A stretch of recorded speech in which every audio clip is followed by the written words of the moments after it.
Well, thanks for being with us here on this Friday, a third straight day of YouTube live coverage and an AccuWeather Network simulcast here on not just YouTube Live, but also TikTok.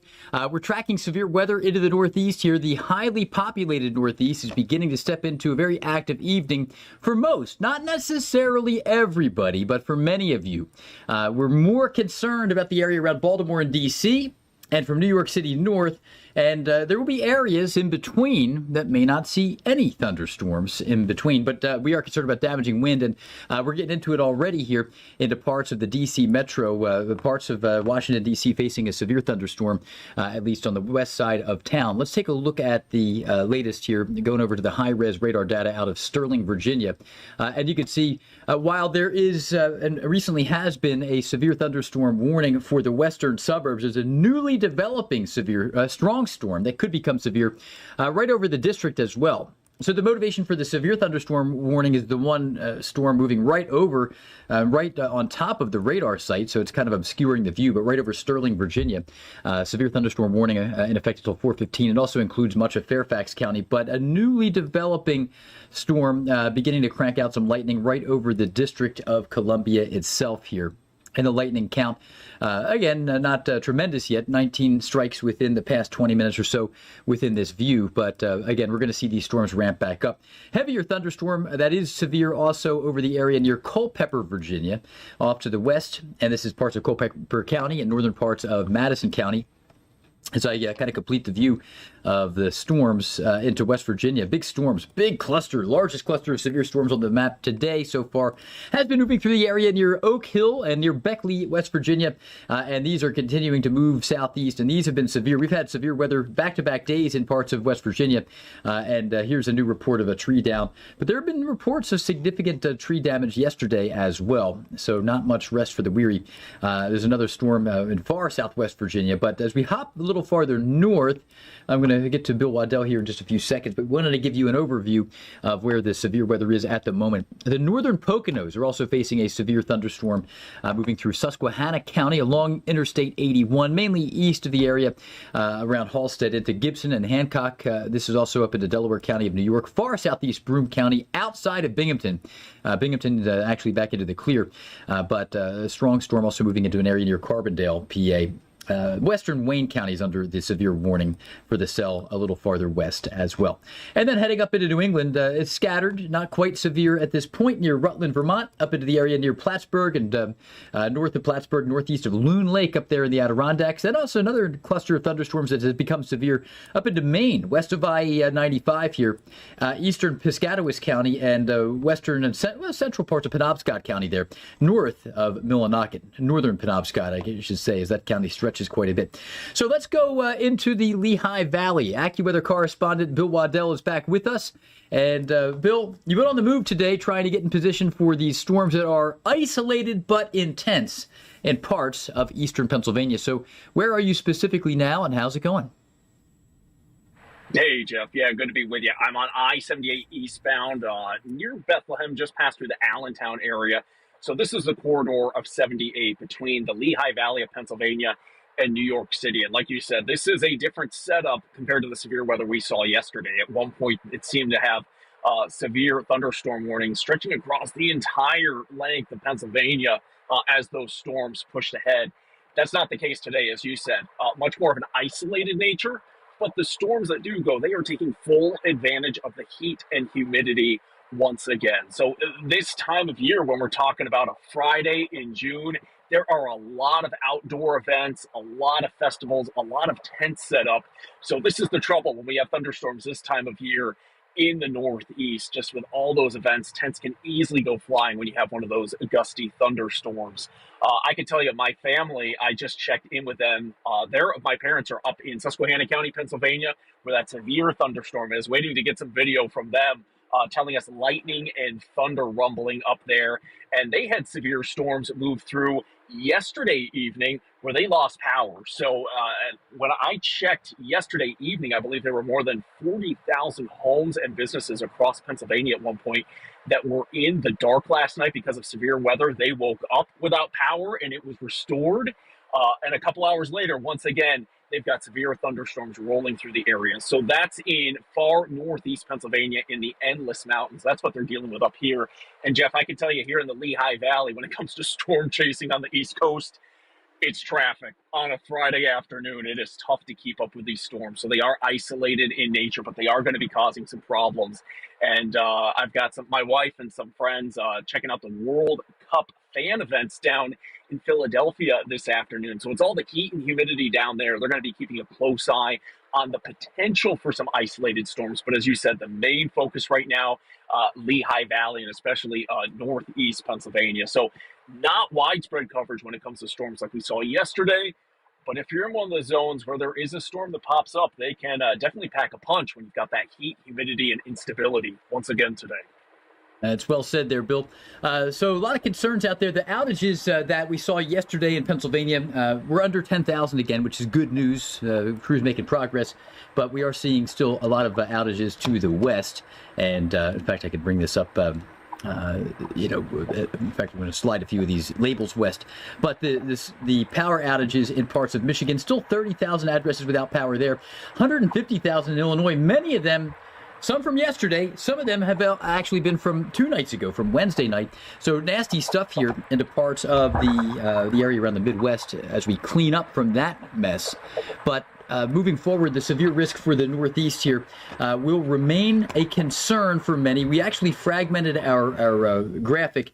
We cut out the moderate risk between the area south of Allentown and north of Baltimore. So we have some risk kind of splitting the gap, but we're highlighting areas from New York City and Allentown northeast, and then also from Baltimore and Wilmington, Delaware southwest as the greater risk areas for severe. And in fact, there's a watch here. The watches are in effect here in many of these spots, north and south. But, kind of aligning with our forecast thoughts, we don't. The Weather Service has not issued a watch either for the area around Philadelphia. So, Bill, thanks for that report there. But here are the 2 ongoing severe thunderstorm watch boxes. One from Bucks County of PA all the way north to western Massachusetts into the Berkshires. And in between, that does include New York City. So the biggest city in the country under a severe thunderstorm watch here this evening until 9 p.m. And then similarly from Harford County, that's the second most northeast county in Maryland, and Baltimore County southwest, all the way down to Danville and along the North Carolina-Virginia line. Severe thunderstorm watch in effect for you as well. And that's in effect until 9 p.m. too. So we're going to be tracking, again, some more severe storms that'll bring some damaging wind concerns. One recent report here seeing some damaging wind. Montrose up in Susquehanna County of PA, that's in the Endless Mountains, as Bill was mentioning, trees down blocking the roads in several locations up there. So these storms already verifying as severe. But big picture, if we look at the severe threat here, the main concern is damaging winds, hail, and localized flash flooding. And the timing, we're looking at the afternoon for mainly the interior. These storms are not yet reaching the coast, but into the evening, they'll make a push through I-95 to the coast. I think the first storms to reach I-95 will be down near Washington, D.C. So that is the concern. And as we go back to radar, I'm going to repopulate the national radar mosaic. There is a new severe thunderstorm warning up here that just issued east of Scranton into parts of eastern Lackawanna County in through Wayne County, and then even as far east along Interstate 84 beyond Blooming Grove into Pike County of PA, and you get across the Delaware River, and you get up into Sullivan County of New York, also under part of that warning. So these are the storms that have been most aggressive for areas north of the PA Turnpike, up into the Poconos and the northern Poconos at that, and then heading south. We got to keep a close eye on this Washington, D.C. setup here because these storms are also going to be impacting some very populated areas here. And one storm moving through, there's the view in the bottom left, the Washington, D.C. Cam from EarthCam. And you can see that is under the footprint of that heavy downpour right over the district itself and points west. So, again, not officially warned as severe yet, but the storm to the northwest up into areas just east of and really still on top of Sterling, Virginia, and Chantilly, pulling away from the radar site itself. That's the cone of silence here. You can see this donut. That's the radar site. That storm has been severe into parts of Fairfax County and exiting eastern Loudoun County at this point. I'm going to turn the reports on. Not seeing anything reported out of that yet. Warrenton and Fauquier County under a severe thunderstorm warning now. Warrenton there, and again, technically eastern sliver of Rappahannock County, but really this is mainly moving right into Warrenton, Virginia. A severe storm on the map. There was one to the south. That one kind of gave up, but now the one to the north has strengthened. And then also over the area near Culpeper, Virginia. Severe complex of thunderstorms, the strongest part of that, into the hills on the west side of Fairview Acres and coming down from the Blue Ridge. So those are some of the strongest storms that we're seeing right now. Otherwise, we head west, and the bigger complex of thunderstorms moving into the area near Greenbrier County, Fayette County, and Raleigh County of West Virginia, facing some severe storms as well. We have had some flash flooding in Memphis. There's a flash flood warning into the area of South Haven there in the southern suburbs of Memphis, Tennessee. Road closures there, Whitworth and Mill Branch. That's a big complex of thunderstorms. So we're going to be jumping in on some of these other storylines as well as we move through the evening. Our friends in Florida, scattered storms popping. We're getting into June mode. Stay with us here on the AccuWeather Network. We're going to be commercial free on YouTube Live and TikTok. All right, so thanks for staying with us here on YouTube Live and TikTok. For those of you in Dallas, we have some scattered storms around. Most of you, I think, are tuning in from the Northeast right now, and I want to get a little bit more dialed into the conversation here on the chat. So just east of Bill Waddell's Bill's location, remember, he was near Easton. This storm has just gone severe. I'm going to go to the high res. There's a lot of wind potential, even though these thunderstorms are not geographically large, but moving into Flemington, New Jersey. Severe thunderstorm warning for Hunterdon County of New Jersey, western parts of Somerset County, and northern Mercer County of New Jersey. So that's another developing threat there with that thunderstorm moving into the Flemington area. Small-scale downpours into parts of the Philly metro. I'm going to bring up a couple other things here. Got to make sure I'm looking at the chat.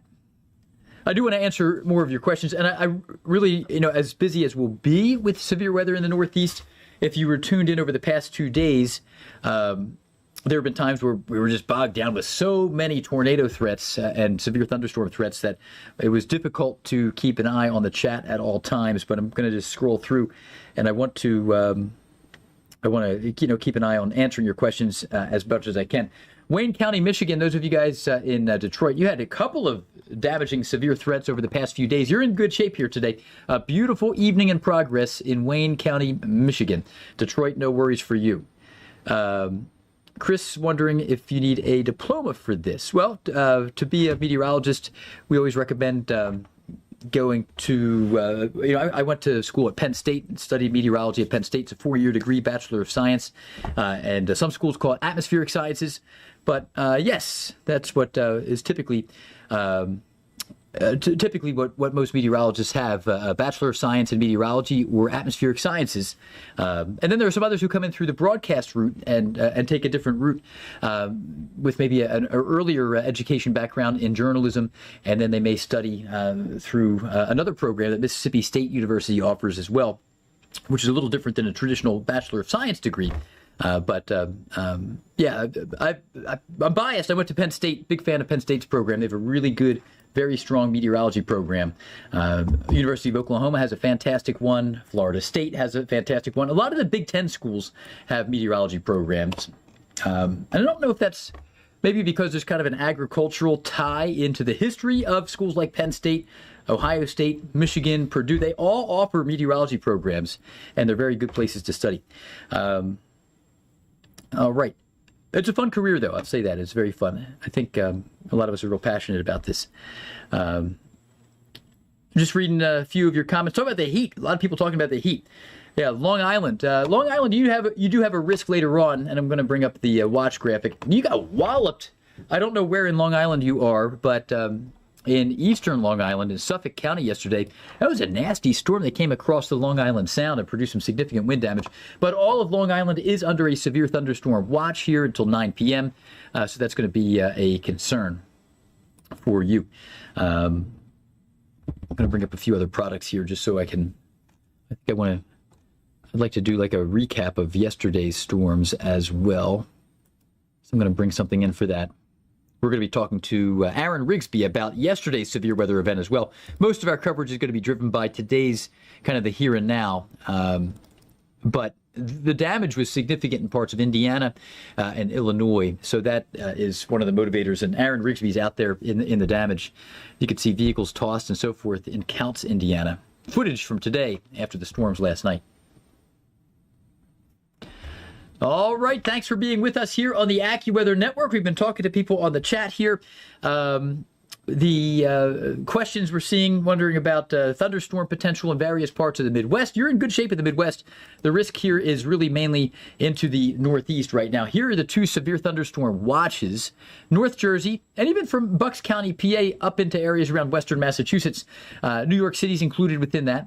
And then from Baltimore down to the Virginia, North Carolina line. Look at the damage in the bottom right there.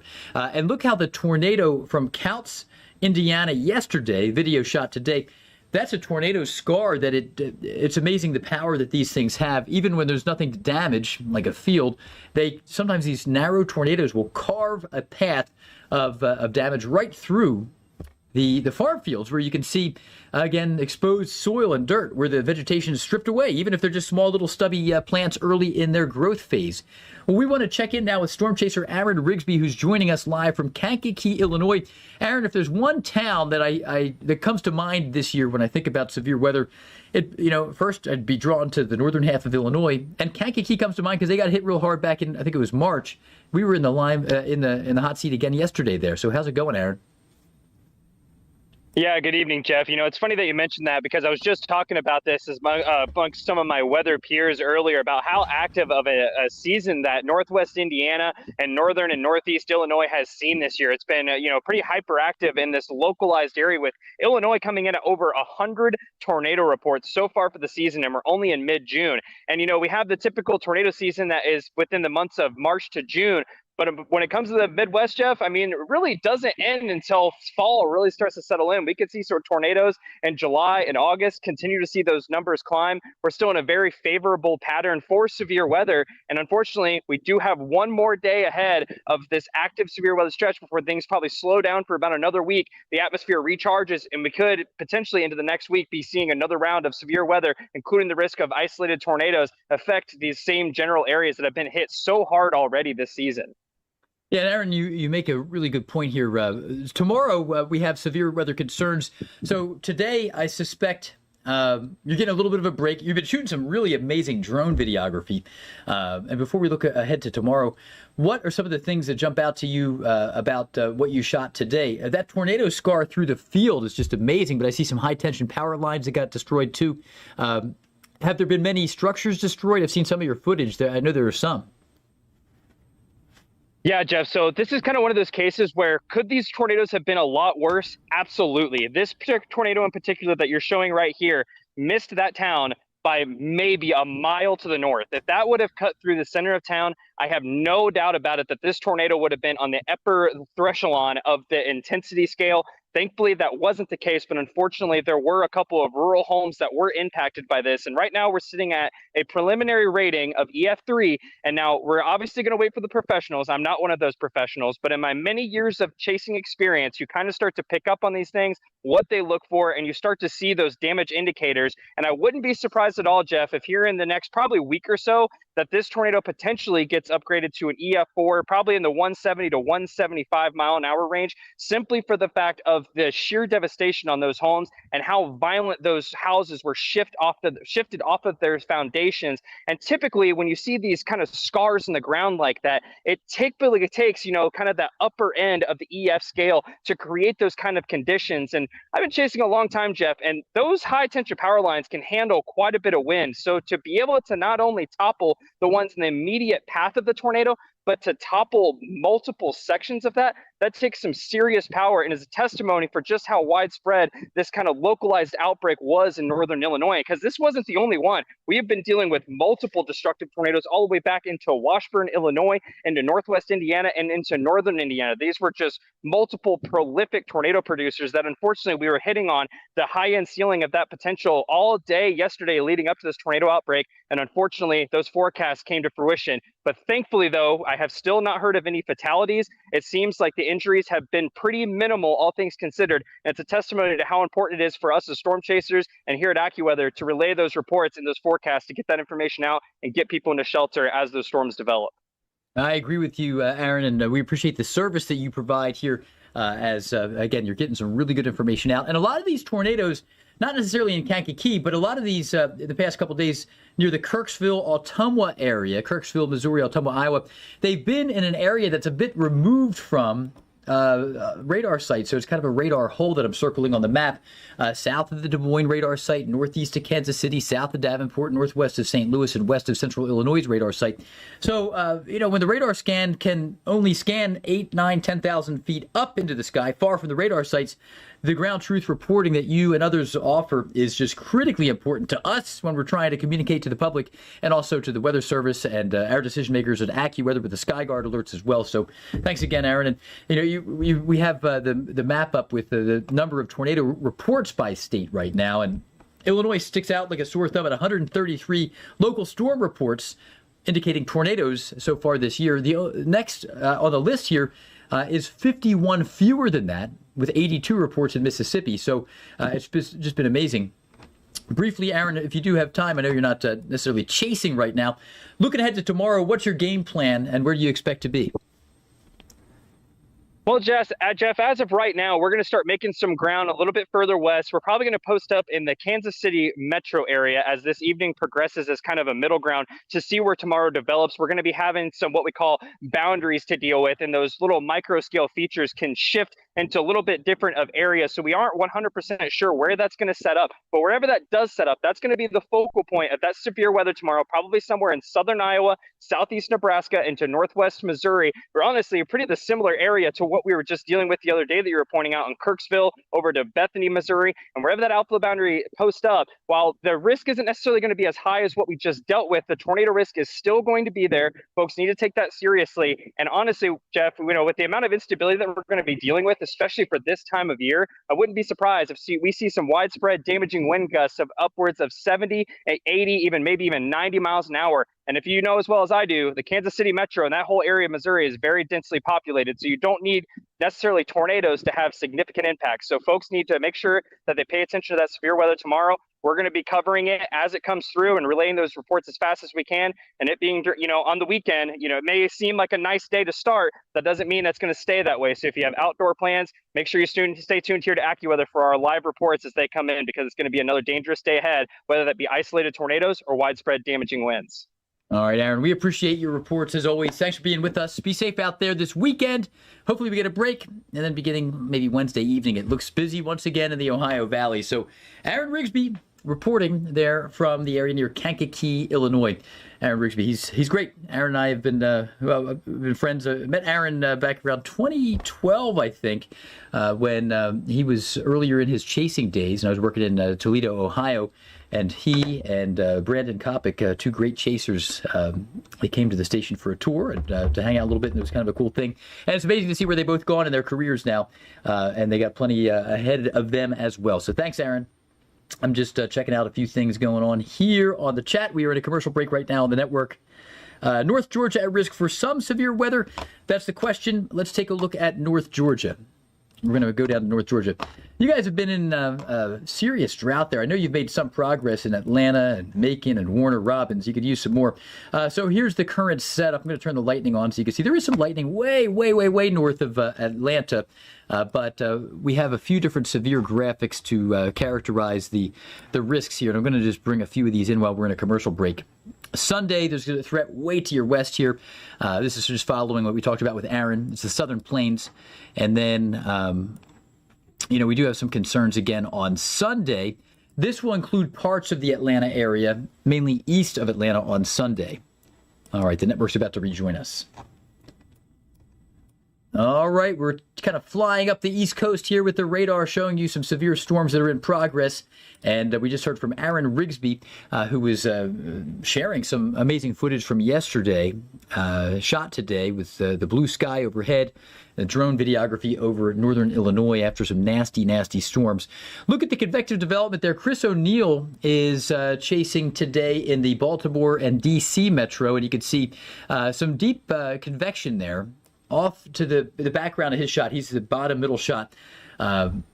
I'm not positive exactly which direction he's looking, but you can see the downpours in D.C., both Washington, D.C. cams to the sides from EarthCam, as we're facing a heavy thunderstorm moving through Washington, D.C. right now, which is the first storm to really reach Interstate 95. But then from a distance, you can see what these convective towers look like, and they're amazing to see, and they're common sights during severe weather events here in the summer. But these thunderstorms really get building, and the vertical extent of the convective clouds, they can take off here, and sometimes 50,000 feet up into the sky in the plains, maybe not quite that high here. But this is deep convection because of strong and severe thunderstorm potential driven by high heat and humidity. So the most urgent severe thunderstorm on the map right now in terms of population is this storm moving into the D.C. metro. There is a very heavy downpour right over parts of the district itself.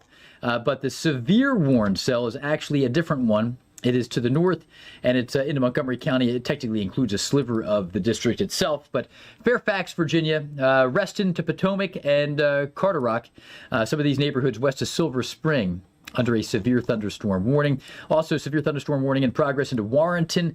Nasty storm there into Virginia. Another one from the plains into Haymarket along Interstate 66 west of D.C. and more into Fredericksburg along I-95. So that's a nasty thunderstorm there in Fredericksburg, Virginia, moving east, maybe a smidge south of due east, primarily east, maybe almost directly east movement here. Some of the storms coming off of the Blue Ridge are drifting south of due east, but this storm over Fredericksburg has a slightly different vector. It's almost moving east-northeast. So this is filling in. I'm going to take the lightning off and show you, again, just very heavy thunderstorms. Stafford, the city of Fredericksburg, and then northern Spotsylvania County, Virginia, Stafford County, eastern Culpeper County, southern Fauquier County, northeastern Orange County, then southwestern Culpeper, and eastern Madison County, Virginia. Nasty storms here, ramping up into the D.C. metro and point south between Richmond and D.C. Richmond, you're in good shape. I'm going to take us into South Jersey here. We have some storms popping. Man, this time of the year, you get a Friday in South Jersey, and there is a mass migration from Philadelphia down into the Jersey Shore. So that's where a lot of people are going to be traveling, and they get out of work early. So this is like the height of the Friday evening commute here at 4:26 Eastern, with spotty thunderstorms breaking out there into areas near the Pine Barrens and also down into areas around Gloucester County and beyond into Vineland as well. So severe storms also popping a little farther north, highly populated areas here into Hunterdon County of New Jersey and western Somerset County, New Jersey, right over Montgomery and Reddington, New Jersey. And then heading north, I'm going to hop over to the Binghamton radar site to show you this nasty cluster of storms over the eastern Poconos, Wayne County, eastern Lackawanna, moving into Pike County of PA, the western side of Pike, crossing the river into Sullivan County of New York. We're into the southern Catskills with some nasty thunderstorms in progress. Let's check out your comments here. We are in a commercial break on the AccuWeather Network right now. So, yeah, flooding is a concern there. I see Jesse Farrell, the Weather Matrix, getting back to a few of your questions here. And I want to make sure I don't miss anything here. People wondering about Indiana and Ohio this weekend. All right, we have 15, by the way, we do have 15 active severe thunderstorm warnings right now. Most of them are between the Poconos and Virginia, one up into Maine. But people are wondering about Indiana and Ohio. So, hey, let's follow your questions right now before the network comes back, and then we're going to be all in on the storms again. But I'm going to bring up our graphic for the weekend as a whole. First off, so depending on where you live, you may have questions about your backyard. This graphic kind of summarizes the weekend. And again, not every hour is it going to be raining in the green zones, but overall, you can see Indiana and Ohio, we got some green on there for you. So we are forecasting some thunderstorms at times. But as we take a look at specifically Saturday is going to be a nice day for most of Indiana and Ohio. It will be less humid, a beautiful day in Ohio. Indiana, the farther west you go, the more we begin to think about some potential for some thunderstorms. So I'm going to bring up our future radar product here. And we'll bring it into the Midwest here. I may shift it a little east to cover more of Ohio here to more directly answer your question. You know what? I'm going to pull this out and let me bring a different version into the Eastern time zone, just so it better fits our storytelling when we're live on the network. You're behind the curtain here with some of what we typically do when we're setting up our shows and so forth. But really for Ohio and Indiana, we're scrubbing forward. You can see, here we get into Saturday morning. Looking good, except for in southwest Indiana. You're going to be dealing with some rain south of I-70 in Indiana. Saturday evening, maybe a shower or two in Columbus, but most of Indiana and Ohio from I-70 north look good until Sunday when more storms return for more. All right, thanks for being with us here on the AccuWeather Network. Forgive my graphic clicking there. We were just talking to a few viewers about Indiana and Ohio, what to expect in the weekend there. And the short answer, looks great in Ohio on Saturday, except for maybe a shower or two late in Cincinnati. But into Indiana, we're going to see showers and thunderstorms in many areas south of I-70 often on Saturday. And then Sunday's going to be stormier for many of us in both of those states. But we're going to take you into the severe risk area here. Two moderate risks in the Northeast. One from Allentown, New York City, north to Albany. Another one, Northeast Maryland, all the way down to Roanoke and Blacksburg, Virginia. This is moderate on AccuWeather's 4-tiered severe threat scale. That's 2 out of 4 on our scale here. We use this term some risk, moderate risk, high risk, and extreme risk. And we landed on 2 out of 4. The severe thunderstorm watch is issued by the federal government here, showing also from areas around Harford County of Maryland all the way down north through southward through Baltimore, Washington, down to Danville, Virginia, and then also areas around Baltimore and down along the Chesapeake Bay. We'll have to keep an eye out for storms through the next several hours. From Bucks County of PA up into western Massachusetts, severe thunderstorm watch also for you until 9 p.m. Let's get into the radar and take you down into the Virginia area, Washington, D.C. specifically. And storm chaser Chris O'Neill is joining us in the area from Washington, D.C. And Chris, we've been checking out some of the beautiful shots of that convective development from your live stream here. Those storms look, amazing from a few miles away. You're getting close to the belly of the beast. So where specifically are you, and how's traffic doing? Lots of traffic. Actually, I just recently turned around to head south towards the Fredericksburg cells. So right now, what you're looking at is that cluster right there, and to the right, you can see a little bit of the overshooting tops from the ones to my west. So I'm heading again south to Fredericksburg right now. Still very hot. Some large drops and some mixed convection up here, but heading down this direction right here because it looks like some of these cells will be training and increasing the flooding concern down there. Yeah, I agree with that, Chris. I think that's a good call. When I bring up the high-res 6-hour rainfall estimates, which will capture this entire event to this point, we're seeing some green on the map. I'm clicking around. I'm seeing out to the west up to 7, 8, 9 tenths of an inch of rain so far. At face value, that's not a huge deal, but it's about the trend, as you said. And these are very efficient rain producers. The dew point is high, and up through the whole column of the atmosphere, we got a lot of juice out there, a lot of high moisture content. And warmer air can hold more water vapor, so we got a lot of rain to come down. And these storms are really kind of congealing. Multiple separate storms are merging into one with rapid convection just west of I-95 in the Fredericksburg area at points west. Are you down into Dale City yet, or are you still a little farther north right now? I'm between Alexandria and Dale City right now, so it looks like Lake Ridge, right around that region. Okay. Yeah, very good. Exit 163, yeah. All right. I have sat in traffic in that area a few times. Never delightful. Yeah.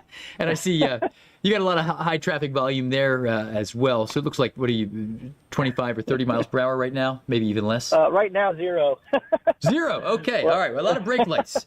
Very good. Well, yeah, you're multitasking. It's sometimes hard for me to interpret when we're seeing it in screen Oh, view. yes, of course. Yeah. Well, good stuff, Chris. And Chris, we have a little more bandwidth right now because we're not getting hammered with widespread severe storms. How long have you been chasing? For over 15 years.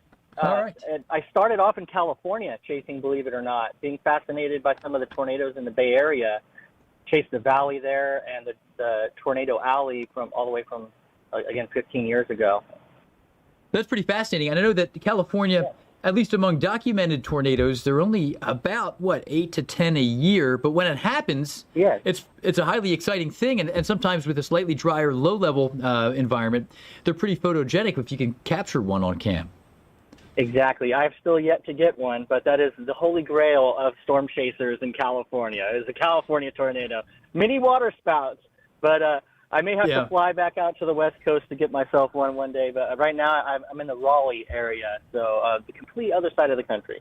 Well, this is probably a little less expensive as well. And the door only opens and closes for tornado opportunities in California so infrequently. So I could see chasers out there really having some difficult times trying to schedule their chase days out that way.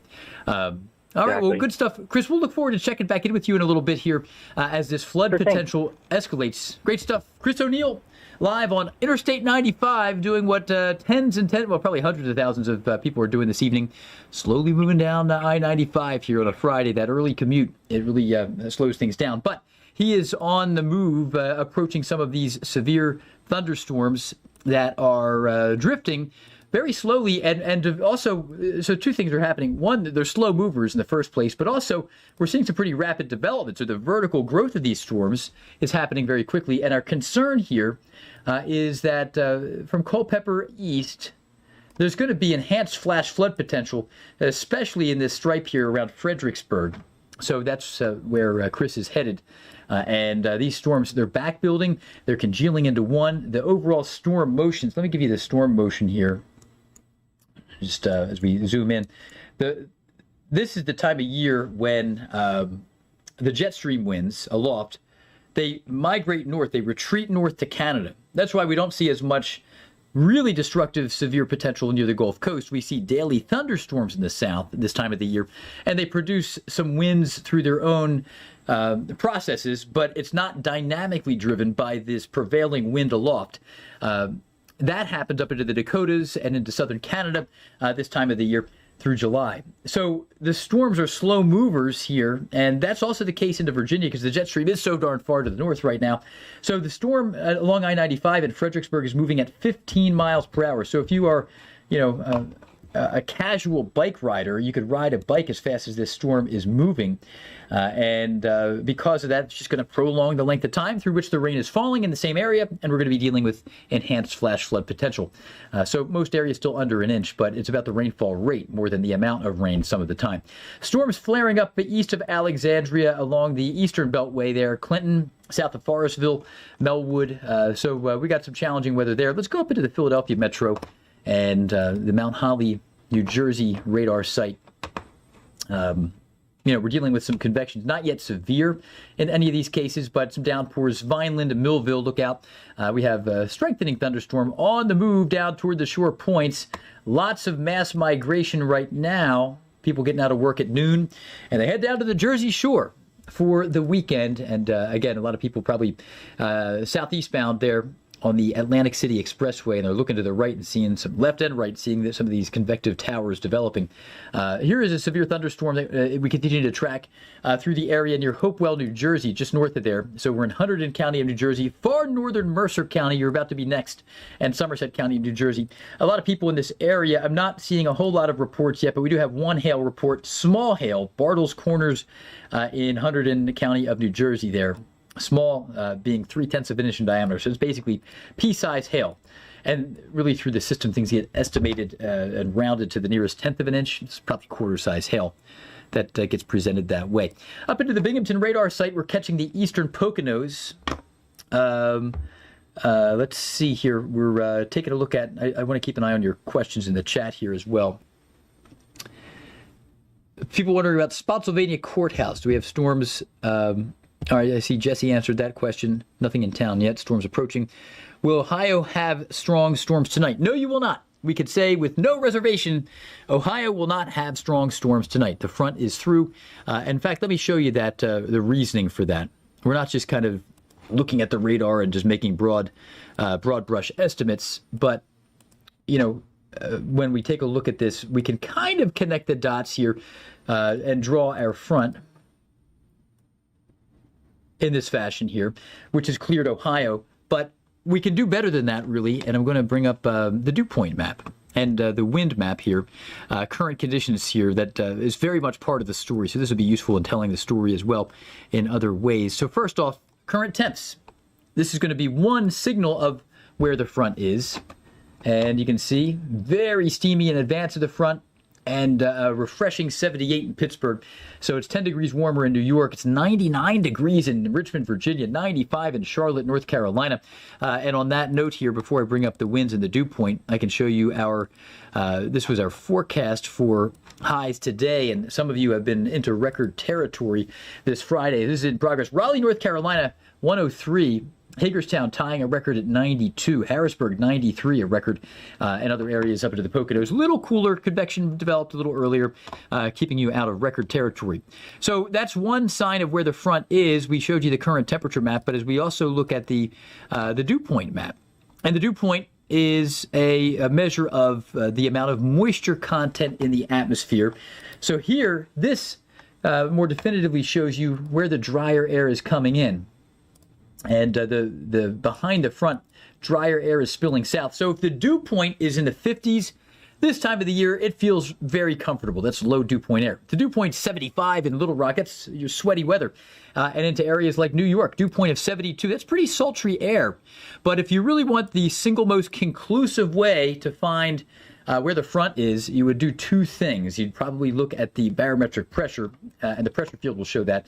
But also you can look for the kinks of where the winds are converging with different wind directions. We're beginning to see more of a push from the west here, and that's where the wind shift line is with our frontal location. All right, and we just sent the AccuWeather Network to break. I just kind of didn't say anything, but that's why I paused there. But overall, sometimes fronts are a little tricky to find with wind speed alone. It's good to co-locate that with especially barometric pressure, because that gives us the trough. You got to find the trough. But if we go into the northeast here, we can get a little more high-res view of the current winds, and this, in conjunction with the dew point map, will give us a pretty good sense of where we can draw the front. So again, at this point, there's very significant zone of convergence here, moving through parts of the central sections of New England. But there's a subtle shift where the lines kind of are converging with one another. And it's tricky because there is wind from the west right now in North Jersey, but the front's not through there yet. So I'm kind of tracing this more subtle wind shift. I'm using another tool to also to look at a few things here. The front's about to reach DC. So it's approximately like that. Regardless, in Ohio, you're in the clear. You're certainly in the clear. But a lot of questions from Ohio here, and I wanted to give you a look at future radar again for the next couple days. So there were questions about Indiana and Ohio. Here we are this evening. Notice the spotty nature of the storms. It would not be surprising if we go through the next evening here, this evening, with not a drop of rain in some parts of Philadelphia, some sections of Philadelphia. There are some downpours in a few neighborhoods that are spotty, but there are big gaps. You can see this is a spotty severe thunderstorm setup in the Northeast, but where it comes down heavily, you're going to get hit hard. But here we go through Saturday morning. Beautiful start in Indiana. Great day across the board in Ohio, north of Cincinnati. Saturday afternoon, look at this. We get into trouble in southern parts of Indiana. Not a severe risk, but just widespread rain for the most part in Saturday's forecast for southern Indiana. Saturday afternoon, it does clip southern Ohio south of I-70. So from Cincinnati to Xenia into areas near Marietta, Ohio, showers will be out there. And then Saturday night, Chicago gets back into some thunderstorms, including the Gary, Indiana area on Saturday night. Let's go to Sunday. Sunday, we got some more trouble. Showers and storms decaying initially into northern parts and central parts of Indiana from the previous night's convection. But new development into Ohio near and east of I-71. I become concerned about severe storms. I'm going to show you our Sunday map. And Sunday looks much more widespread across the Northeast compared to tonight. Much more widespread thunderstorm potential on Sunday. Some of them will be severe. So apples to apples, Sunday's a bigger day for severe storms for more of the Northeast than today. In terms of at least the widespread nature of thunderstorms. In both days, the tornado risk is limited. But here you can see our Sunday map. I wouldn't be surprised, and we're going to talk again in a little bit to our severe weather expert, Guy Pearson. But, there's a lot of question, I think, about perhaps severe storms as far west as Columbus on Sunday. It depends on exactly where the convection first pops. I don't think it's going to be in Toledo. I don't think it's going to be west of Dayton. But again, we become concerned about storms popping into central Ohio, although the greater risk, it takes a little bit of time for storms to mature and become severe. And that will be happening into areas from Zanesville, Ohio, and areas like New Philadelphia, Ohio, and Youngstown, Ohio, and Marietta, Ohio, and these areas near Parkersburg, all the way east. So that's the concern. So we went hard on Ohio there, but that was the latest question that we just answered. The AccuWeather Network's about to rejoin us here. All right, taking a look at a few questions here. Thanks for being with us on our YouTube Live and TikTok Live simulcast, commercial-free, but also on the AccuWeather Network. And we are tracking some severe weather potential. There are some hail reports that we want to check out here. And also, NASCAR's Cup Series race Sunday at Pocono. I'm reading some of Jesse Farrell's comments here. His head's always on a swivel, just giving me a little bit of fodder for other things to look at beyond just the radar. The Truck Series race this evening in Pocono Raceway, but Sunday we have big concerns about delays at the racetrack. We're also tracking some storms, and we want to get over to AccuWeather severe weather expert Guy Pearson. And Guy, sometimes the communication factor is tricky with events like these in the Northeast, or anywhere for that matter, when we have some areas with just isolated storms, but the storms that do form have significant severe weather potential. So Guy's joining us from our AccuWeather Severe Weather Center in Wichita, Kansas. Guy, how's it going tonight? It's not going too badly at the moment, especially with the last few days. The amount of severe weather that's across, has been across a good chunk of the Midwest and everything, and even some in the East yesterday. And once again, we've got a little bit more in the East, but we've sort of gotten a reprieve for a day here farther west. That's true. Very, very true. And the sunny skies, blue skies, over, unfortunately, some of that tornado damage. We were talking to Aaron Rigsby 30 minutes ago, and it's just the scarring that the tornado that he documented tracked through farmers' fields where, you might think there's nothing to even damage there, but these little stubby bits of vegetation early in their growth, they get scoured away. And you can see the clear path that these tornadoes take across open fields. Pretty amazing. Yeah. Especially with as wet as it's been and being smaller, not established with the roots, I could see easily cutting a path along that. Even you get into some mature corn or soybeans, things like that, and it'll still, if the winds are strong enough, obviously, it'll still cut a path in there and damage crops from that aspect as well. That's a very good point. Well, Guy, you mentioned dryness and in that case, very wet weather recently. So that's kind of on our mind here with the Northeast. We've been tracking drought a lot lately. It's been a big conversation for us. And we need rain, but sometimes they say when it rains, it pours. We're still in technically a severe drought in Washington, D.C. and south of there, actually an extreme drought. So heavy rain, generally at first glance, a good thing. But one of the chasers who we were speaking with, Chris, is headed south, and Chris O'Connell there is heading down into the area near Fredericksburg, Virginia. So, Guy, when you look at these storms on the map here, I'm going to go to the high res out of Sterling, Virginia. What comes to your mind regarding some of these threats beyond the flash flooding and the wind and hail? Where would you rate those three hazards? And also, wind, hail, flash flooding, and tornado. What's the relative risk of these storms right now? Yeah, I think especially with these storms here, they've got quite a bit of instability to work with. I would certainly say larger hail's a possibility with this, as well as then thunderstorms or winds with those thunderstorms. The wind direction and the wind directional shear right now is not exactly the best for tornadic development, so that would probably sort of be third in the list. But certainly damaging winds.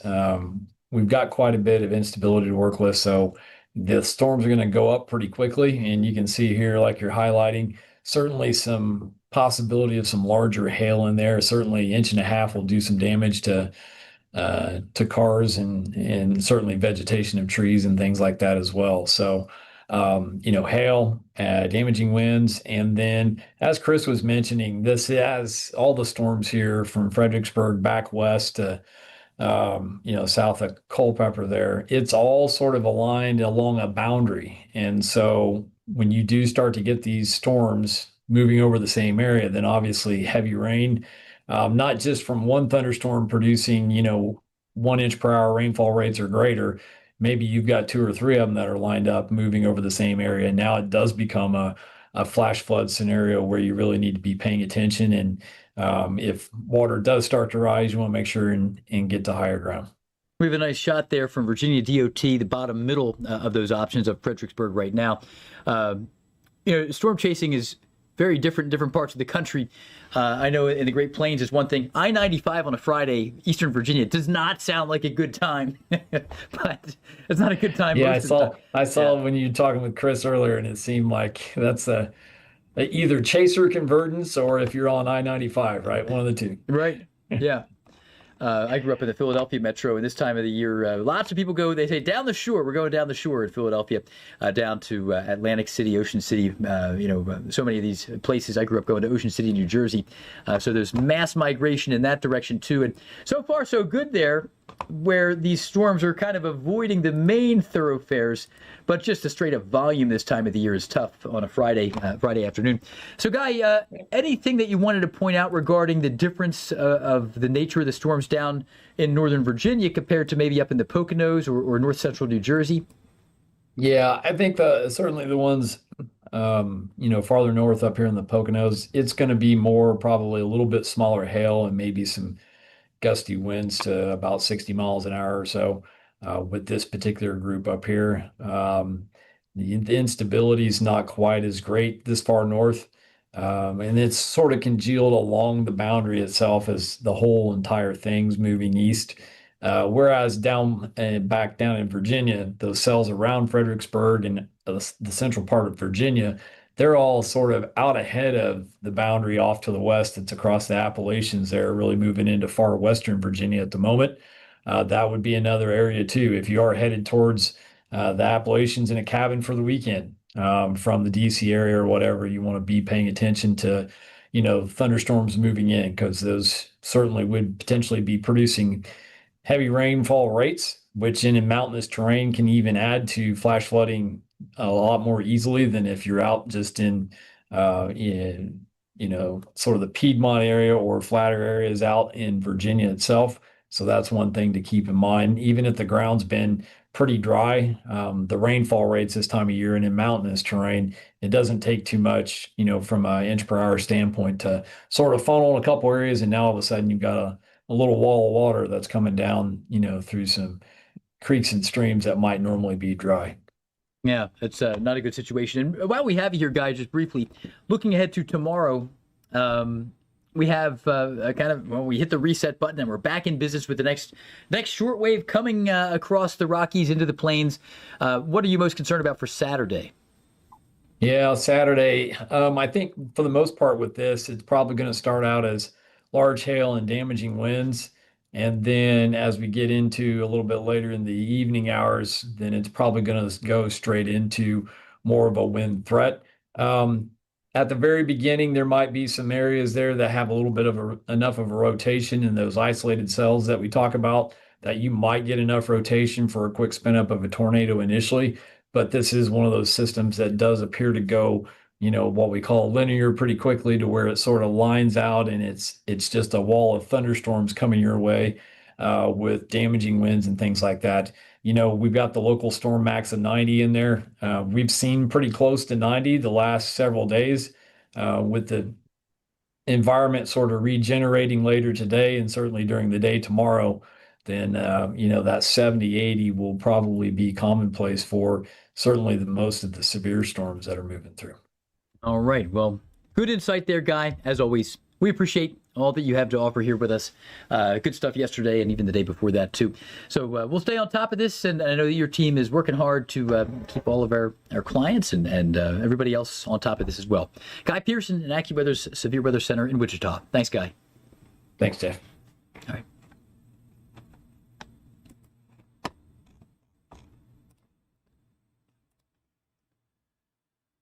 All right, here's the national perspective. We're tracking severe weather through the area around Washington, D.C. Thanks for being with us here on the AccuWeather Network as we are being rejoined by our network and AccuWeather Now viewers. We've been up commercial-free on the AccuWeather YouTube and TikTok accounts, and we've got some storms that are rumbling. Moving through parts of the D.C. metro with some deep convection, and we're really concerned about flash flooding as an escalating concern in the short term, along with damaging wind and small hail. When I bring up the hail product here, this is showing, again, some relatively small hail. This product, again, has been kind of more limited, but earlier, again, we're seeing some hail potential there. But the hail reports have been relatively small, but also very efficient rain producers here with these storms. So we're going to be mainly dealing with wind, and flash flooding is an escalating concern along Interstate 95 there in Fredericksburg, Virginia. Hey, just checking out some comments from Jesse Farrell. We had accumulating snow up into parts of the Northern Rockies last weekend, and there are actually... I'm going to change this and bring a different product up. I'm going to show you something you may not expect to see in the month of June, mid-month at that. Here it is, winter weather advisory. How about it? Get ready for it. Parts of Park County, Montana, Sweetgrass, and Stillwater County. There will be a little snow out there later this weekend. Storms up to the north. So that's just kind of a fun thing, separate from the main event. But a trivial point, water cooler chatter here in mid-June. Accumulating snow above 9,000 feet in elevation there in the Beartooth Mountains and the Absaroka Range. So as we take a look at the main event here, we're tracking severe storms, not just in Virginia, also into parts of New Jersey. So the North Jersey area, north central New Jersey, get ready for it. Severe thunderstorm warning, bringing damaging wind, small hail potential, Mercer, Somerset counties of New Jersey, eastern Hunterdon County as well, and then more to the north as well. All right, we just sent the AccuWeather Network to break there. And pretty nasty storms moving into Port Jervis here along Interstate 84. Hey, if you've ever been up this way, kind of a cool, if you're a map nerd like myself, may not surprise you. When you're on I-84, you can see the northern corner of New Jersey. So when you're on I-84, this is Pennsylvania, here's the Delaware River, and at the second that you cross the Delaware River, you move into New York, and literally like 100 yards south of you is the northern tip of New Jersey. Pretty exciting. All right. Smash that subscribe button. All right. I know this is maybe not what you came here for, but it just jumped to my mind. All right. Is anything going to happen in Newton, Massachusetts? Let's go to Newton, Massachusetts.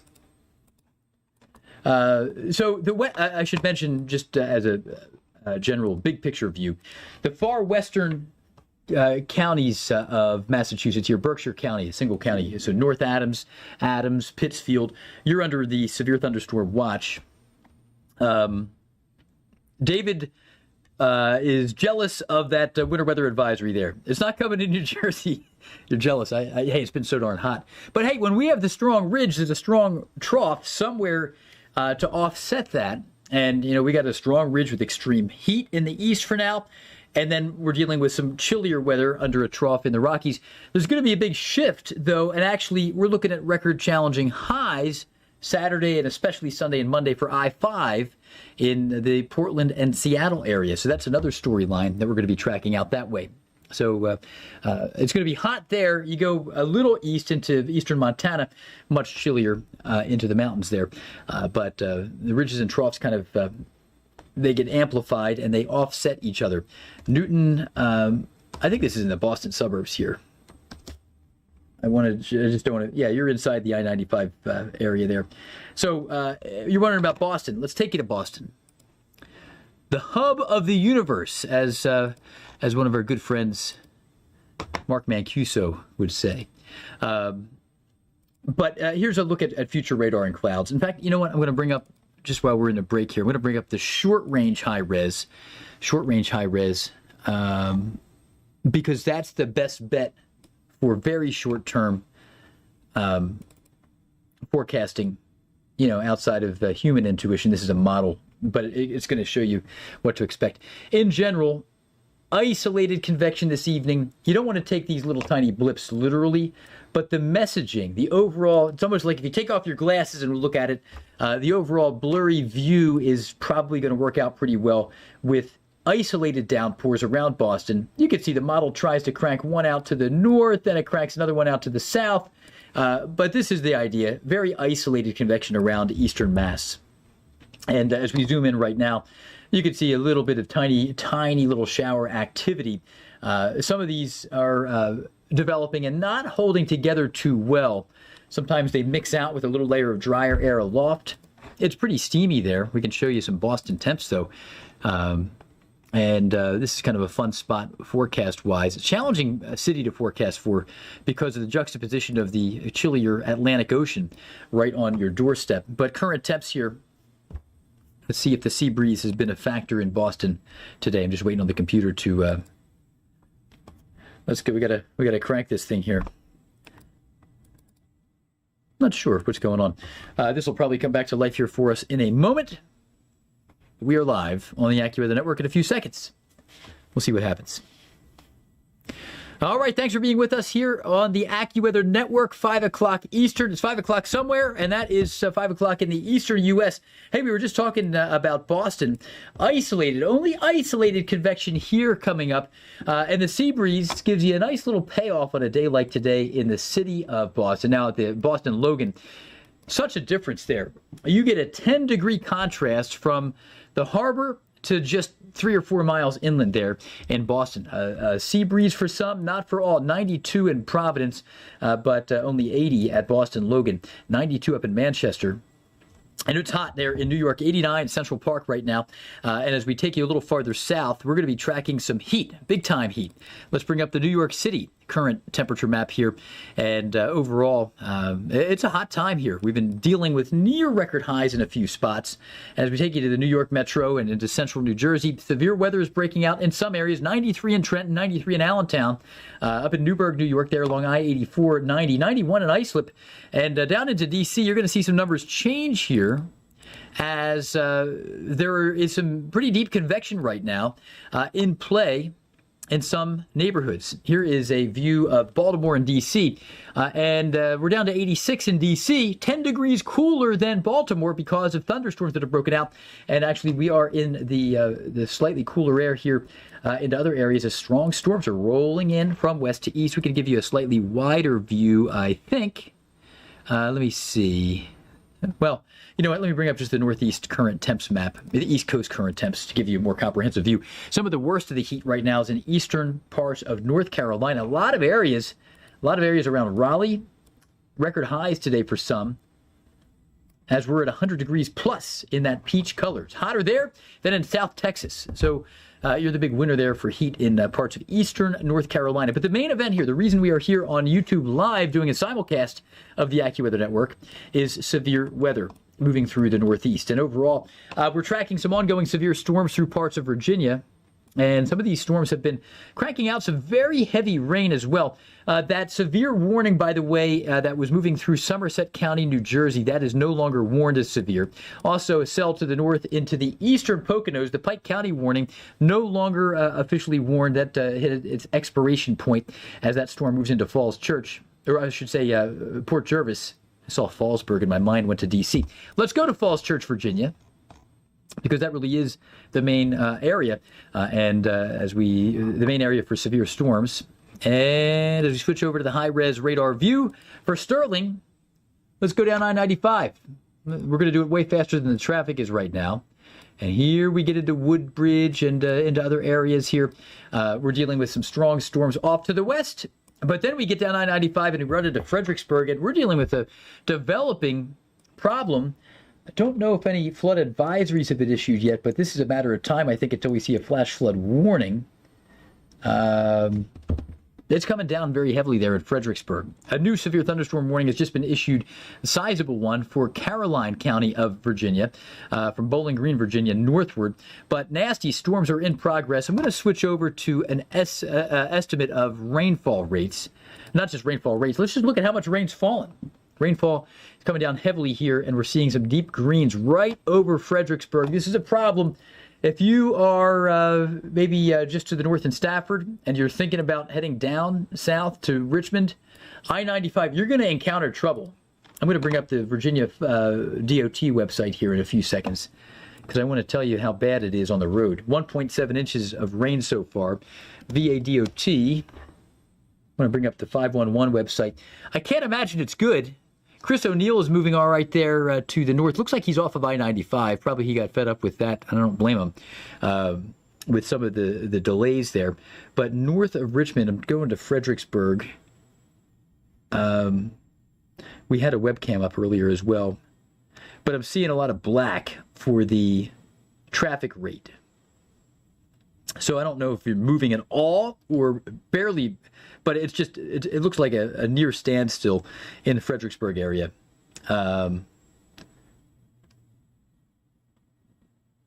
So if you're coming up just south of there and you want to travel 19 miles to Quantico across Fredericksburg, it's going to take you 53 minutes right now. So 53 minutes to travel 19 miles. That gives you a little bit of a sense. I'm reading some of the signs there. And then southbound, we'll go to Bill in just a minute here. That sounds good. So, yeah, I'm reading some of these Virginia DOT signs, and a lot of very, very slow movement of traffic there. Almost a standstill in Fredericksburg because of 2 inches of rain, and it's still coming down. There it is. We just talked about the flash flood warning, and the Weather Service just issued a flash flood warning there for Fredericksburg City.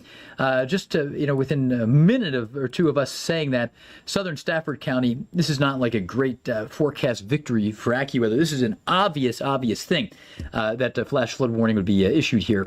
Spotsylvania, even just a casual observer would say, about to issue a flash flood warning here, given what's going on.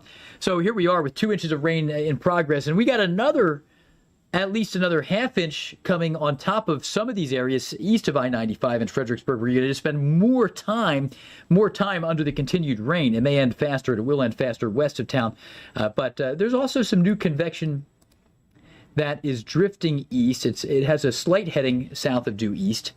But it's not good, and some of this convection may survive into parts of the Fredericksburg area as well. All right, let's go farther north to the area of Bill Waddell. Bill is on the move in Hillsborough, New Jersey. Bill, how's it going out there? I suspect traffic is doing a little better for you than it is down in Fredericksburg, Virginia, but it's Friday evening commute. It can't be good anywhere, really. Yeah, that's right, Jeff. And in this part of New Jersey, we're near Belle Meade.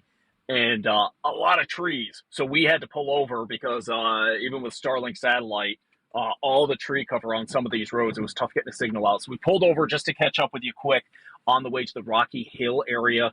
Just went through Flemington on the backside of that storm that was moving through that had the reports of that pea-sized hail. Saw some minimal stuff, the tree, the leaves on the ground, on the roadway, things like that. Nothing too bad. Again, these are isolated storms, but again, for the Friday drive, like you said, so many people out and about trying to head to the beach, trying to do the cookouts or the barbecues.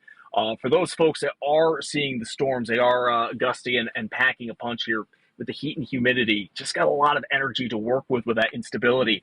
On the backside of these storms, really cooling down with that rain. You can feel that noticeable difference.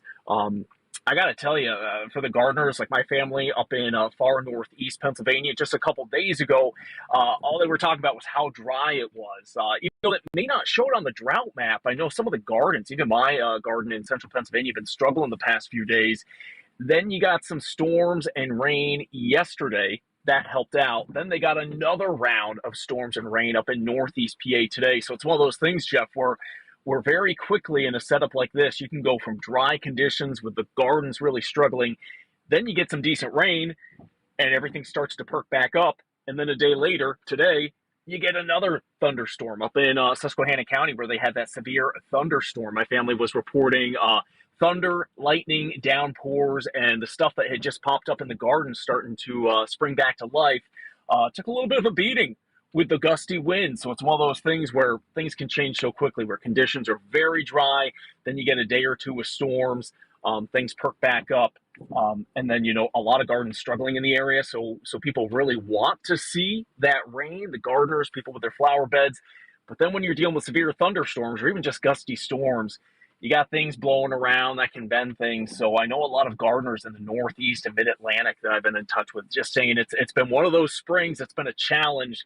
a lot of people looking forward to the rain, but then when you're dealing with these thunderstorms, it could simply be too much rain too fast and can cause some problems. So I'm starting to see actually the sun peeking out here again in Belmead, New Jersey. We're going to continue our way to Rocky Hill, but again, very isolated stormy storms in this part of Jersey that we're following.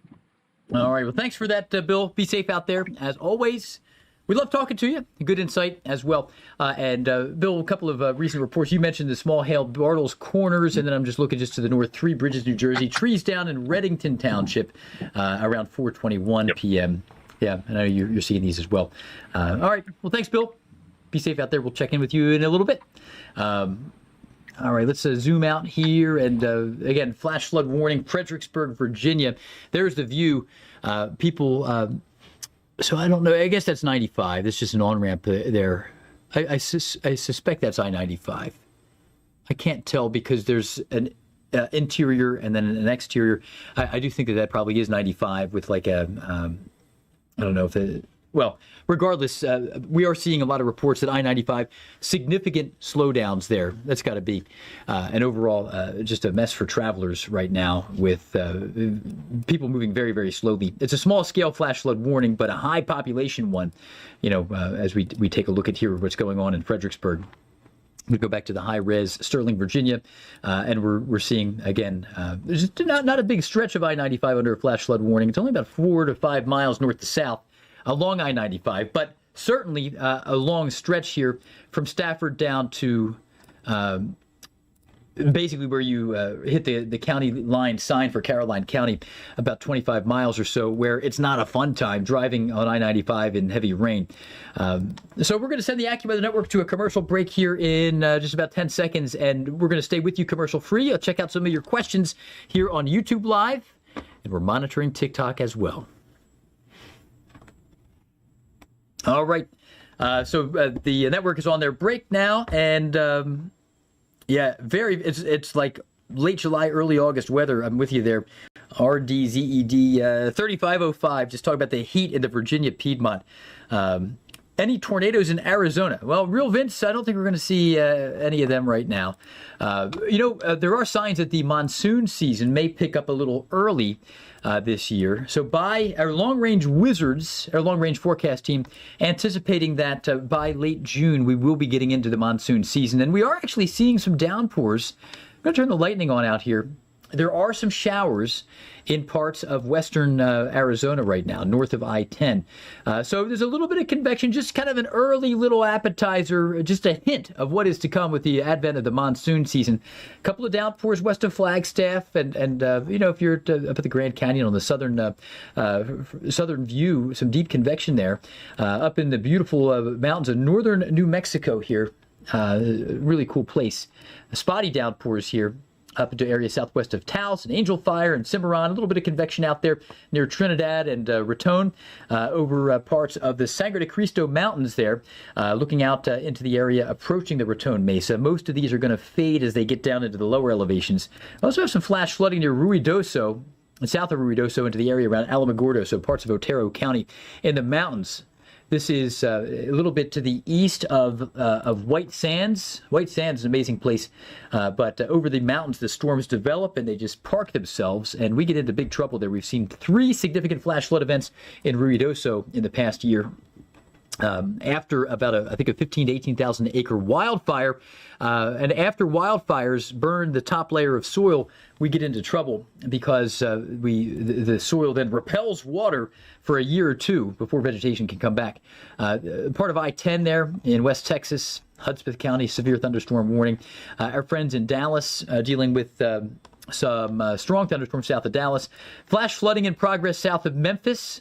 The warning has been allowed to expire, but some drenching downpours for some. We've seen a lot of flash flooding here into the area around South Haven, Mississippi, and Midtown Memphis. A Weather Service employee reported road closures in Midtown Memphis. That was back at midday today. Things beginning to improve there as the heavy rain shifts to the south. For those of you in New Orleans and parts of Florida, slow-moving downpours. Again, we're dealing with some downpours pinned up against the Gulf Coast side of Florida. Not severe, but they're drenching some areas. Tampa looks great. And then back into the Northeast, this is where the main event is, and I think that's where the greatest appetite for weather coverage is right now. I don't want to drive any of you away by going too hard elsewhere. This is the shower and thunderstorm action that we're concerned about. Hackettstown, high temperature. Talking about Hackettstown, New Jersey. If you're curious about average highs, the average high in Philadelphia this time of the year, bringing it up here, just out of curiosity, I'm going to guess 82. Let's see how we did. Average, it is 82. I was not trying to. I didn't know that ahead of time, but I thought it was right. I grew up in the Philadelphia area, so average highs, I have a pretty good sense of that. For average high this time of the year in Philadelphia should be 82. In Trenton, New Jersey, your average high is 70 this time of the year. Average high this time of the year for today's date in Atlantic City is 81 at the airport, about 12 or 15 miles inland.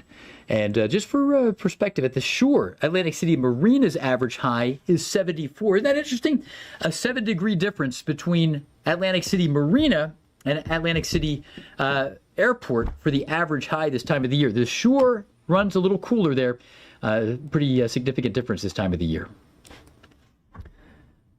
All right. AccuWeather Network rejoining us here. Thanks for being with us. 5:15 Eastern Time. We're tracking severe weather moving through parts of Virginia and areas around Fredericksburg facing a flash flood threat right over I-95. D.C., if you're in the district or if you're in Baltimore, it's kind of a snooze fest right now. The action is to your south. But Eastern Virginia, kind of a mess for travelers along Interstate 95, just south of D.C., between Richmond and D.C., about halfway between those two big points of reference. Fredericksburg, Virginia, tremendous lightning, nasty flash flooding in progress right now, and a severe thunderstorm complex is drifting through the area. Spotsylvania County, Fredericksburg, and southwestern Stafford County under a severe thunderstorm warning. The rain just continues to dump here. Let's take a look at those 6-hour radar estimates. Every time we look, it's more, 2.3 inches of rain so far, with rain still in progress along Interstate 95 in Fredericksburg. And the problem is, let's look at the 1-hour estimates. 1-hour estimates, it looks different, but we're going to get good data. All right. It's not good data. Cancel that. I do not trust that. But we do have, I don't know, I have to look at what's behind the scenes there with that. But 2.1 inches over a 6-hour window. Most of that fell in the past hour. Before we get to Aaron, I just want to briefly take us through a few of these other storms. Large complex of severe thunderstorms along I-64, west of I-81, right down the spine of the Appalachians. Nasty storms in progress here, damaging wind yet again. We're seeing more reports of damaging wind. Here we are in Roncavert in Greenbrier County, tree down on Chesapeake Street. Asbury, tree down, not a surprise. Stanford, 39-mile-per-hour wind gust at Beckley Airport. Pretty modest, frankly. That's not quite severe. Babcock State Park, 260 customers without power, tree damage. And Marmot, West Virginia. Let's take a look at our northeast power outage map. No states with 10,000 plus yet. But if we look at the Midwest, this is where we're going to go to Aaron Rigsby. Aaron, we're looking at still, I'm doing some quick math, still about 260-ish thousand addresses without power between Illinois, Indiana, and Michigan. That's more than 500,000 actual people in the dark. And it's really been about a series of storms, 2 days in a row, in which we got walloped in the Chicago metro and down into areas near Decatur, Illinois. I know you're on the move to get into position for tomorrow. But what have you observed with these storms over the past couple of days? Yeah, Jeff. Well, I tell you, these storms have had just about anything that you could possibly ask for when it comes into the regard of severe weather. We've had widespread damaging winds. We've had fairly widespread areas of tornado reports, some of those being significant. And we've also seen several instances of very large hail, and that's not limited to just Illinois. We've seen that across Indiana, parts of Wisconsin, all the way up into Minnesota, down into Iowa and Missouri, as this relentlessly unsettled pattern has continued to just pump out storm system after storm system. I mean, this stretch has kept me busy. We've been anywhere from Kansas up to Manitoba, Canada, all the way back down into the Midwest, tracking all of these back-to-back-to-back severe weather days. And even though it's a bluebird day today and it's a nice summer day, That set the stage for the severe weather threat that's going to be coming tomorrow, a little bit further to the west, a little bit closer to the Kansas City metro area, potentially upwards into Des Moines, before those storms move into or kind of form into a new damaging bow echo that's going to push its way into similar areas that have already been impacted by this last round of severe weather. Now, what's dangerous about that is you mentioned the power outages. A lot of these folks that are without power, if these storms come rolling through again, or this pattern shifts a little bit further to the east, we run into the problem of it's a little bit harder to get those warnings and reports out there. So if you can see now that there's a risk for severe weather across the Midwest, have some sort of a plan in place to get those warnings on your phone or a NOAA weather radio to get those warnings in case your power still remains out. Because I tell you, Geoff, some of these tornadoes that pass through this area knock down those high tension power lines, and that is a much slower process to restore power versus some of the rural areas that we see where they can get those kind of power poles up relatively quickly. When you have these main transformers down, that not only it takes a lot longer to repair, it also affects a lot more people when it comes to those power outages as well. All right. Yeah, it's well said, Aaron. Aaron, while we have you, we're showing some of the footage of the tornado scarring across parts of the farm fields and so forth in Couts, Indiana. And one comment that Guy Pearson, AccuWeather severe weather expert, made, I thought this was a good point. Because it's been so wet, that kind of allows the top layer of soil and some of the vegetation that's still in its early growth stages to get ripped away a little more easily, as opposed to if you have maybe scrubby brush that's anchored in with really hard, dry soil. Nasty stuff, though. Amazing shots. I love the drone shots, but we hate to see what happens out there. Aaron, looking ahead to tomorrow, what do you expect for your chase day to look like?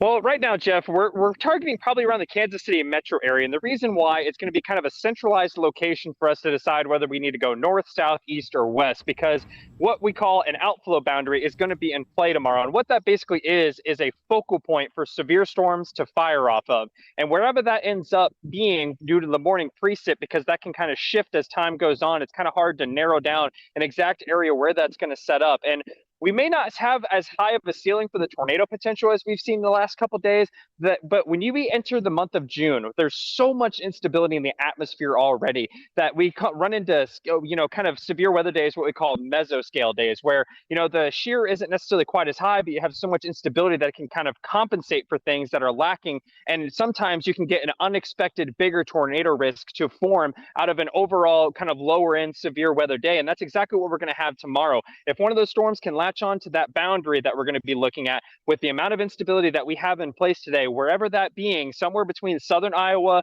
southeast Nebraska, northeast Kansas, or northern Missouri, the folks will have to worry about the isolated tornado threat as well. And this coming from just a chasing experience at this time of year, I wouldn't rule out, if a storm can anchor to one of those boundaries, an isolated strong tornado threat to develop wherever that ends up. And like we were talking about those power outages, and we're running into the weekend, a lot of the folks, you can run into a day where it's blue skies like this, and you're like, okay, it's going to be a normal summer day. Then all of a sudden the skies go dark. You run into those lightning dangers and you get caught outside. It can run into a lot of significant issues. So make sure you don't brush that off. Those folks that in the area that we've highlighted and that I just talked about there, don't let your guard down tomorrow. We got at least one more day before this relentless stretch of severe weather kind of pushes off to the east and gives us a little bit of a much needed break, especially for those folks in Illinois and Indiana that are in that recovery process, picking up those pieces from the damage left behind. All right. Well said, Aaron. Well, be safe when you're out and about this weekend. We always appreciate your reports. And it's been a tough year in Illinois, especially there, Decatur, Illinois. Aaron Rigsby, thanks again for your report. All right. Somebody asking about the question I wanted to answer was Richmond, Virginia. By the way, I have the tornado reports by state graphic up here. And in general, for Richmond, Virginia, let's go first to radar. Then I'm going to look at some other products here as well to help answer that question. The initial cluster of storms is missing you to the north, obviously. It's more of an issue up into areas around the northern, kind of halfway between Richmond and D.C. But we have some action that's just beginning to pop off of the Blue Ridge, and this has been happening a little bit, and then over the primary ridge of the Appalachians farther west. But still, we have a ways to go. A lot of that action, if you just take it at face value, these are slow-moving storms. let's take a look at this here. I'm going to bring up the high-res short-range model as well. But just a straight-up extrapolation of the eastward movement of these storms that are still way, way, way west, near the West Virginia line. That's 140 miles away, and at face value, these storms out that way, that would be on a trajectory to impact the area of Richmond, they are moving at a pretty slow pace at 35 miles per hour. So, what will probably get you will be a new development that develops overhead. So we're going to look at the short-term model trend in just a bit. All right, the AccuWeather Network has returned, and I'm partially done answering a question. Somebody asked, I'm in Richmond. When are these storms going to roll into my area? And I was just saying the storms way out near the West Virginia and Virginia line, they're a long ways away. They're moving at 35 miles per hour, and they're more than 100 miles west. So I think they may not fully survive in their current state into the area near Richmond. But as we go to the high-res radar data, we can kind of get a little bit of a view of how things are behaving here. Let's go to Blacksburg, and you can see there is some growth. Some of these storms are developing. They didn't actually move into this area. They just kind of popped, and I think we're going to continue to see new development out in advance of these storms. You can see there's an outflow boundary here. A little gust of wind outrunning. I'm going to try to trace the landing position here. That little blip of low reflectivity, that will help to seed another generation of storms, probably over the Blue Ridge soon. But as we take a look at the high-res short-range model, this will help us to, first off, the first thing I look at is how is it performing? Is it ahead of or behind schedule? It's doing reasonably well. I'm going to zoom this down into the Richmond area to answer the question more appropriately here. How's it doing with the current convection? And I'm going to look at this compared to radar on the clock. So 7 o'clock, it may be, it's not bad, but I think that it's already forecasting too much action on your western doorstep. But the message here is that there's going to be more development through the middle of the evening, and the modeling is supporting new convection that'll be seeded by downpours and thunderstorms coming in from the west. New development, I would expect Richmond to see the best shot for storms between maybe 7:30 and 11 tonight as these storms begin to move in. So you will likely not be missed, and you will get it in Richmond tonight in several more hours. All right, the network just went to a break here. Mechanicsville, Maryland. Where is Mechanicsville, Maryland? All right. We're looking, we're in the Tidewater area there, down in the far, far southeastern part of Maryland. At least I call it the Tidewater area. I don't know if that's proper. But yeah, you're kind of into an active spot here. I want to zoom into the point that I can actually see the Mechanicsville. There it is. It's sort of centered.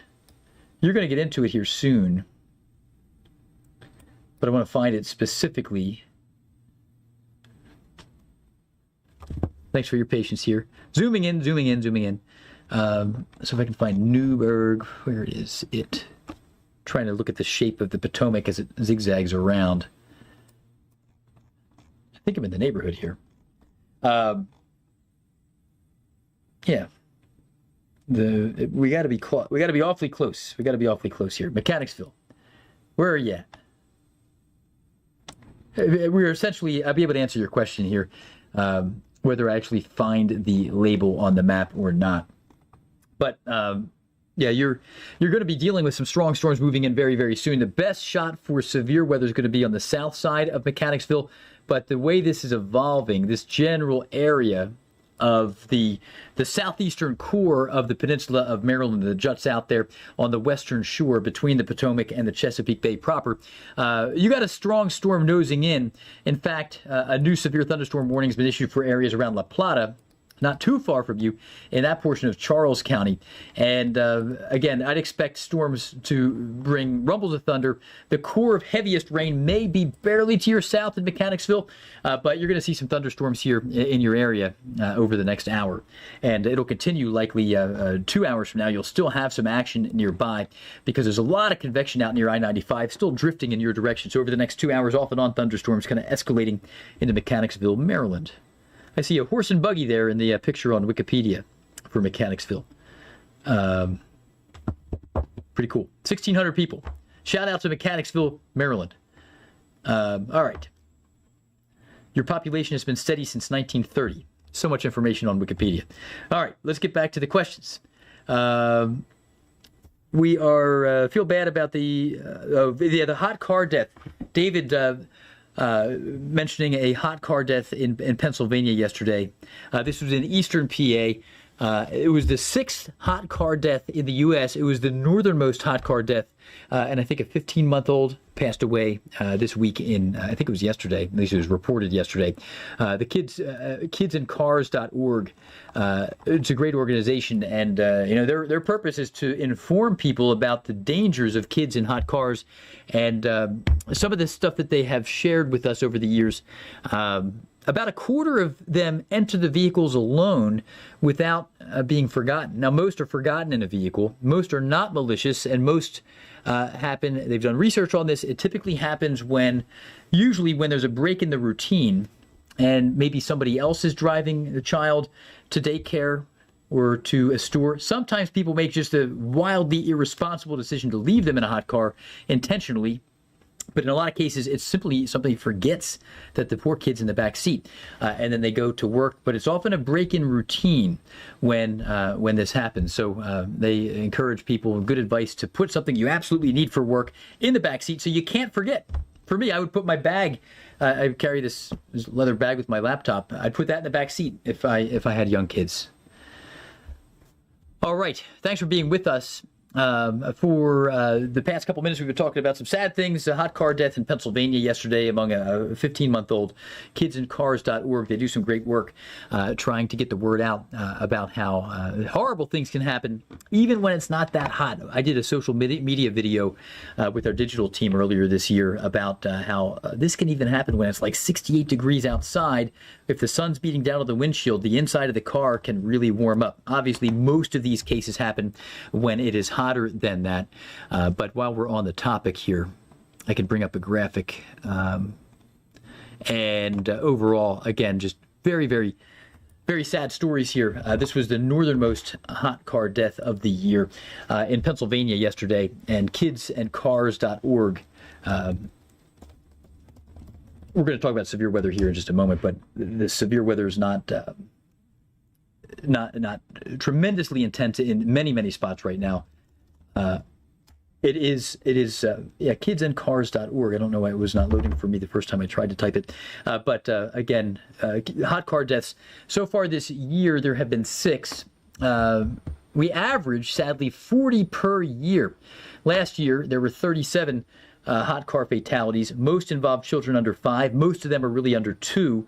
Some of these cases, a child climbs into the vehicle on their own. And this yesterday happened in Lower Nazareth Township of PA. Little girl, 15 months old, circumstances unknown. But that was, again, there were 2 that died on the same day back on May 20th, one in Alabama, one in Virginia. So 6 so far this year. And, some research suggests that it's mainly when there's a break in the routine and somebody drives a child and they're intending to go to daycare and they forget and they go to work, and it's usually the other, maybe the spouse that drives the kid. Just horrible events. And in a quarter of the cases, something like 20 to 30%, the kid gets in the car on their own. It could be a young child, maybe playing hide and seek. So it's a good idea to lock your car when you're parked in your driveway and you're inside. It's Saturday afternoon and you think your kids are inside. And if a young child gets in the car on their own and they can't get out, and you may not even know they're in there, maybe you didn't even put them in there, horrible things can happen. All right, let's go to the severe weather setup again into parts of Virginia. In Fredericksburg, Virginia, we're dealing with a flash flood situation, and the rainfall rates are decreasing in Fredericksburg City, but the damage has been done for some people's Friday plans regarding tremendous amounts of rain that slowed you down. And we want to check in with storm chaser Chris O'Neill, who is in the area. Chris, I'm curious how far south you are. I know that traffic has been a mess on I-95. 2.7 inches of rain so far on the north side of Fredericksburg along I-95. Yeah, I'm right in the heart of Fredericksburg right now. There was some light flooding. I just passed through on the road right now. I saw some knocked over trash cans, a couple small tree branches knocked down, but right now traffic's moving a little bit, but it looks like we have some fire trucks coming by, so they're probably going to be attending to something up here. So we'll see what's happening.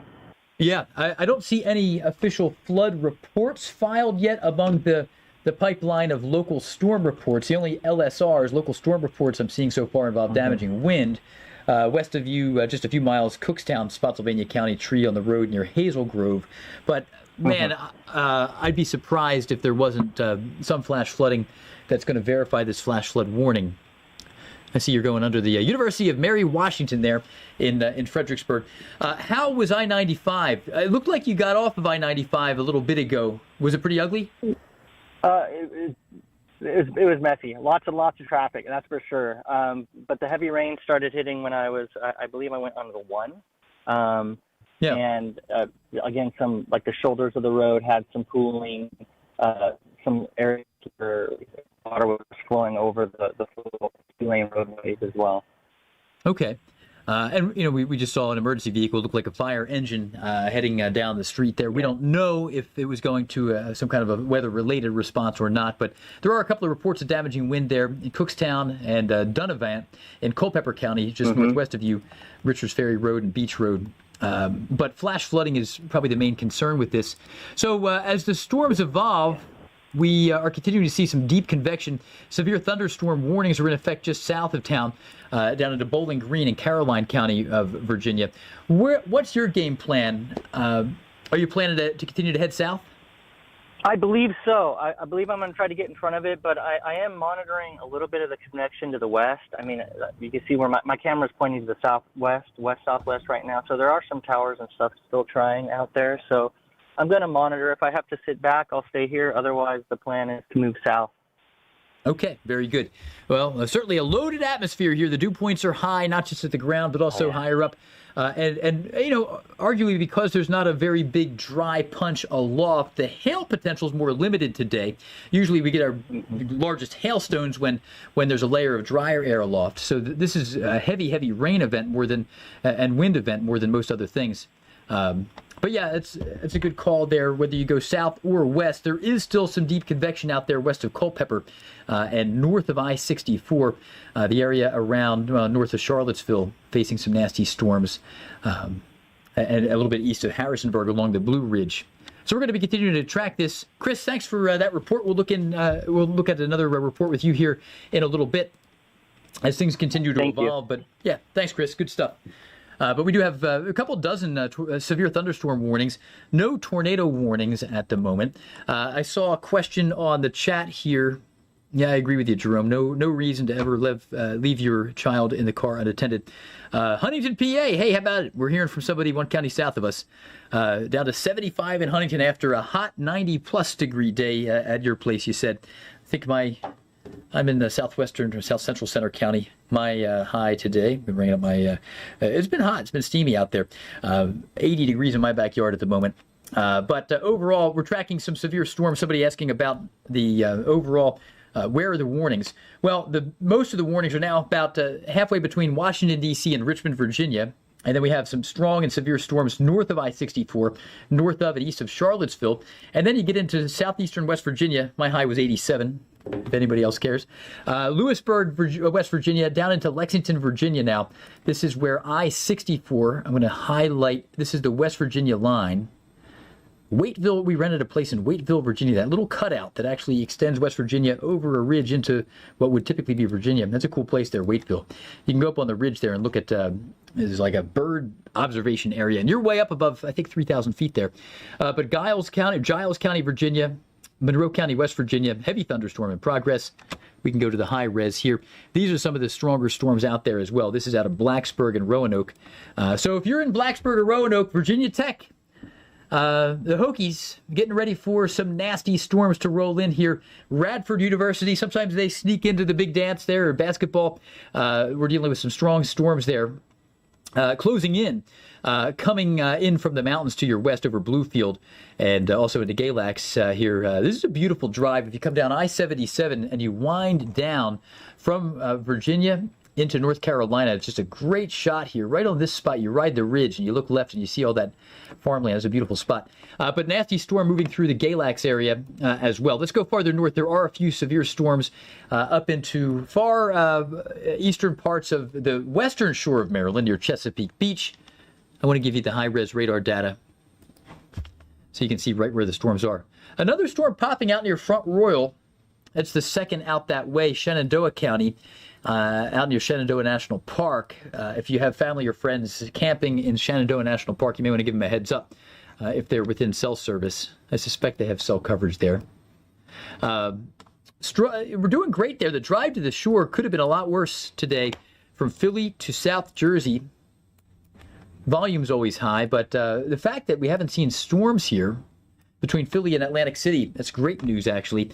Storms are popping over the area around the Pine Barrens and making a run into other parts of the near Barnegat and Surf City, Little Egg Harbor. Look out for it. New York City, you're doing fine so far. You are under a severe thunderstorm watch in New York. There's nothing urgent in the least in New York, aside from one little downpour that's going to clip Coney Island, moving through Staten Island now. But we're doing great there.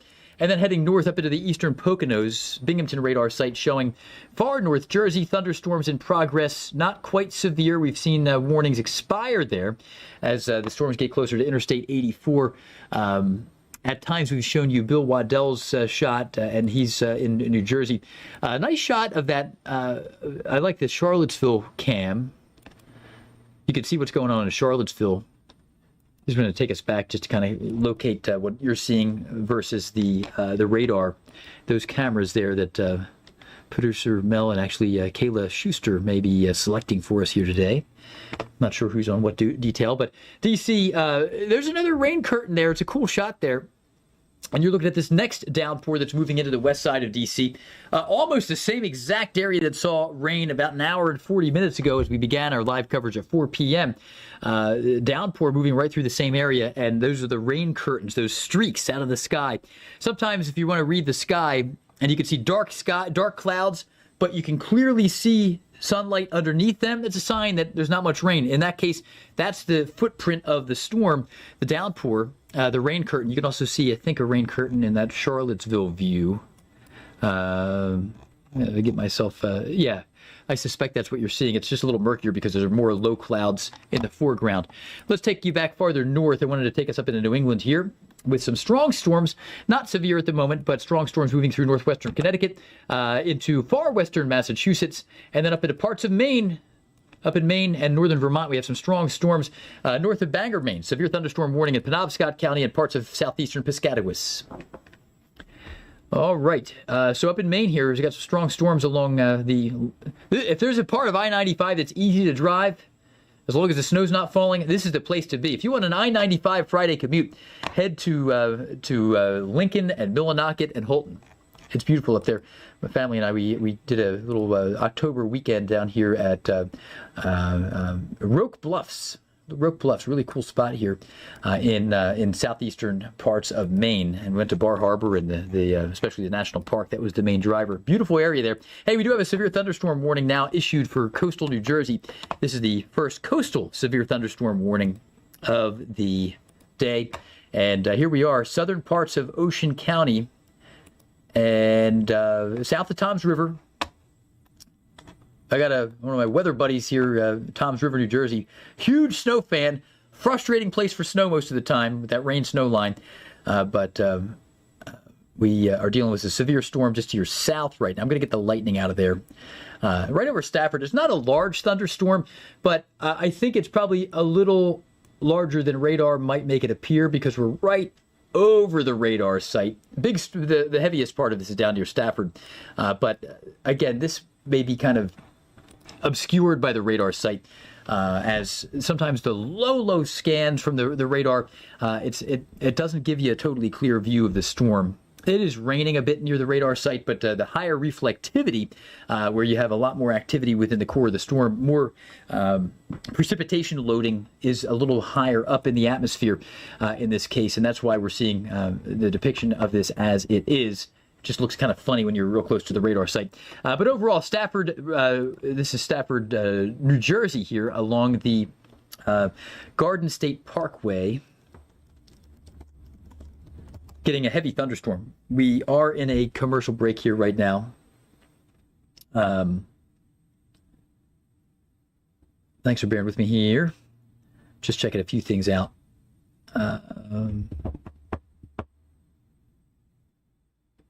Yeah, so the chunk of the Garden State Parkway facing the severe storm is going to be near Barnegat, and it's right over Stafford, really. So if you're traveling maybe down from the New York Metro to get to South Jersey, or from Toms River south heading down toward the southern shore points, you're going to hit it here in the southern end of Ocean County, New Jersey. I'm going to check out some of your comments, questions, but the Garden State Parkway, we've got some issues there. The Atlantic City Expressway doing great, though, at least from a weather standpoint. I don't know about traffic. Friday evening, it's tough as a mass exodus from Philly down to the Jersey Shore. Is Cookeville, Tennessee going to get hit bad? Let's go to the Cumberland Plateau, Crossville, Cookeville.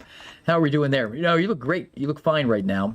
I don't see any big concerns there. Here's Cookeville, east of Nashville. And, if you're looking for the weekend as a whole, our severe concerns to your west on Saturday. This is our severe weather risk area for Saturday. Sunday, you will likely see some strong and severe storms. And by the way, this evening, if you're curious, we do have a small risk, but there's nothing going on down there yet. So we do have you covered under some degree of a threat. I think let's briefly do a quick look at the high res. And I'm going to scoot this down. I'm going to break a few rules here with our labeling just to show you how this is likely to play out. So there's very spotty convection this evening. I would put, if I were a betting man, which I'm not, I would bet against rain in Cookeville. There could be some isolated convection here in the hours to come to your east. All right, current temps, it's hot out there. And look at the boundary, Pittsburgh 79, 98 in Richmond.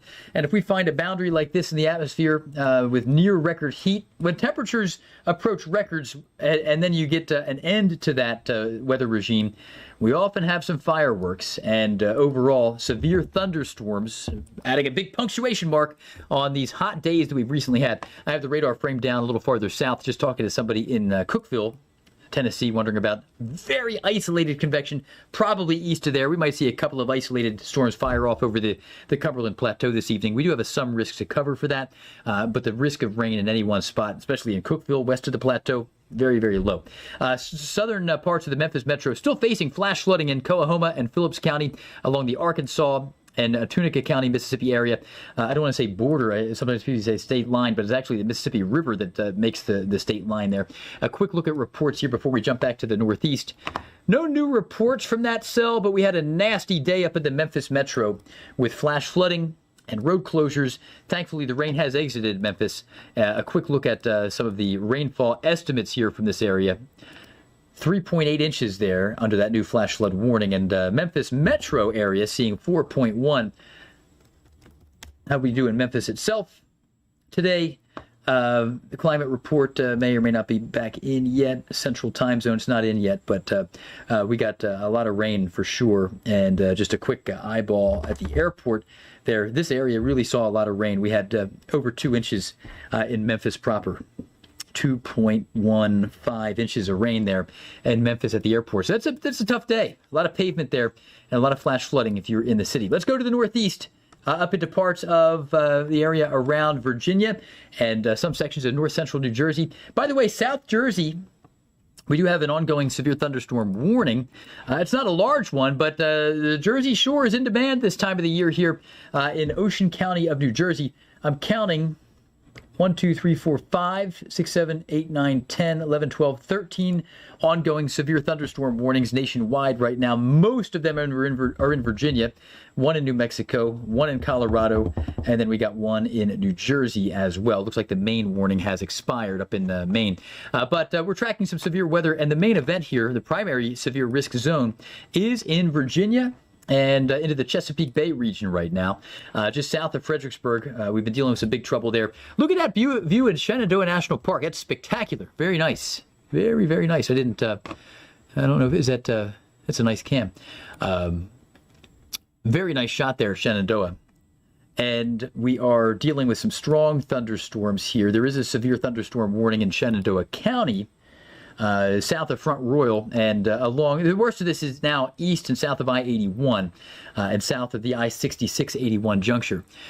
For more on tonight's severe weather, we do want to check in with AccuWeather severe weather expert Guy Pearson. And Guy, the flash flooding has certainly verified now in the Fredericksburg, Virginia area. You're joining us from AccuWeather Severe Weather Center in Wichita, Kansas. And Guy, what is your team tracking the most right now? Is most of your attention still on Virginia or elsewhere? Right now, most of our attention is still on Virginia. We've got some storms farther north, but this is certainly from a more consolidated severe weather area. This is certainly it. We did look like we did have some larger hail reports earlier, as well as some wind damage with the storms, as well as the flash flooding there in Fredericksburg. So, it is one of those things that damaging winds and some large hail certainly are the biggest threats with this. As we go towards the rest of the evening hours, these are fairly slow moving, so flash flooding is certainly a concern. As storms may move over the same area multiple times or sort of congeal into one area, sort of like what's occurring now south of Fredericksburg. That's sort of what happened over Fredericksburg. You had one or two storms that sort of either sat there and eventually merged together. And typically when that happens, then, their rainfall rates with that do pick up in intensity quite rapidly. So. Yeah, I agree. We were talking, Guy, a little bit ago with somebody in Richmond, and I think as, kind of a reasonably large city here that hasn't seen anything yet. The tricky nowcast, because the forward motion of some of these storms coming in from the west, looking like 35 miles per hour or so. And, if we were just to simply do just nothing but an extrapolation forecast, we would say it would take several hours, but we could do better than extrapolation here, given the way storms are evolving. Do you expect that some of the convection off of the Blue Ridge may help to seed more development? I know that the HRRR has been suggesting that we do see storms later this evening into the area around Richmond. Yeah, I would be in pretty good agreement with that. I think the main forcing that's, currently with the storms over the Blue Ridge, I think are certainly going to continue to push towards the east. Like we were seeing south of Fredericksburg there, you'll probably have some additional development to the south before those actually get there. So specifically for the Richmond area, it wouldn't necessarily be the storms that are probably over the Blue Ridge at the moment, but some things developing here over the next couple hours as the whole area here, as you're sort of seeing with future radar and everything, sort of filling in and eventually moving across the Richmond area later this evening.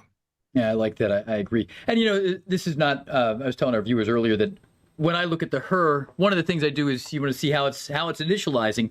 And it's not initializing perfectly, obviously. I think that probably this blob of convection is a little too close to Richmond. But I think that the messaging here is that despite the specifics, if you take off your glasses and just kind of blur your eyes, the HRRR is arguing firmly for some pretty good convection to move in there.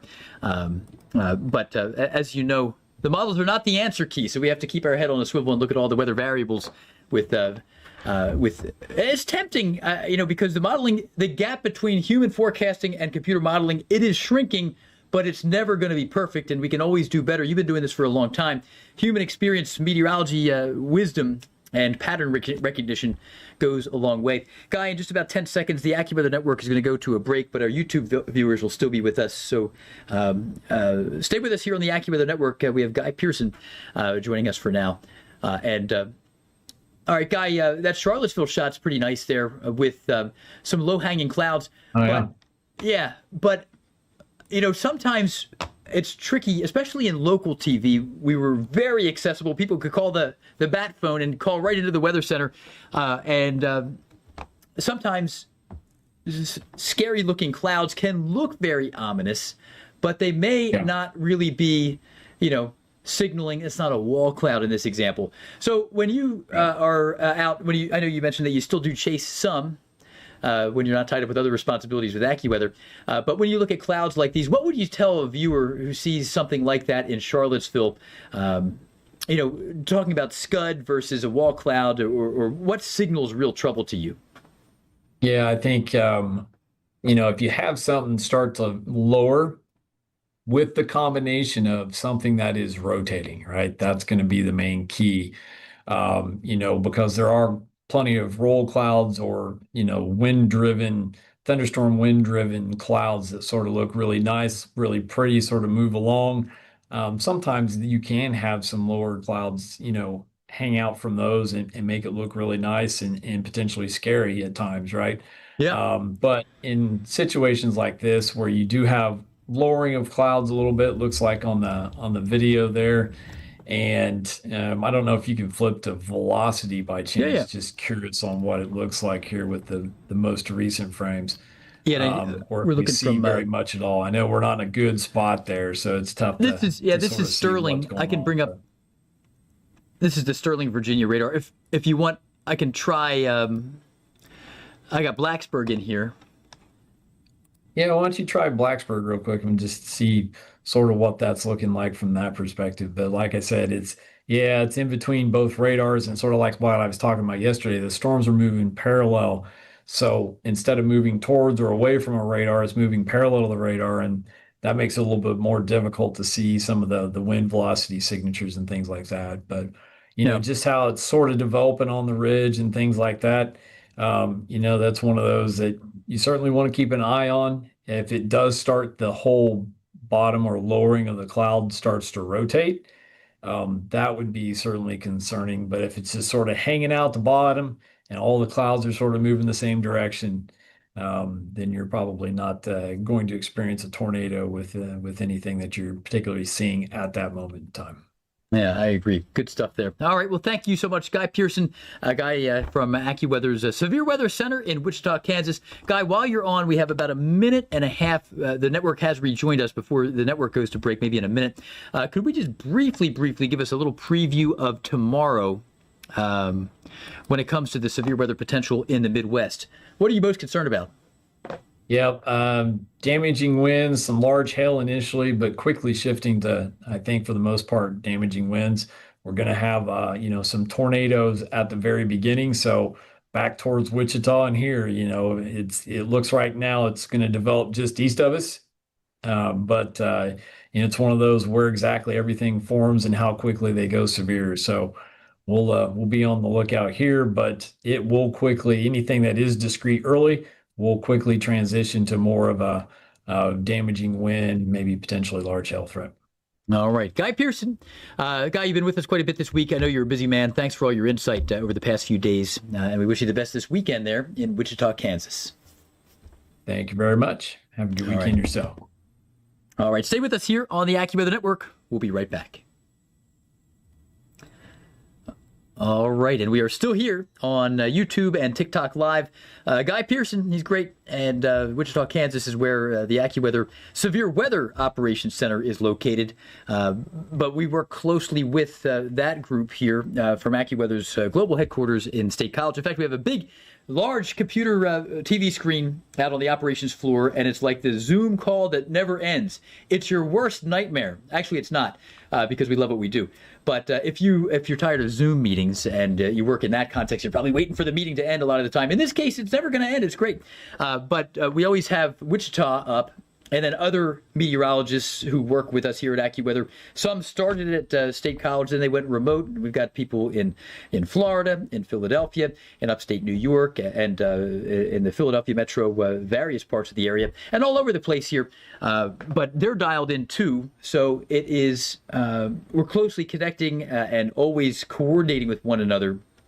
And a consensus forecast is how AccuWeather is built. If you take a class of 30 forecasters and you take the top performing forecaster and compare that person's work over the long haul, over the course of months, with an average of maybe the 6th through the 10th best, the 6th through the 10th best, their average is going to outperform the forecast champ in isolation. So it's kind of interesting, but that's what Dr. Joel Myers learned. He started AccuWeather many years ago in 1962, and in his earlier years, he was also a meteorology professor, and he taught about a quarter of all meteorologists who were working in the 80s.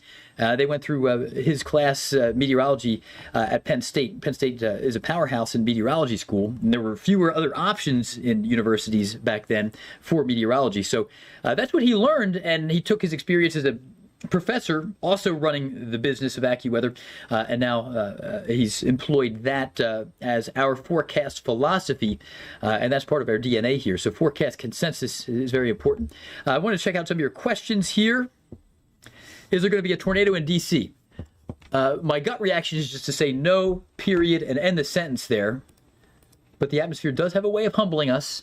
The risk of a tornado is very, very low in D.C., but until the front comes through, I'll probably never say that there's no chance of a tornado in a convective environment, because you can get strange cell interactions and all that. But man, the chance of a tornado in D.C., it's less than 1%, and it's probably a lot less than 1% this evening for the chance of a tornado in the district itself. The chance of a tornado somewhere within Virginia and southern Maryland, it's probably less than 5%. Maybe I shouldn't say that. I would say the chance of a tornado within the whole region is less than 20%. And that's actually pretty low. It's pretty low when you think about the isolated nature of a tornado over a huge area. For example, in Pennsylvania, we average about 17, but depending on the year, 15 to 20 tornadoes a year. But that's a big chunk of real estate here. So the chance of that impacting your neighborhood is very low, and much less for even your house. But you got to take shelter when a tornado warning is in effect. I'm going to check out there is something that the College of DuPage has on their website that just has a very primitive, it's a feed of every severe thunderstorm, flash flood, and tornado warning issued in the country. And the last tornado warning issued was at 11:18 p.m. last night in Ohio. So at least the Weather Service has not issued any tornado warnings at all yet today. Checking out other comments here. We're coming up live in a few seconds. Any severe weather predictions for eastern New York? We'll talk about that here as we come up in just a moment. All right, thanks for being with us here on the AccuWeather Network. We are dealing with a severe weather setup here for many into the Northeast. One question I'm seeing right now is there any severe weather predicted for eastern New York this evening? So it's really just the far southeast corner of New York State. I'm going to draw the front. If you're northwest of the front, you are in the clear. You're in good shape. But overall, the risk of severe weather is still present for parts of New York State, down from areas around Newburgh and south of Poughkeepsie, basically Poughkeepsie along the Taconics, and all the way down into New York City. That's where the risk is still present. So it's the most populated corner of New York. But here's the high-res view. Turn the lightning on. We do have some strong thunderstorms that are not yet severe, or not severe at the moment. Some of these have been severe, and now they're not anymore. But they could return to their former glory as severe into areas around northeast New Jersey. And any part of New Jersey is still a risk, except for far northwest New Jersey up near High Point. So the risk is still present here. I'm kind of just drawing a line. Poughkeepsie up into areas east of, southeast of Troy, New York, and the Albany area. So it's Poughkeepsie. It's the lower Hudson Valley. I say the lower Hudson Valley down through Long Island still has the risk for New York State. And that includes New York City. Damaging wind would be your main event. Let's go to Bill Waddell, who's in this general area of New Jersey, at least. I'm going to switch my radar site. Bill, Plainsboro, New Jersey. Caller, you're on line one. How's it going in Plainsboro? Well, Geoff, Friday afternoon, battling traffic in New Jersey. You can imagine. Tough to keep up with the storms. We were heading toward the coastal Jersey, where we had that severe thunderstorm warning, excuse me, a short time ago. Got hung up in traffic and trees in the Princeton, New Jersey area. Beautiful campus, by the way. But just with trying to get to the beach in Jersey on a Friday afternoon wasn't going to happen with traffic. So what we're doing now is we're heading north. We're basically pointing in the direction, going to hop on 95, heading towards the Newark and New York City area, just so at least we can give you the perspective, the view of the clouds of those storms that are going to be rolling in to the New York area, into Connecticut. On our drive, I saw a rainbow. Got to report the rainbow alert. That was in Skillman, New Jersey. Sent some video in of that. And it was in Flemington, New Jersey earlier this afternoon. That was a severe warned storm where there were reports of pea-sized hail, a few reports of trees that came down on the roadway, I was about 20 minutes behind that storm, again, just dealing with Friday afternoon traffic. And I can tell you, I saw some tree branches down on the roads and some blown over trash cans.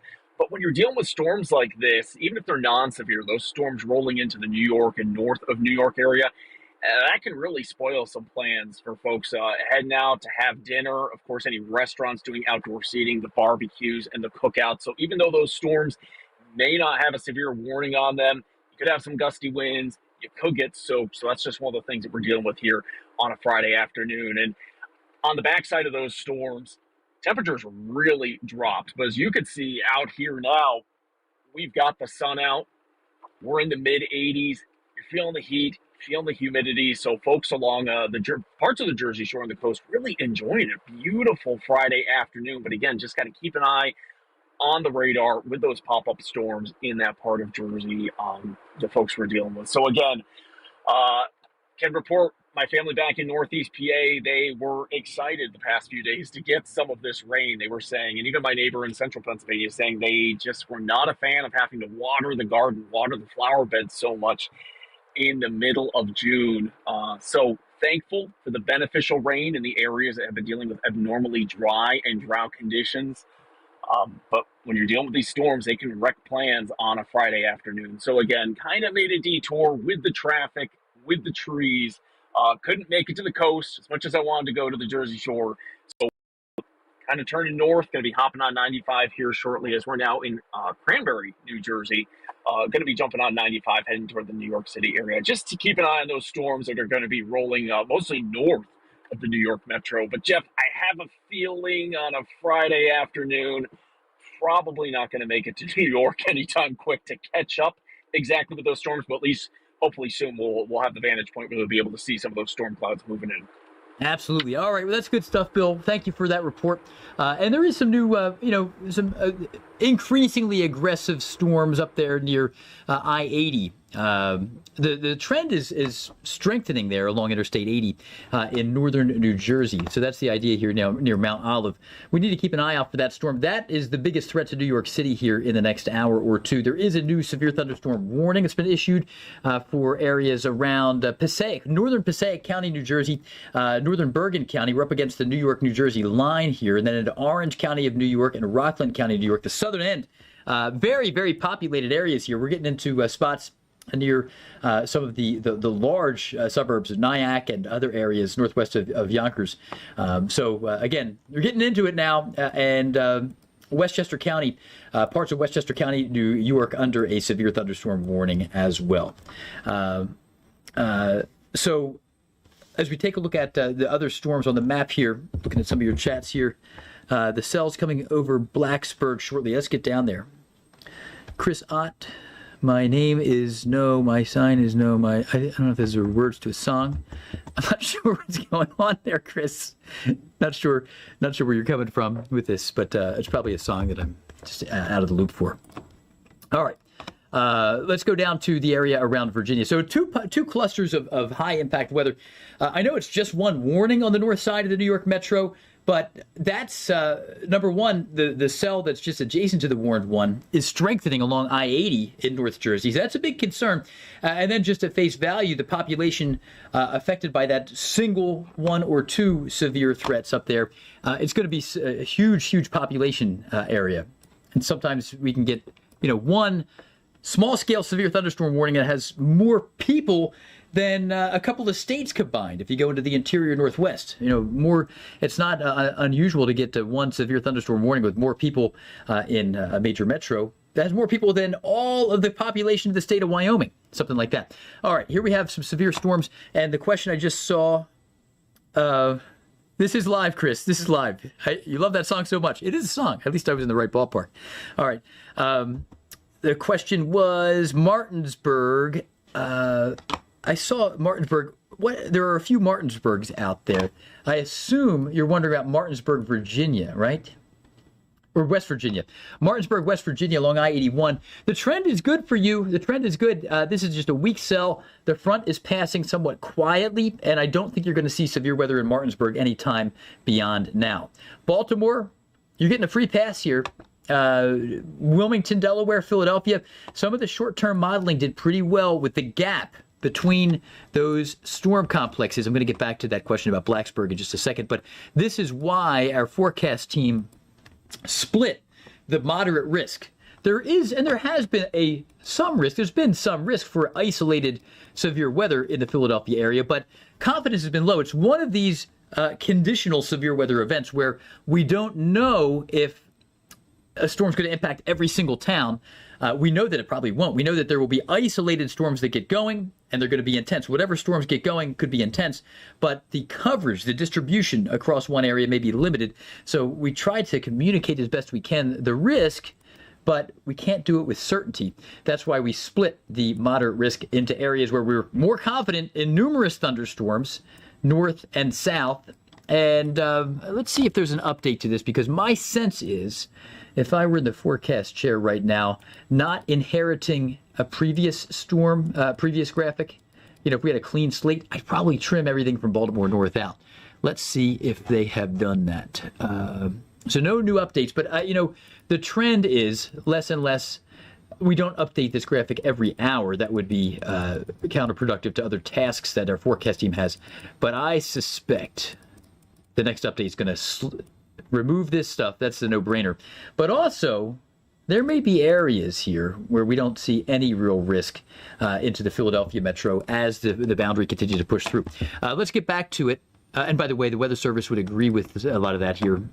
The severe thunderstorm watches. You are still under a severe thunderstorm watch in Baltimore, technically, but all the action has been south. And I think this is going to be one of these cases where a few of these counties, Harford County, Baltimore County, it's probably a zero storm situation here for you, most likely as we move forward. And the high-res short-range model, this will help to answer some of your questions there around Baltimore and points west. No indications of development here for the evening in those areas. So I think Baltimore and Philly most likely are going to be scot-free with this. All right, let's take a look farther south. We were asking about Roanoke and Blacksburg. Well, this is ramping up right now. So this is going to be the teeth of the storm here, and there will be some power outages in places near Roanoke and Blacksburg. The city of Roanoke is under a severe thunderstorm warning, as is Montgomery County of Virginia and other areas here, Craig County, Giles County, Pulaski County, also a little severe still down into Carroll County. Let's see, Blacksburg. Blacksburg is off of the interstate, right? It's northwest. I'm trying to think. There it is. So you are under the severe warning as well. Let's just give you a better view. Blacksburg's radar site. So you're in the teeth of this in Blacksburg. So the worst of the storm here in progress in Blacksburg right now. Conditions will improve after a couple hours of rain. The worst of it the next 20 minutes. All right, first 100-degree day in Washington, D.C. since August 28th of 2024. That's impressive there, Jesse. Very, very impressive. We were so close to 100 in D.C. last year.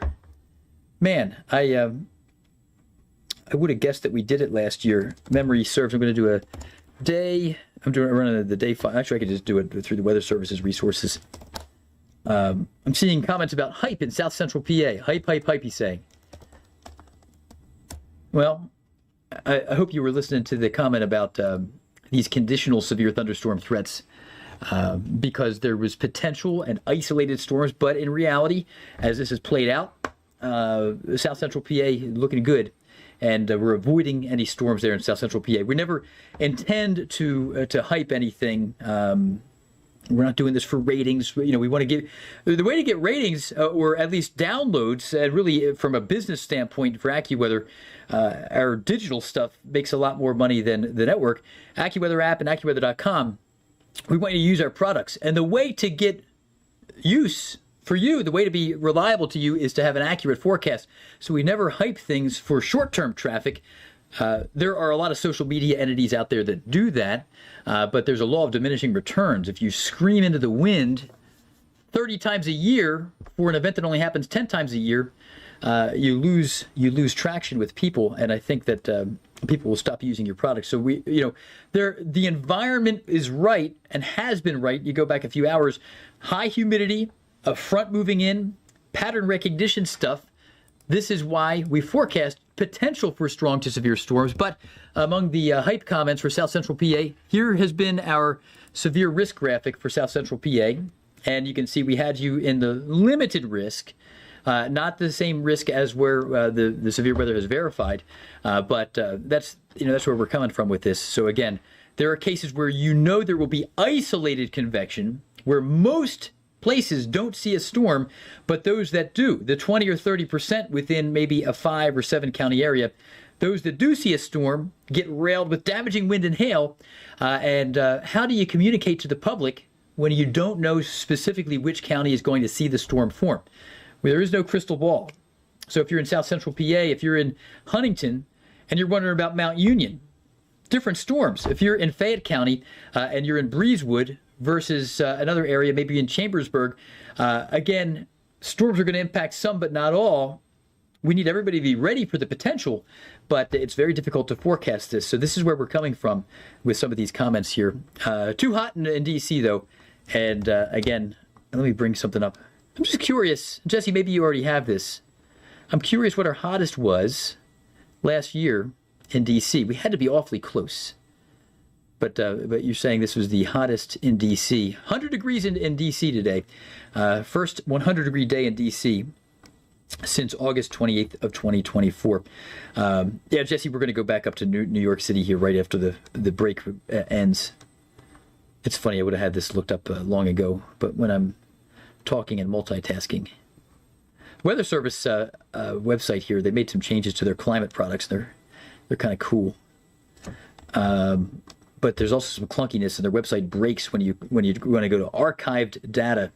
So I hope they fix that. They've made some cool changes. The Weather Service, they made some really cool changes with their climate products, but parts of their website have literally broken on their local climate page now when you go from one link to the next. All right, we'll go to New York City here in just a little bit. But Jesse, I'm curious, hottest last year in D.C., if you have that.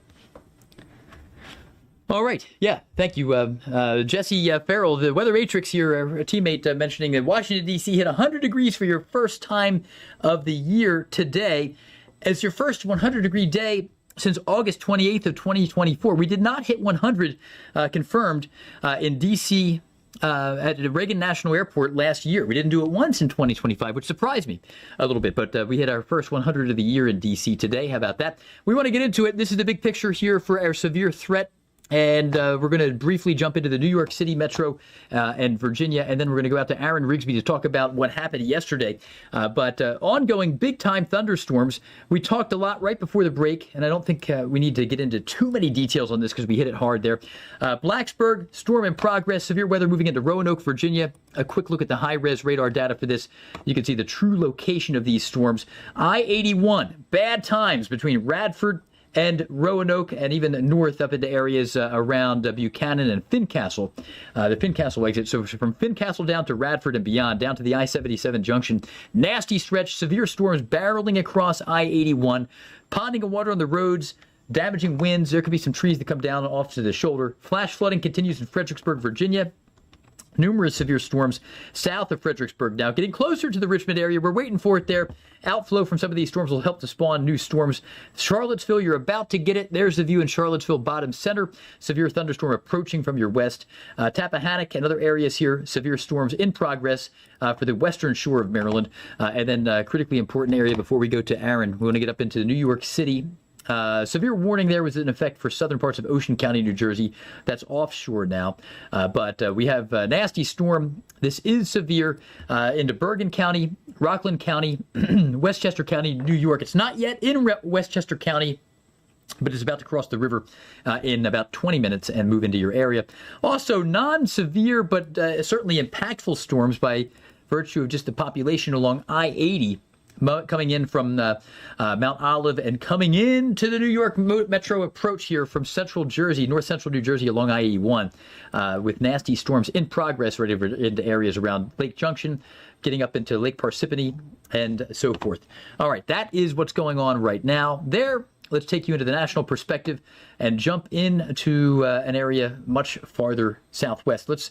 In fact, I want to transition to Aaron Rigsby, who's on the ground, and our storm reports from the past 48 hours. Holy moly, look at these. I'm going to peel away some of them tons and tons of wind reports, hundreds of them. But if we were to throttle this down to just tornado reports, pulling off the flash flood and other reports here, pulling off the hail reports, pulling off the wind reports, there are your tornadoes. And if we go to another product here, we can show you the tornado tally, not explicitly tornado surveys, but tornado local storm reports that get filtered down.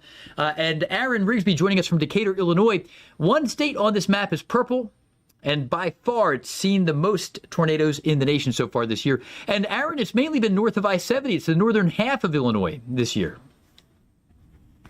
Yeah, you got that right, Jeff. And I tell you kind of get the vibe when you're talking to a lot of the folks around here that were just affected by this most recent round of severe weather, including those tornadoes, that I think everyone is just exhausted. I've talked to several folks that, it's been 20 plus years since they've dealt with back-to-back severe weather days like this. They say it's not too often that the tornadoes have tracked where they have, especially those areas in northwest Indiana, because not only did they have those significant tornadoes come through yesterday, we also had significant tornadoes come through in, I believe it was March 10th of this year, as well as the same day as the Kankakee EF3 tornado. Multiple strong tornadoes ripped through almost the identical area of what we just saw last night. So the folks around this part, especially in the Midwest and in Northeast, Illinois and in Northwest Indiana, just cannot seem to catch a break this year. And I think a lot of folks are ready for that summertime pattern to go into effect so they can breathe a sigh of relief and begin the cleanup process across such a widespread area. A lot of these folks that just maybe got their, not necessarily their power back on, but a lot of their cleanup done,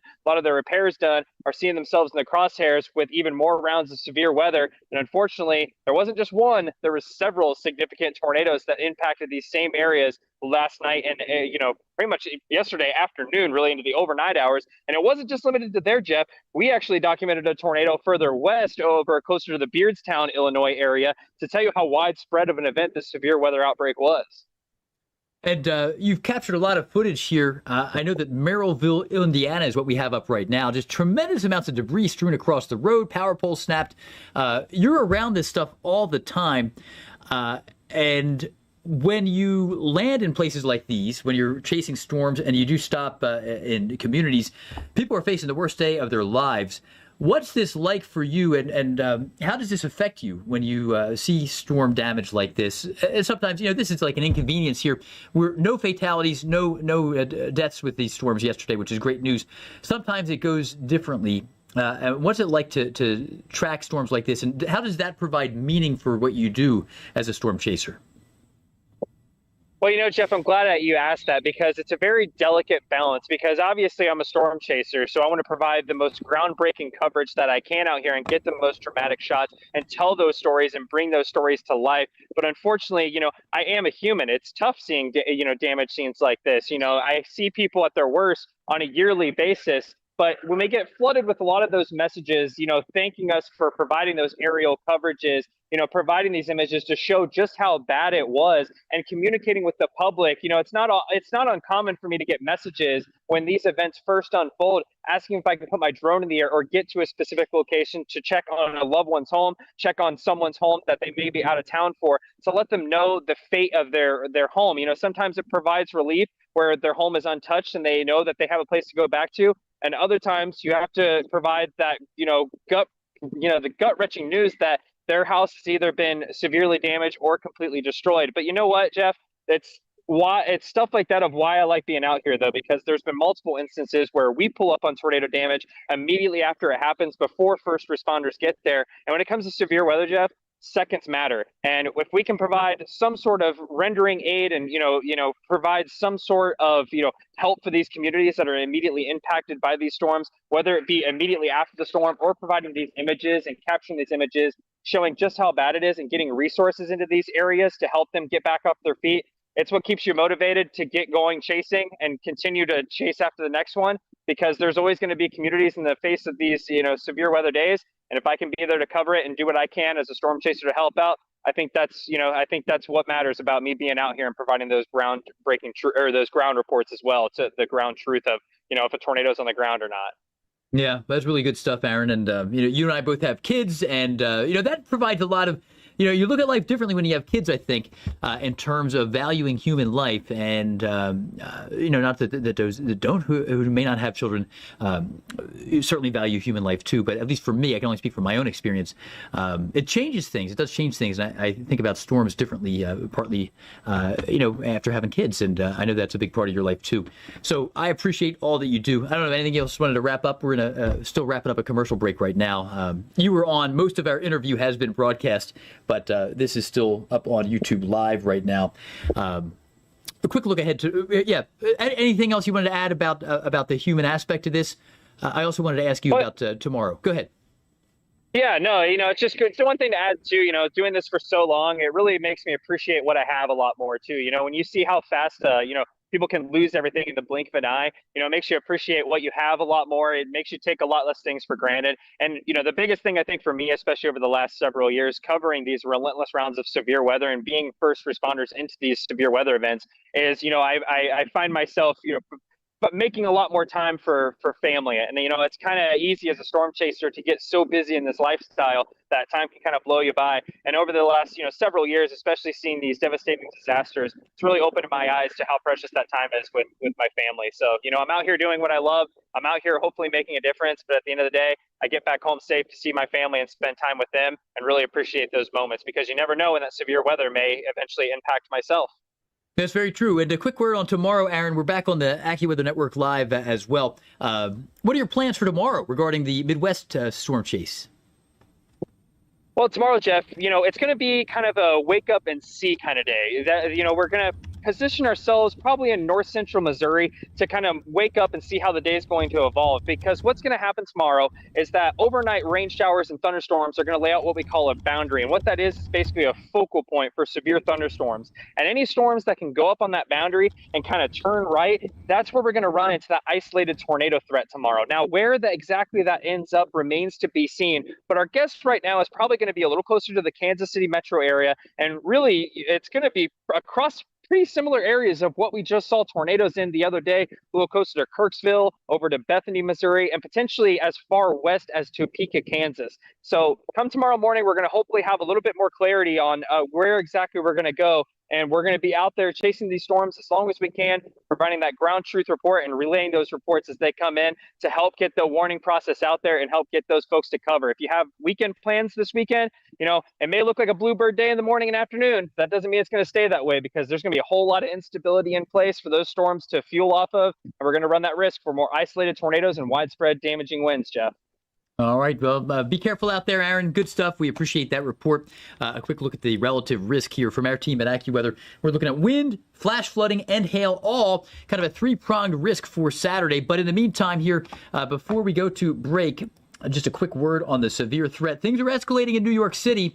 They are escalating in New York City here with a severe thunderstorm on the north side, a strong storm coming in from the west, and Baltimore, D.C. farther south. All right, I should have said D.C. farther south there. We just went to a break. Baltimore actually has been trimmed out of the severe thunderstorm watch. So again, somebody just posting. So is this a snooze fest in central Maryland? It is. It is a snooze fest in central Maryland. No severe weather for you today. I'm just typing a quick thing here as we're in a break. Washington, D.C. It's 100 degrees. 100 degrees in D.C. for the first time. This is for the ticker on the bottom here when our network comes back. First time since August 28th, 2024. How about it? Good information from the Weather Matrix, Jesse Farrell. So we save that, and then we can kick it into gear here to start the ticker again. I think that'll change things there. All right. Overall, some of your questions and comments. Yes, I agree with you. This is a situation where there will not be severe weather. We have the benefit of watching the trends over the past hour or two. There will not be severe weather in Baltimore. In fact, the Weather Service agrees with that. They have trimmed the severe thunderstorm watches down. No longer is Baltimore City under a severe thunderstorm watch. Again, that's just the trend. In Philadelphia, you're not going to be under one. The cities of Scranton and Allentown have also been trimmed out, and that's just because the storms have already moved through. Generally, those areas, maybe not every acre in that area, but most of those areas already saw the storms roll through. Let's get back to radar here. And we can see what's going on with our ongoing severe thunderstorm threat. I'm concerned about New York now as the storms begin to rumble into the northern and western suburbs, Westchester County and so forth. But the storms that have been moving through Virginia have been the center stage here for the worst of it. And new reports are coming in. Brand new severe thunderstorm warning east of Roanoke here in interior Virginia. That's the town name. In Giles County, tree down and covering both lanes on Big Stony Creek Road and Ripplemade. Into areas like Bedford County, a severe thunderstorm warning is in effect. Hail in Fry's, Virginia is a good town name. Fry's. I like Fry's. Tree down covering both sides of the road. Let's head farther north, see if there's any new reports worth sharing into the area around I-95. Fredericksburg, Virginia here. Multiple reports of trees and power lines down near Linden Ave. I begin to wonder about power outages. Are we at the point that we're over 10,000 in the Northeast? We are.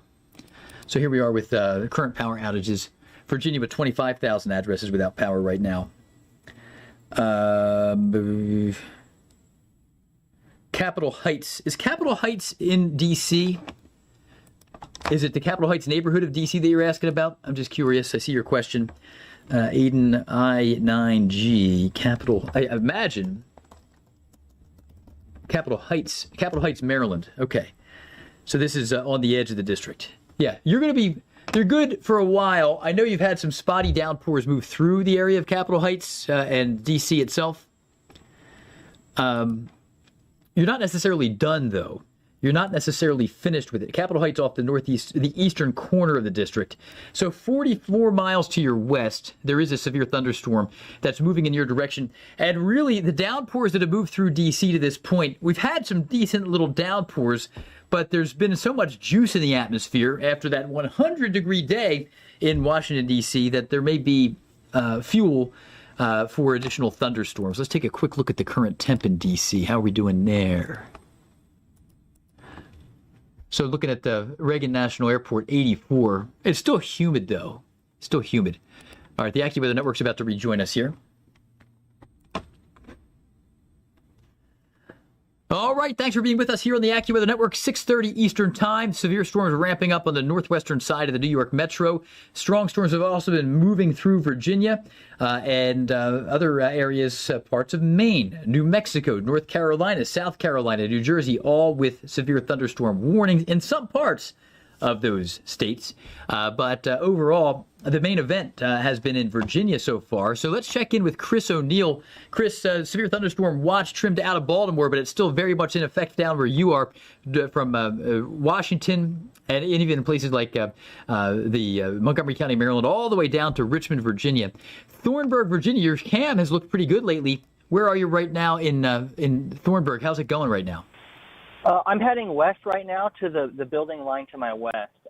It's light precipitation now. I did drive by as I was coming out of Fredericksburg some snapped large tree branches and even a snapped tree off to the side of the freeway, luckily not impacting any motorists. But where I am now, it looks like these storms are starting to fire again to my west, so I'm going to see what happens.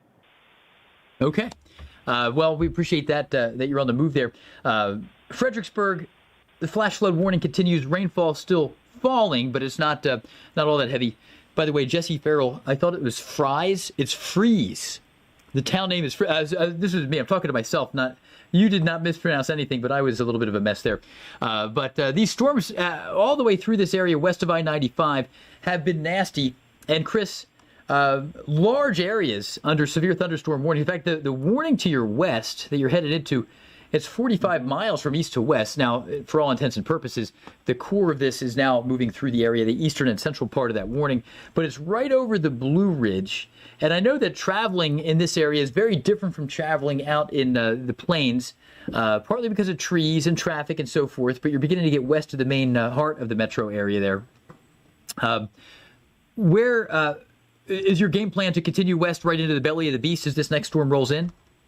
Yeah, and then to skirt south as the line moves to the east. Okay, very, very good. I see a pretty interesting sky there over your head. It's definitely getting more detailed right now. It's getting a little bit more defined. So that, as a storm chaser, that's always exciting. So, I'm going to continue to get closer to the base of these cells. But currently, I'm in Snell. So there are two cells that are just to the east of that severe thunderstorm warning that we're probably looking at the base of right now on my camera. Yeah, and there's a little bit of a pouch-like structure there. We're like getting a third of the way to mammatus clouds here. If this becomes more defined, we may begin to think about that. Good stuff. So I see Snell. I just circled that on the map, and not far from you to the south, a new report of wind damage there, Gatewood, Virginia. Multiple reports of trees down in the area in Spotsylvania County. And then to your north, you mentioned some of the action up to the north, other parts of Spotsylvania County. Numerous reports of trees down. And here's a tree right here. Okay. In about 20 seconds, you may see it on your shot. Okay. Yeah, I see the spinning wheel, so there may be a brief connection issue. Whether I hope it comes back before we miss it. But a lot of reports of trees down. Have you seen any utility trucks out?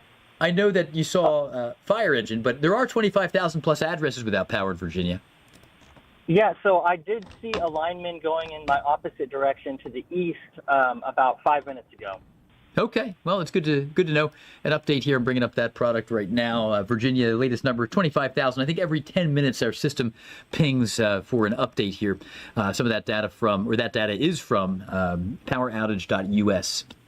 I'm going to consolidate our graphics here, bringing the Virginia thing to the other graphic. But Chris, thanks for being with us here. I know I'm being a little less formal, just kind of on the fly, commercial free, but we appreciate your reports. So we'll look forward to checking back in with you in a little bit here as you continue to move through Snell, Virginia, near some deep convection in the area of Virginia. Here's a more consolidated look at our power outages right now on a regional level. The Midwest, by far worse than others because of the storms from 2 nights ago that brought hundreds of thousands without power in Illinois, and then more damage yesterday. We had a 51-mile-per-hour wind gust at Roanoke Airport. So 51-mile-per-hour gusts in Roanoke. Those storms moving through the Roanoke area and Blacksburg are pretty nasty. So 51 miles per hour doesn't technically check the box of verifying as severe, but it's enough to bring some small tree limbs down. So I'm going to go farther south here and switch over to the Blacksburg radar site. So the standard for severe is technically 57 plus miles per hour, 58 miles per hour. 51 there in Roanoke is just almost severe, but it's enough to bring some small tree limbs down. So that's a brand new report there from Jesse Farrell. We are under a severe thunderstorm warning in Roanoke and moving east into Bedford County. This also is kind of stringing out west to east, and that makes me begin to get concerned again about flash flood potential west of Timberlake, between Roanoke and Lynchburg, an escalating flash flood risk here over the next hour. And I'm going to loop this. No warning yet, but I think it may be something that we need to begin to watch for flash flood concerns developing here. Just by nature of the linear fashion, this is kind of stretched out west to east, and the problem is the vector of motion with this storm moving through Roanoke is also west to east. So this is going to run the length, almost like train cars along a train track here. How are we doing with rainfall amounts? 6-hour estimates. We're getting into the green, over an inch. So we have an inch already about halfway between Roanoke and Timberlake. Going back to radar, that's about halfway through the storm. So if we got I would basically just forecast a clear cut 2+ inches of rain west of this line. If that storm brought us an inch plus, and we're only halfway through the storm in terms of volume of this heavy rain mass, I think we're going to end up with 2 inches of rain here halfway between Roanoke and Timberlake. And then anything beyond this, the light stuff, is going to add a few more tenths of an inch. So we could have 2.2, 2.3 inches of rain here northeast of Roanoke for this 2 or 3 hour window that we're in the middle of, from between 5 p.m. and 8 p.m. this evening. Fredericksburg about to get into the eastern training rain again, Jesse mentioning. All right, good info there from Jesse Farrell. I'm going to check out some comments here on the chat. We are in a commercial. We're not in a commercial break. We're up here on the network. When we're not doing these YouTube lives, we are keenly aware if we're up or down. But sometimes when we're up just continuously commercial free, I just have to look at the clock to see if we're in a commercial break or not. So we're getting back into some problems in Fredericksburg. Good point from Jesse there. as heavy rain ramps back up. This is not good. This is not good. This is going to be some really heavy rain moving into Fredericksburg. So if you've been trying to get the water out of the basement from the past 2 hours, unfortunately in Fredericksburg we have some more problems coming in. Nice shot of some distant convection from Bill Waddell in Seawarren, New Jersey. Chris O'Neill in Snell, Virginia, moving west, and I think he's moving west and south. And there's the shot in New York City with severe weather on our doorstep in the biggest city in the country here. Let's take a look at New York again. We've been tracking some severe weather up to the north. And I'm going to see where Seawarren is. I'm not familiar with Seawarren, New Jersey. That's a good call out there, Jesse, with that increasing threat for flash flooding again in Fredericksburg.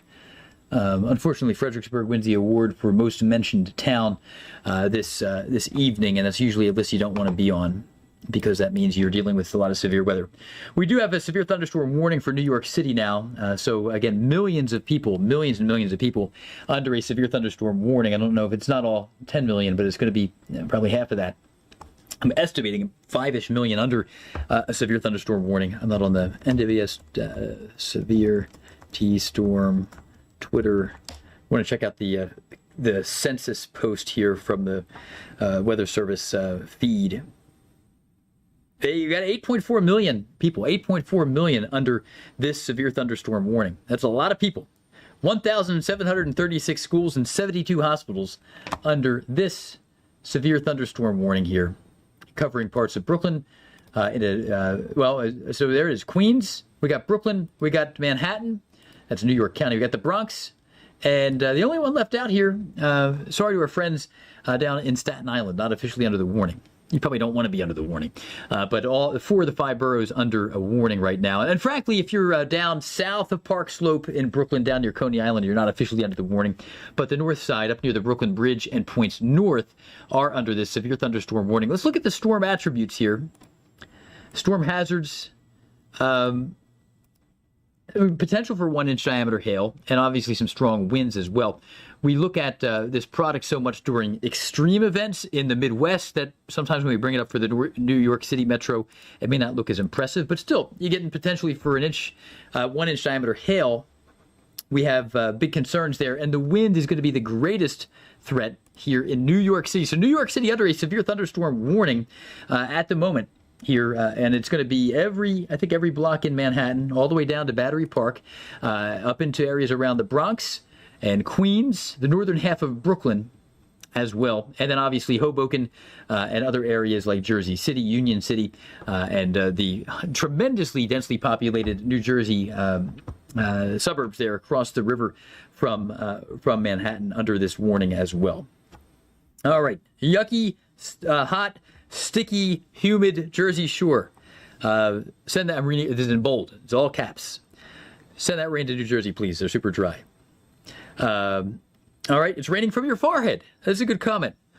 Experienced opinion. It's raining from my forehead. It's all caps. Stay with us. We'll be right back on the AccuWeather Network. All right, we're reading some comments. Sleepy Hollow, New York. I always like that name. It's a good name. Sleepy Hollow, New York. The rain is letting up in Sleepy Hollow, New York. Upper East Side. You're in the Upper East Side there. See dark skies over New Jersey. Yeah, we could see them too there. Here we are at the bottom right view in New York City. It's a Earth Camp shot. We love the Earth Camp shots. That's given us a dark sky there. And Bill Waddell is moving. I think he's moving in this direction here. It looked like we were getting into more of that North Jersey, New York Metro feel there from his dash cam, getting into the core of the urban area. Chris Neal in Snell, Virginia. The skies have opened up for him there with heavy rain nearby. But when I say that, I mean the vegetation that isn't blocking as much of the view. And there's the view. There's the view in Sleepy Hollow. Hey, how about it? Maybe your comment was not because you were there, you were seeing it. All right, David, that's good. David Colantuna. David Colantuano. I don't know why I even tried to do this, David, because I'm only getting myself in trouble. Now I'm committed. David Colantuano. I don't think I did well, but I'm sorry, David. I wasn't sure if you were there or just responding to the view in Sleepy Hollow, New York. Brunswick, Maryland. Let's go to Brunswick, Maryland. Wondering about the update in Brunswick, Maryland. If you're not in far southeast Maryland, I think it's an all clear. But Brunswick, I'm pretty good with geography, but not always. Brunswick, Maryland. Population 8,000. We are, you're in the clear. You're in good shape here. So Brunswick, Maryland, you're out there near Frederick. You are in good shape. Now, there may be I can't rule out some distant lightning, but you're in pretty good shape here. You are in this area near, there's Brunswick, right on the Potomac. That's a cool spot there. I think that the train runs through there, the Capitol line, the Amtrak train, and that rail trail thing. You can ride your bike from Pittsburgh to D.C., and that's a tremendously popular thing. And I think it goes right through your town there if you're along the Potomac. If it's not on your side of the river, it may be on the south side. But regardless, you're in the clear. There is a heavy thunderstorm not far to your south. I'm going to turn the lightning off just so I can measure. I'm going to mouse wheel in here. I'm going to get Brunswick back up on the map here.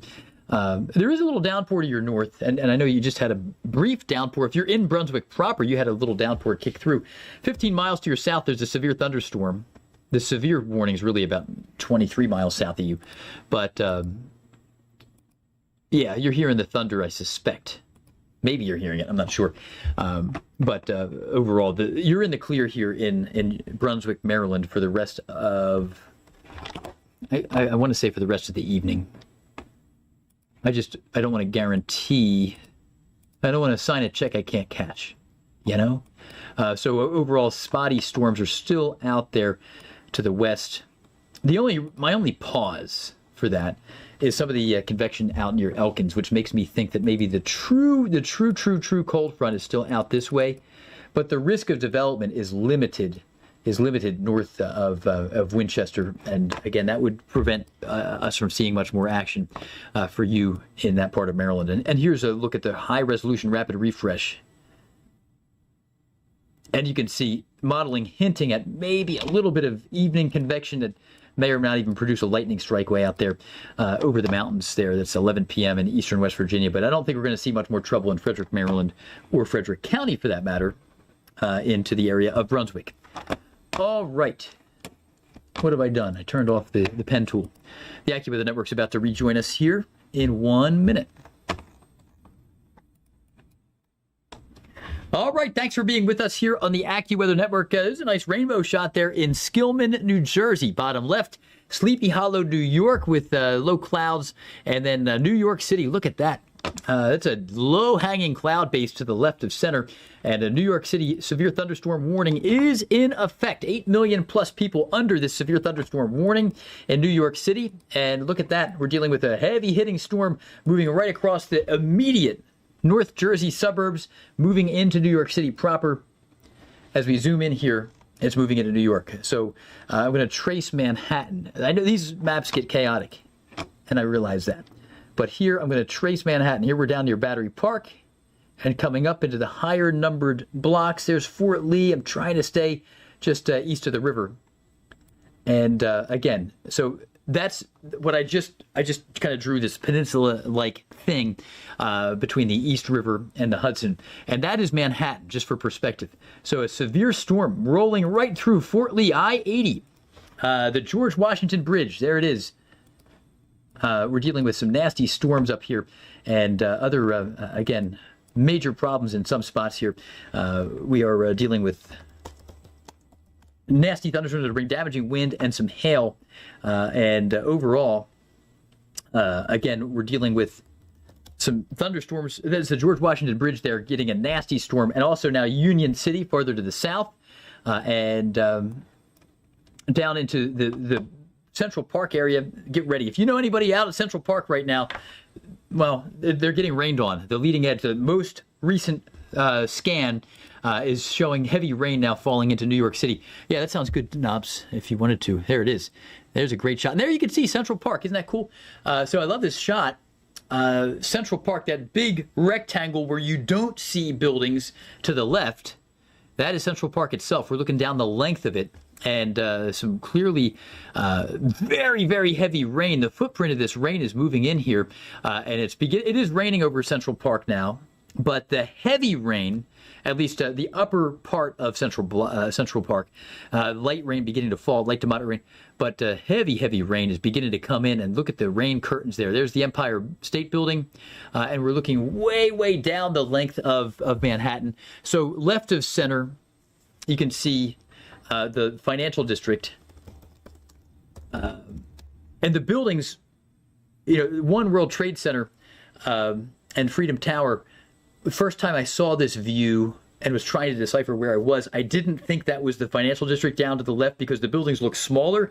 It's just because we're so high up in numbered blocks. We're up into Midtown Manhattan, looking south and southwest. It's almost looking directly south, I think, from this view. And look at the foot of the storm, the widespread heavy rain, the curtains of rain creeping in. This is in real time. This is live, so it's not a time lapse, but you can even see the motion as the heavy rain envelops more and more of the city. There's minute by minute. And by the way, the rate of speed for this storm, I think that was redundant, rate of speed. The storm is moving at, most of these have been moving at like 35 miles per hour. This is southeast at 30 knots. That's a marine warning. So that's about 35 miles per hour. 30 miles per hour, approximately 30 to 35. So again, it's somewhat of a slow process, but just like a vehicle unyieldingly traveling down I-80 at 35 miles per hour, or 30 miles per hour, you're making progress. So every minute, you're seeing that rain pick up farther and farther to the east. So what, every 2 minutes is going a mile, I think? Yeah. Just checking myself here. So about half a mile per minute, the expansion of the rain across. And in New York City, that's very swift movement across all of Manhattan, with the very heavy rain falling, and damaging straight line winds would be the main concern. Now, we don't have a whole lot of damaging wind reports yet with this. Up in Bergen County, a tree down onto a home in Forest Ave. There was a lightning strike. I've been meaning to mention this. Jesse Farrell mentioning. We do have a considerable severe thunderstorm threat now into D.C. Considerable, which is kind of the most elevated, more elevated language for the wind threat into D.C. So D.C. area. We're going to get to that in a minute here. Before I totally head south, though, Jesse mentioned a lightning struck a home in Lakeville, that's east of Scranton, and that was in the 4 to 5 o'clock hour. You can see the views in New York City, rain enveloping, heavy rain in New York City. It's moving through the area, now reaching into Queens and the north side of Brooklyn. Getting into this, it's just about to reach the Brooklyn Bridge if it hasn't yet. At least the next radar scan will probably show that. Up into the Bronx and up into Harlem. It's coming down hard there in Harlem. The upper numbered blocks in New York City facing some nasty storms, upper numbered blocks of Manhattan up into Harlem. But we're going to be clipped by this, and if you're down near the toe of Staten Island or out near Sandy Hook, you're going to get a great view of this from Sandy Hook looking north, but you're probably not going to see much specifically there. There's Bill Waddell in Linden, New Jersey. He's on the move. Moving through, he's looking into this storm here. And here's Linden approaching Elizabeth. And again, he's entering kind of the south side of the severe warning soon. So Bill in Linden, I'm going to measure. Oh, he's in Newark now. Okay, even better. Thank you. So Bill's entering the warning. He's in Newark, New Jersey right now, and Newark is on the edge of this severe thunderstorm warning. Before we go to break, I want to make sure we get down to D.C., and this is going to be a main point of emphasis for us as well. All right, here we are. Severe thunderstorm warning with significant wind damage potential with this one. Considerable risk of wind damage. Weather Service still holding this one step shy of the destructive severe thunderstorm warning, but the considerable tag has been added to that warning. And you can see we've had nickel-size hail, and we're going to likely see some more wind damage reports here coming out of this one. So let's go to the quick view of the high-res radar data out of Sterling. And the storm's closing in on the area of Washington, D.C. The leading edge of this reaching D.C. here fairly soon. Tyson's Corner in about 18 minutes. And areas around Falls Church in 23 minutes in Virginia. We just took the AccuWeather network to a commercial break for 2 minutes. And, yeah, what'd you say? Slack chat. All right. Start of the Mets, start of the New York Atlanta game, New York Atlanta game. We can't say team names sometimes. I'm telling you this during the break. We avoid saying team names for fear of being sued. And I think this started years ago with a major football organization greatly protecting their championship game name. That's why every commercial in the world says the big game. And I think, because of that and fear of litigation, the National League New York game against Atlanta is going to be delayed because of the weather. So that's why sometimes we'll say New York is playing New York. That's if it's an interleague subway series. But that's why in broadcast TV, outside of news, outside of true news, sometimes there's a little bit of a fear of saying actual team names. That's why we get weird sometimes. All right, but that's the big concern there. I'm going to see if let's go back up into the area of New York briefly. I think they'll get the game in fine in Flushing Meadows at Citi Field. We could say Citi Field, but zooming in. I don't know why I feel licensed to go on rants on YouTube when I can't, and I don't feel the same freedom on the network when we're not in a commercial break. Maybe it's just a less formal format. Also, okay, we have Washington hosting Seattle in D.C. So in D.C. also a rain delay. That's going to be a tougher one there, but a couple of rain delays in MLB action. All right. Well, during the commercial break, the rest of the view there in New York City has been obscured by very heavy rain. There's a nice shot from Bill Waddell from the edge of the storm in Newark, New Jersey. Very nice, very nice. Presumably not far from the river there, as we're probably in the marshy area. There's not a lot of dry ground in Newark that doesn't have buildings on it, so we're likely in either the coastal plain or obviously along the coastal plain. We're obviously into marshland there or something. But again, we have New York hosting Atlanta in baseball action, but not postponed. Rain delay. I do think that they'll get the game in. I don't think it'll be postponed. They should be able to get it in fine there. We have about 28 more miles worth of rain to work through before we're in the clear. So that's just going to be a temporary rain delay there in New York for that NL matchup. And let's go down to the south, and also a rain delay in Washington hosting Seattle. Good stuff, Brian. Thank you. Good intel. Brian Leda with some chat here on our internal communication tool. And overall, we're dealing with some severe weather potential. This one's going to be maybe a longer lasting rain delay, though I do think they'll get the game in.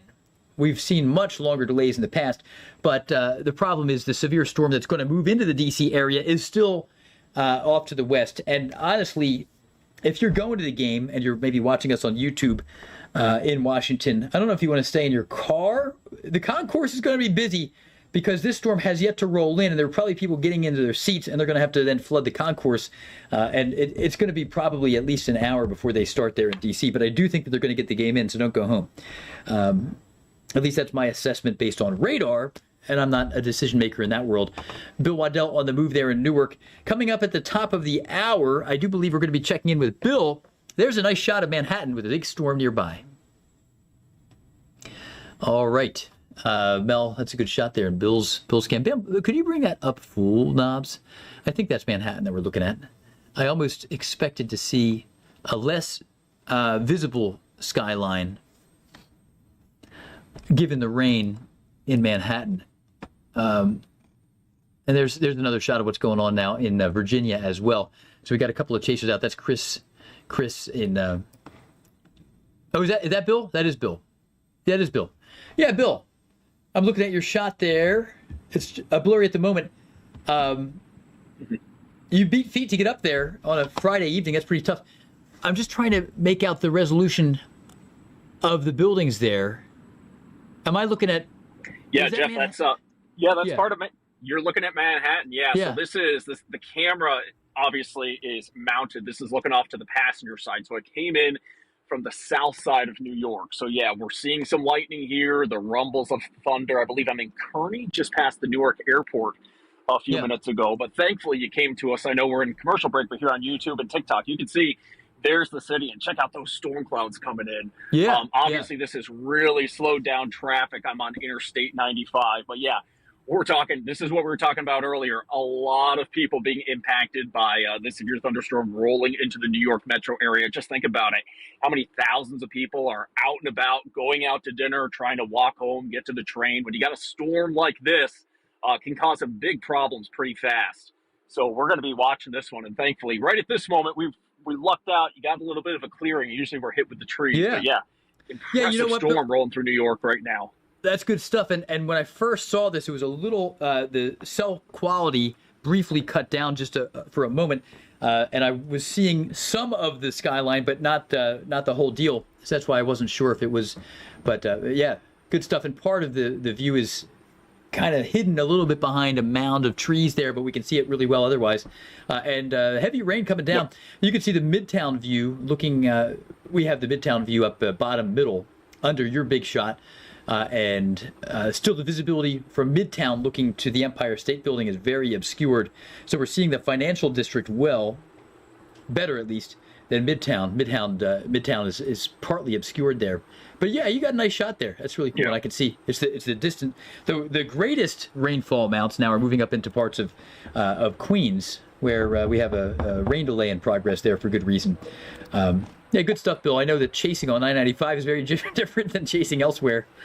I got to tell you, Geoff, trying to make it from Princeton, New Jersey up to New York, I am absolutely shocked that I made it this far on I-95. So thankfully, traffic was with us. We were able to stay on the south side of the storms, but clearly now you're looking out of the passenger side window. But I can tell you, looking straight ahead, very slow go with traffic right now.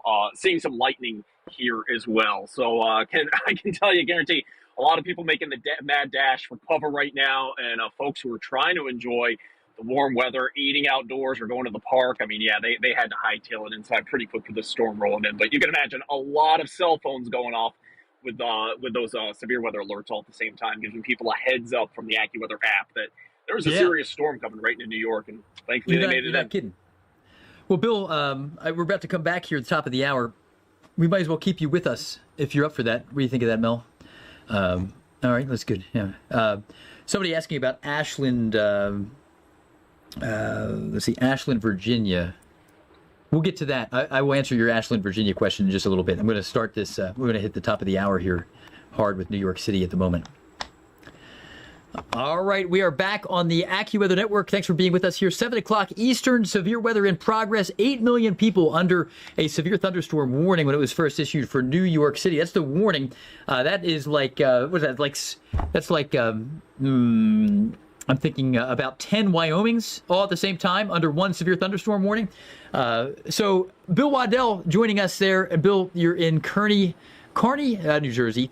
I get confused between there's one in Nebraska. I think that's Kearney. This is Kearney, I think, in New Jersey. But Bill, biggest city in the country facing a severe thunderstorm threat right now. How have the roads been? Yeah, I got to tell you, it is a slow go on 95 just past Newark Airport a short time ago. So we came in from the south side of the storm. I was surprised, honestly, that how far we were able to make it from Princeton, Jersey, here to New York. What you're looking at from what was the dash cam, we had to pull over, mount it on the passenger side window. So you might get a clearing here just in a little bit with that shot as we move past some of these trees. But you can see those dark storm clouds. I saw several flashes of lightning. So you can imagine a big storm like this rolling through the city. A lot of people trying to enjoy a warm Friday afternoon. Here's your shot right here, Geoff. There's the clearing. Oh, yeah, look at that. There's the city off to the right in New York. Yeah, so I'm going right past, for folks who are familiar with this area, I'm on 95 going past the Secaucus and Rutherford exit. And there's your shot right there. Pretty impressive storm here for June. A lot of heat, a lot of humidity and instability for these storms to fuel themselves and to intensify. I can tell you, I was trying to make it to the severe thunderstorm warning down in coastal Jersey earlier. And for folks familiar with the Princeton, New Jersey area, very slow go with those side roads, with all the trees also hurting our signal as well, trying to get this shot out. So I took a chance trying to get on 95 just to give you guys this vantage point of what this storm looks like rolling up through New York City. I knew I couldn't make it to the beach in time, and I figured, Geoff, Friday afternoon, mid-June. There's a lot going on, plus all of the World Cup festivities and fan events Yeah. going on. I did not think I was going to make it anywhere near New York for the top of the 7 o'clock hour here on the East Coast. Very surprised that I made it up here. Thankfully, traffic is moving on 95. But yeah, you can imagine a lot. This was well forecast. We warned people in New York City, be prepared for that potential isolated storms. Not everyone going to see storms similar to some of the Northeast storms we saw through push through Pennsylvania and parts of New Jersey yesterday. We told people these were going to be isolated storms, but when they pop up, if you're in the path, you're going to be dealing with some headaches. And that's what millions of folks right now are dealing with in New York City, especially parts north of Manhattan.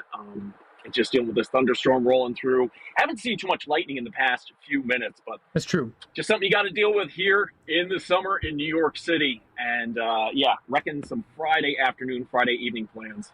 Yeah, well, great work, Bill. That shot there has been worth the price of admission.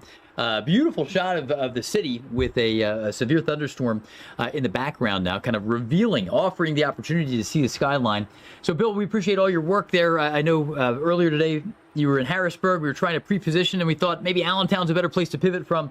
And this has worked out with a really nice shot of this New York City skyline. There it is, with a severe thunderstorm in progress, pulling east, soon to enter and entering the stem of Long Island now, moving into parts of Queens and the north side of Brooklyn.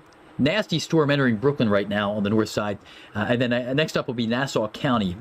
So this you'll likely get a severe thunderstorm warning for Nassau County out of this in the Hempstead and Long Beach area very soon. Great stuff, Bill. Thank you so much for being with us again, Bill. Be safe out there. Thank you, Jeff. Appreciate it. Yeah, always. It's a great shot there from Bill of the beautiful skyline. There's no skyline quite like New York City's. All right, so we have not been talking as much about Connecticut and Massachusetts, and we're taking some very mild heat for that on YouTube, but that's fully expected. That's why we have the criticism is good, because it makes us better. And overall, we haven't talked about Massachusetts much now because there hasn't been severe weather in Massachusetts. There is a developing severe thunderstorm complex now that now does have a warning here into Waterbury, Connecticut. And it has been a little bit of time since we were up in Connecticut here. So let's take a look at this here. Waterbury, nasty storm in progress. Nasty storm in progress here into Waterbury and moving into Wallingford. Wallingford, you're still dry at the second, but in a few minutes you're going to get into it heavy. New Haven, Connecticut, New Haven County, Western Hartford County, and Litchfield County under a severe thunderstorm warning. It's southern Litchfield, southwestern Hartford County, and then a big chunk of New Haven County that's going to be hit by this here. Far western Middlesex County grazed by this. It's largely missing Hartford, but another storm is kind of prompting a little bit more concern into the western suburbs of Hartford here soon, as areas like New Britain, good minor league baseball town there, facing a strong and severe thunderstorm moving in. And again, this may evolve in such a way that we could be clipped by this in Hartford. Look out there, as again, there is some developing convection up near New Hartford and just west of Avon. So look out there in Connecticut. I think that you're in the clear largely in Massachusetts, and outside of maybe southern parts of Rhode Island, we're going to be in good shape there. Not yet seeing a new warning issued yet for Nassau County, but I think you're going to be up next there in the New York Metro. And now, very patiently, very, very patiently, we have a viewer waiting in Ashland, Virginia. Ladia 1471. I'm sorry I haven't gotten to this earlier. We were just up to the north. Ashland, it's a nasty little storm. You had been under a warning. But the warning in Ashland has been allowed to expire, but it's still a heavy thunderstorm, and there's a lot of lightning with this one here as well. So a nasty little storm in Ashland. Most of the radar indications are that you're probably not going to have damaging wind with this one in Ashland, but there could be more later. So the door is closing for quiet weather in the Richmond area as storms rumble in from the west and from the north. And we talked about this earlier when we were kind of debating how to handle the Richmond nowcast. Would storms move in or would they develop over your head? And you can see these have not moved in. They just developed over your head. And a lot of the time, I'm going to take a few liberties here and draw something that's not the true cold front. I'm going to draw an outflow boundary. And we're a little farther from the radar site. But if we go back, I'm going to scrub back in time and talk about how these storms are evolving. If we go back in time, these storms to the north launched a little small-scale cold front southward. Not a true cold front, but it behaves like a cold front. The true cold front's to the west. You can see little tracers here of the little radar reflectivity, little increases of noise there, a sign of a little gust of wind. And that gust of wind undercuts, because cold air is dense and it hugs the ground, it undercuts this very warm, humid air.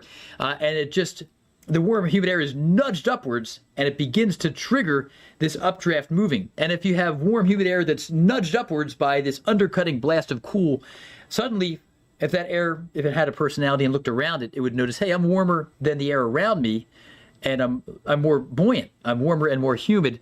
So warm air rises. So you get that bubble of air that's warmer and more humid than the air around it, and warm air rises. So it's in an unstable environment. It continues to rise, and it continues to rise until finally you get a thunderstorm to develop.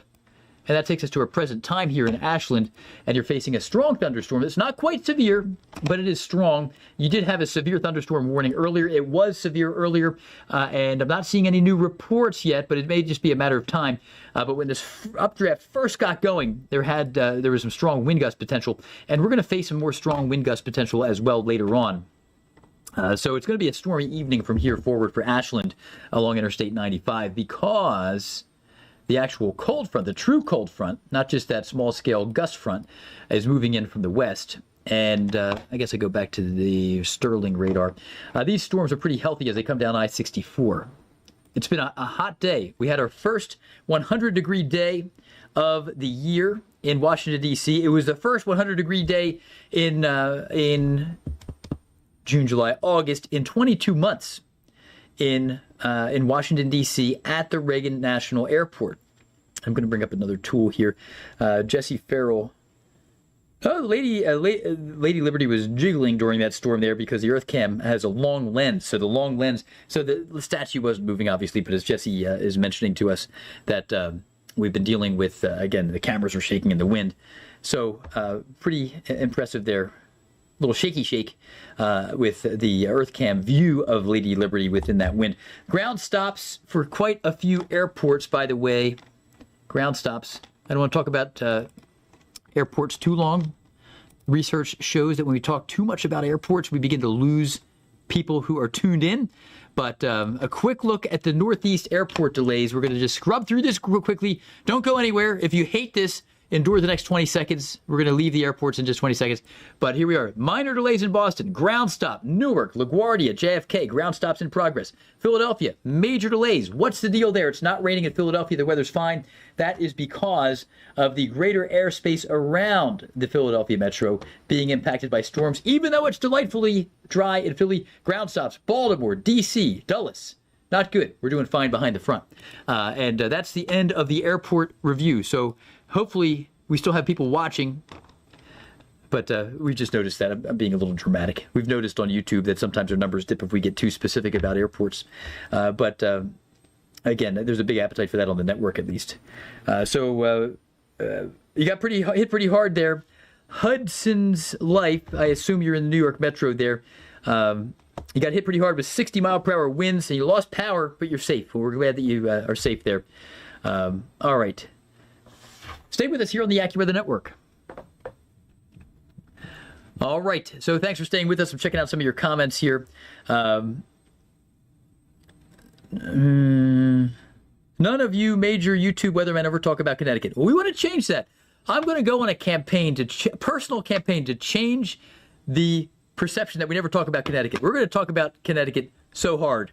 And let's go there right now because we have a severe thunderstorm warning right now in Connecticut. The most important, undoubtedly the most important state in the nation here. We're going to go to Connecticut.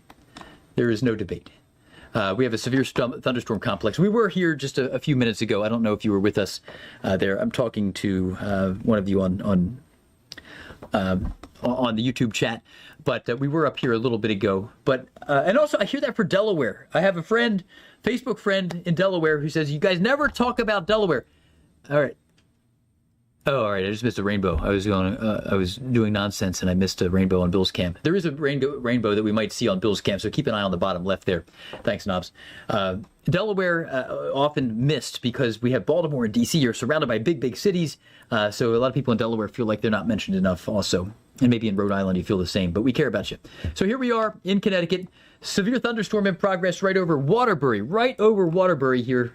Interstate 84, a tough drive right now from New Britain to Southbury. If you are driving down if you're with somebody who's about to drive down I-84 west of Hartford, it's just going to be nasty. It's going to be nasty out there. Severe thunderstorm warning in progress in western parts of Hartford County, southeastern parts of Litchfield County, and into New Haven County as well. It also clips a little bit of western Middlesex County.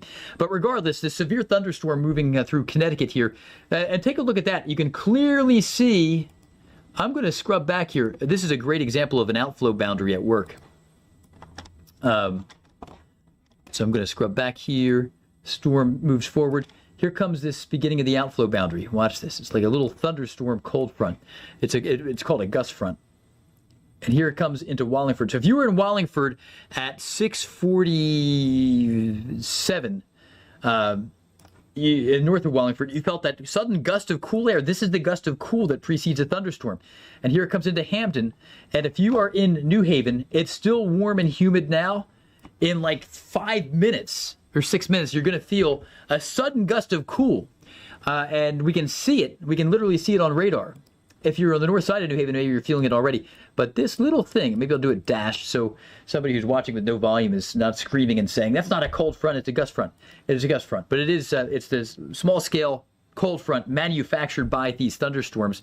And that is the impetus for sometimes new thunderstorm development. And what we might see is we could see, again, new development down near Bridgeport or Norwalk as we get gust fronts coming in from multiple directions.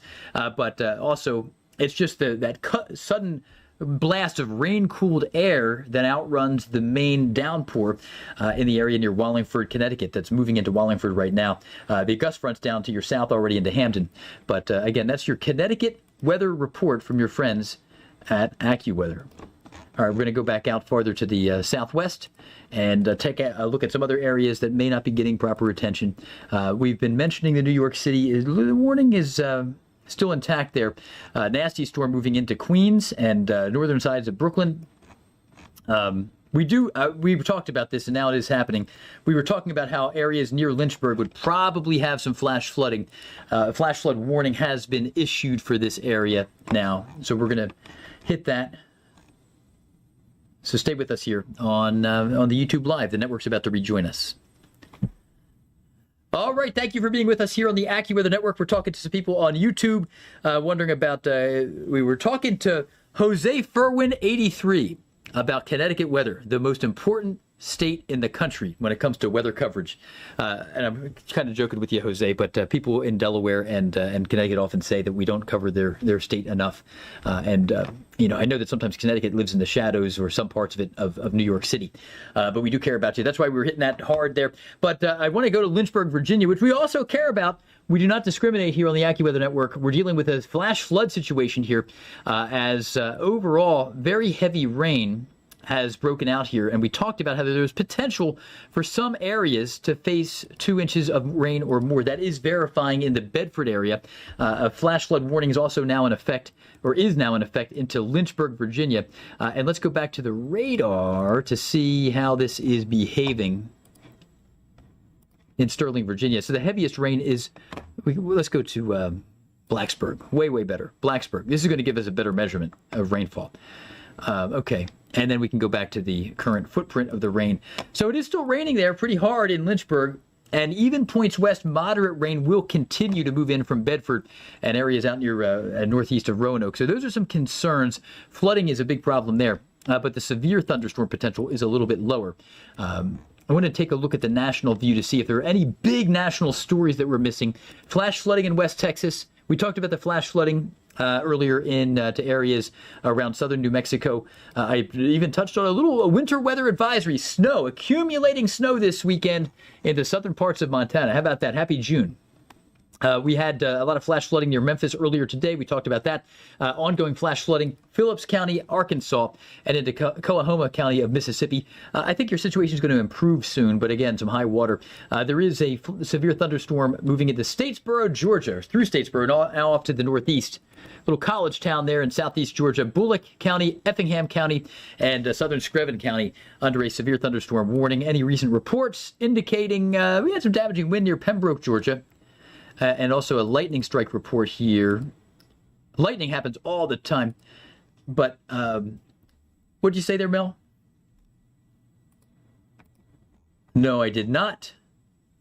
Little Rock landspout. Let's go back here to the reports. Okay, all right. We had a Little Rock situation. I don't know why Jesse, I don't know why the Little Rock landspout LSR is not popping up on the in our system. It may be on the Barron system. It may not like it because it is categorized as landspout and not a tornado. I'll hold on a second. I'm looking at this. I have another resource, as you know. The DC cam is going to get better as well. I agree. All right. So just a quick word on what's going on in Little Rock, Arkansas. Nothing in the moment, but earlier. I just want to loop this. What did I miss? Jesse, feel free to put in the chat information about a Little Rock landspout LSR. It's not plotting on GRE for me right now. I do have LSRs on. Yeah, I don't think, I think it's because it's categorized as a landspout. There may have been a brief landspout tornado in the Little Rock area, or maybe not necessarily in Little Rock, but maybe miles from Little Rock in somewhere in Arkansas. But overall, let's get back to DC here. We have a nasty storm moving into this area, and that's going to be a great shot there. Really, really nice shot in the EarthCam view. The bottom right shot is really impressive with another thunderstorm. It's been the west side of D.C. and then southward that has seen the worst of this, at least for major city impacts. And here we are with a gusty thunderstorm wind beginning to push in. I'm going to measure this one from the radar site, and we'll just do the straight up base velocity wind because I think we can get a pretty good measurement. And all this, the radar can measure winds at this vector. So let's see what that speed is. And we got 55 mile per hour gusts, pretty darn low to the ground. It's only 10, 13 miles away. So most likely just maybe 5 or 6 or 7 or 800 feet above ground level, we have 55 mile per hour winds moving into DC. Much of that, I'm trying to grab the hotter pixels, 50 plus at least. A lot of that's going to mix down to the ground. When I say mix down, the winds are going to translate that strong, the vertical winds, updrafts and downdrafts, that's going to mix some of the strong winds aloft.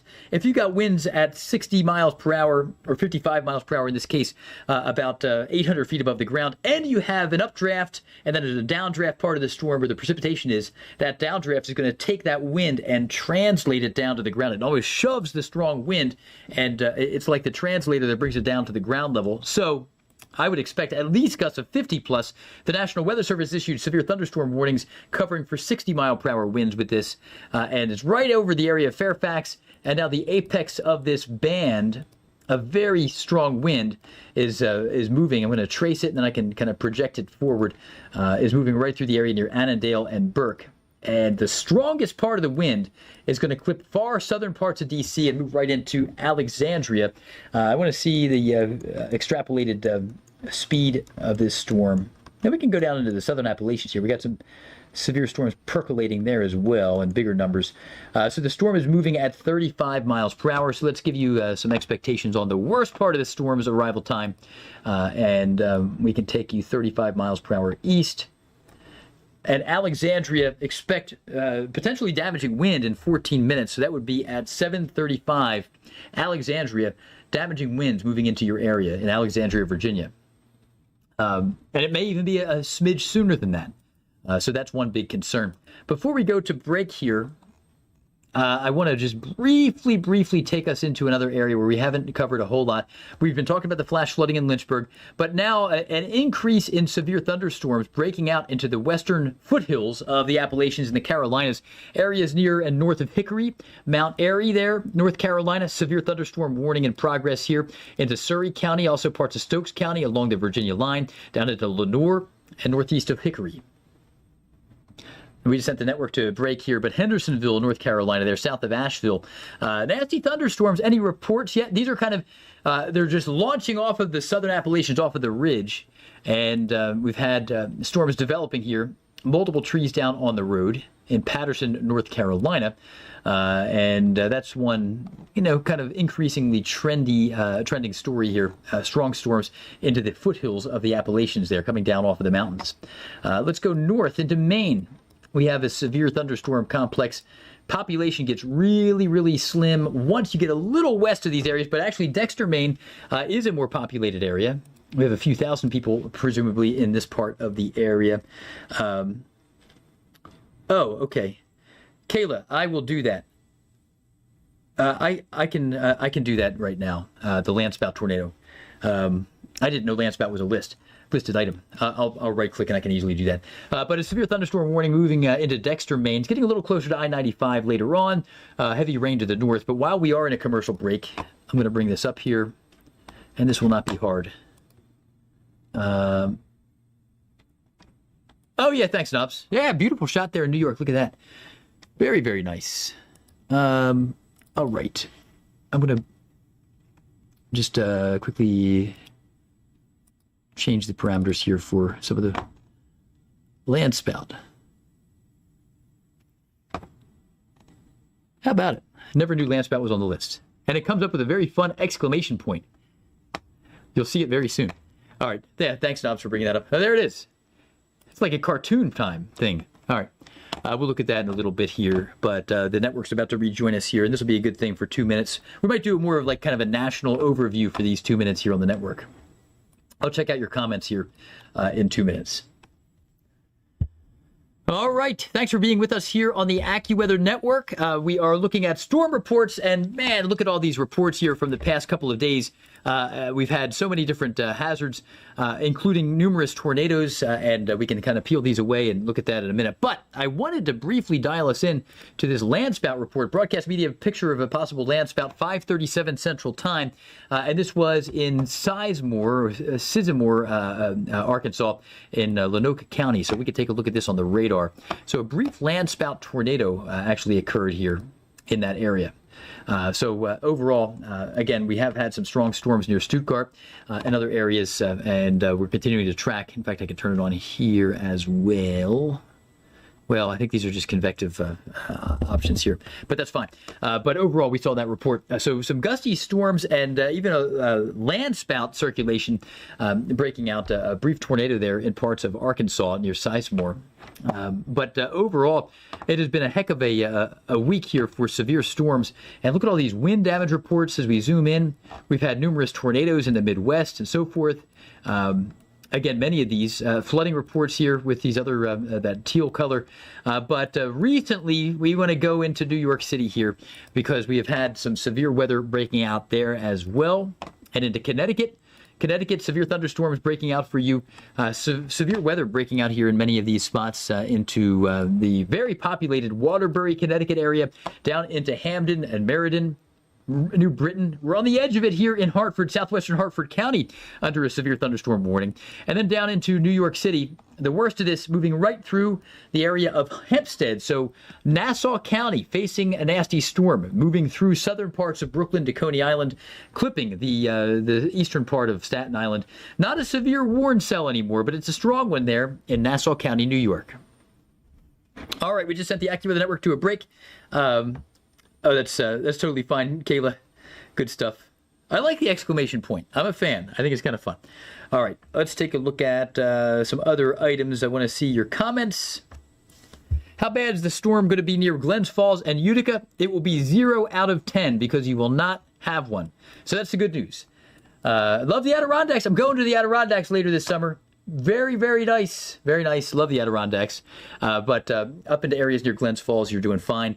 The severe risk has ended for you. In fact, I want to see if our forecast team has updated one of our graphics. No new updates, but you know what? I can do it manually for you. I'm not going to actually full scale. I'm just going to scribble on it. I don't want to step on their toes, and I don't really have the bandwidth to do this cleanly right now. But if we were to look at, if we're like a fly by the seat of your pants, if I were to look at the severe risk right now, I would throttle it down just to basically that area. And obviously, Glens Falls, you're in the clear. Utica, you're doing fine. The Mohawk Valley, no worries up this way at all. And then I would keep most of the action down. This is basically my quick and dirty assessment of severe risk at the moment. And I'd carry this all the way down to the coast, probably missing Delaware. So I think this is the remaining severe risk area. Those areas. If you're north and west of there, and I don't want to step out of line here, I'm not seeing any convection in Tennessee. So I think, again, this was drawn up for earlier today. We saw a lot of storms in those orange zones. Not all of them. We didn't see it in Baltimore. We did just south of town, though, between Baltimore and D.C. But all this area we can get rid of. So that's my take there regarding the risk. And again, clearly no concerns up there in the Mohawk Valley. Hey there, Devin. Responding to somebody on the YouTube chat. All right, we're glad that you guys are all here. I do appreciate that you're here. Yeah, but Glens Falls, you're doing fine there, Devin. No worries there. Yeah, I'm glad you guys got some rain too. Justin Partridge, good point, Justin. Let me bring up the drought monitor here. I know flash flooding has been a concern in some areas, but this is the big story again for some of you. If you're not dealing with dangerous flash flooding and you don't have water in the basement, what's happening right now is ultimately good news as long as we don't have power outages and trees down. And again, we don't want any trees to fall on people. That happens and it becomes a deadly event. But it's been such a significant drought. So there is some good news in this. And if you look at the color contours here, 1, 2, 3, and 4. This is 4 here. So areas like Fredericksburg that have seen flash flooding, you have an extreme drought. It may not feel like it at the moment with all that high water, but long term, the drought monitor, you might say, what the heck? We've been dealing with rain recently off and on. Why are we not, why are we still in a drought? We're not under an extreme drought. The federal government that manages this product, they're taking into account the groundwater, which may be far removed from your experience if you're not looking at that. But groundwater is a big factor in this. So it takes a long time to get out of drought. But the trend is good. And that's good news there for a lot of us. Great shots there. We have both simultaneously a rainbow over Manhattan and a spectacular shot of the pre-sunset view in Washington, D.C. So it's pretty rare that you get two stellar, like 5-star major metro shots in the Northeast at the same time on EarthCam. All right, thanks for being with us here on the AccuWeather Network. We got 3 great shots at the bottom of your screen. In progress right now, a rainbow over New York City from North Jersey. That's a great EarthCam shot. Boots on the ground, Bill Waddell in North Bergen, New Jersey. He's been tracking some severe weather there. There's lightning and that beautiful view in Washington, D.C. as well, all simultaneous. That's like a 5-star shot there with significant rain returning. There's a severe thunderstorm. So really, really nice shots here, all at the same time. We go through weeks here on the AccuWeather Network where we don't get anything quite like this. If the storms aren't right up against the cameras, and it's the summertime when I love snow, but summertime, and I think some of you weather photographers would agree with me. Summer convection is just a beautiful thing. It's a dangerous thing, and we don't celebrate that aspect of it, but just the interplay between the light and the clouds and the fact that these clouds are convective and they're small scale. With a snowstorm, you have clouds, just a shield of clouds the size of Ohio moving over areas, or way bigger than Ohio. And there's nothing much photogenic about the clouds. But with thunderstorms, where you have small-scale convection, the scale of a county or a fraction of a county in some cases, you're going to get areas that have sunshine And then you have areas where there are these tall clouds that go 40,000 feet up into the sky, and that just does amazing things, especially when the sun gets low on the horizon and it can peek through. So that's a really great shot there in D.C. And if you're on the edge of a storm, sometimes you can capture an even nicer shot. So sometimes people talk about travel, and I once read, I forget who talked about this, but there was somebody who talked about travel, and people, they spend lots of money traveling. But this person was a weather nut, and they were saying that they don't travel as much, but the atmosphere travels through them, and you get like this landscape that just changes over your head. So if you're maybe stuck in rural Nebraska, which is a great place to be, the sandhills are beautiful. I have a friend who lives there, but if you're far from the beach, you get like this theater of the sky that moves over your head every day, and it's kind of an amazing thing. All right, let's go to Chaser Chris O'Neill joining us live from Lake Caroline, Virginia. Chris, these storms are raining to beat the band in the area where you are. I hear it. Tell us about what you're experiencing. Well, there have been some down trees on some of these back roads out here. Heavy rain off and on, and right now I'm in between several clusters of storms. Okay, and when I said that storms are not, quote unquote, not severe, some of our viewers might say, what the heck are you talking about? We've had down trees and all this. What I'm noticing is the Weather Service is abandoning most of the warnings west of I-95 in central Virginia right now because rain is becoming the dominant issue, and most of the wind speeds that were earlier 60 miles per hour plus are now sub-severe, in other words, under 55 or under 57 miles per hour.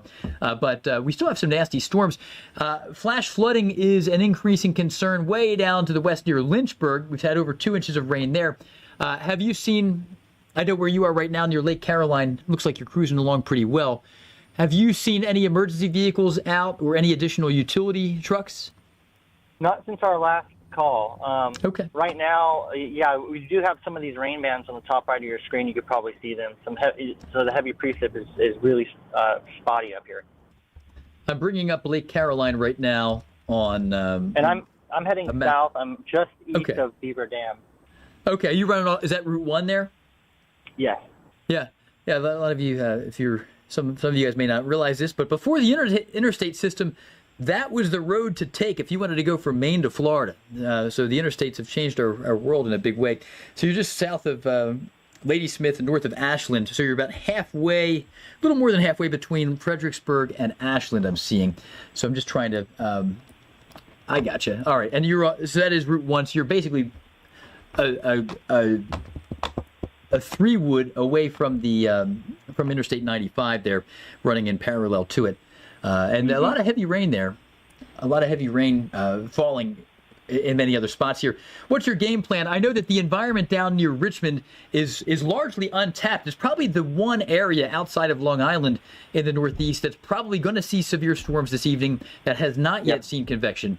So I like your heading. Are you planning on just going right down to Ashland and maybe getting into Richmond? I'm continuing south. Yep, going to get in front of it at this point. All right, good stuff. Well, Chris, we appreciate all that you have been doing with us today here. If you see anything wild in the next 26 minutes, give us a shout. We're going to be live until... Okay, yeah, we're live until 56 after the hour. And you know what, Mel, why don't we go back to Chris at 54 to close this out? If that's all right with you, we could close the show out with Chris, because I think he's just going to be getting a little closer to the area where, we have a lot of heavy rain at the time. And I think among our chasers, that's the future of this event. I'm most concerned about Richmond down to Virginia Beach, and decreasingly concerned about New York as the storm's moving away from there. And the fact that Chris is making the investment of time to get down there, we might as well use him for the last little bit of this.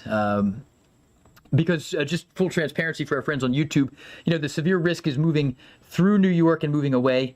It is pulling through southern Connecticut, which is arguably the most important state in the nation when it comes to weather coverage. I'm somewhat kidding.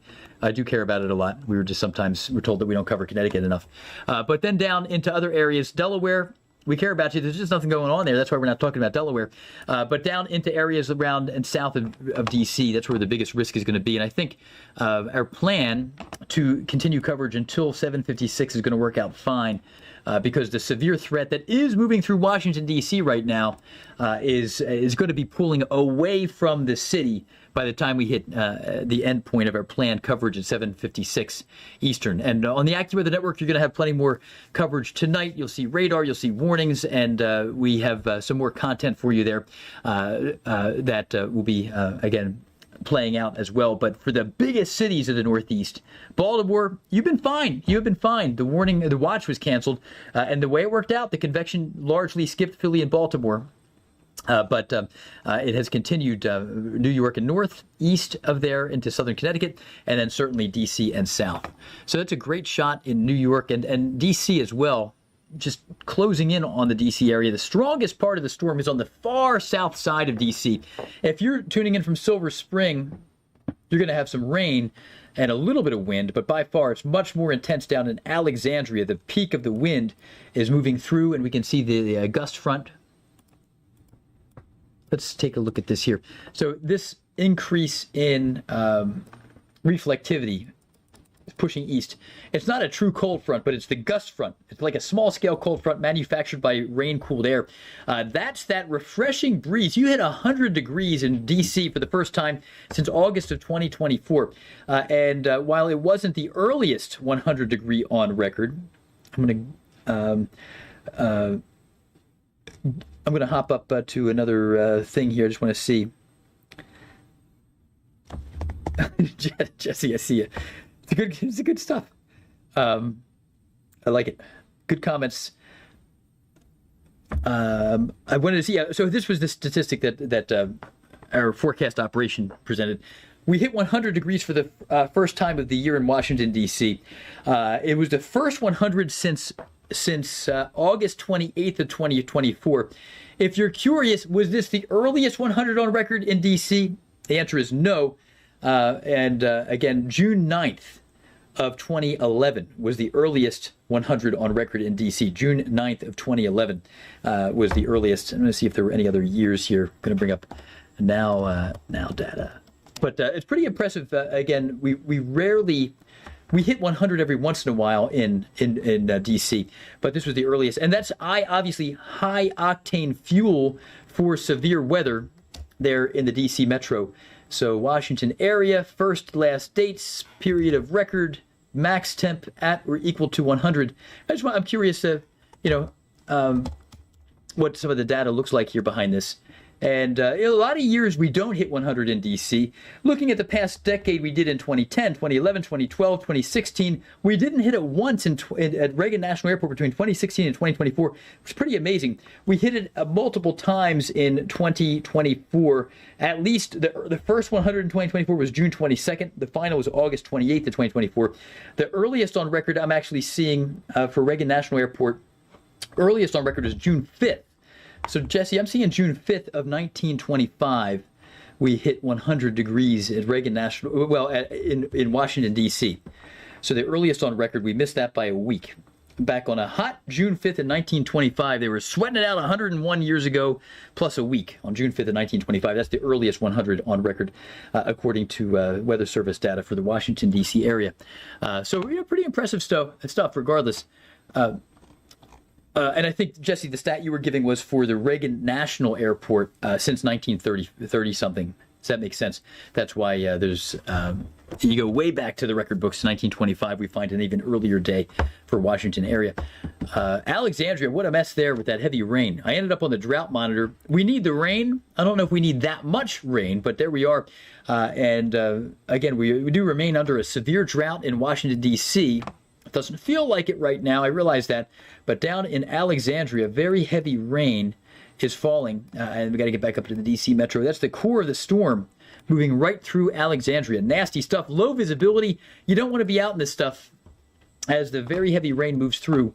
And the storm hazards here, as we briefly go to a commercial break here, I want to take a look at the storm hazards in Alexandria, get rid of the lightning.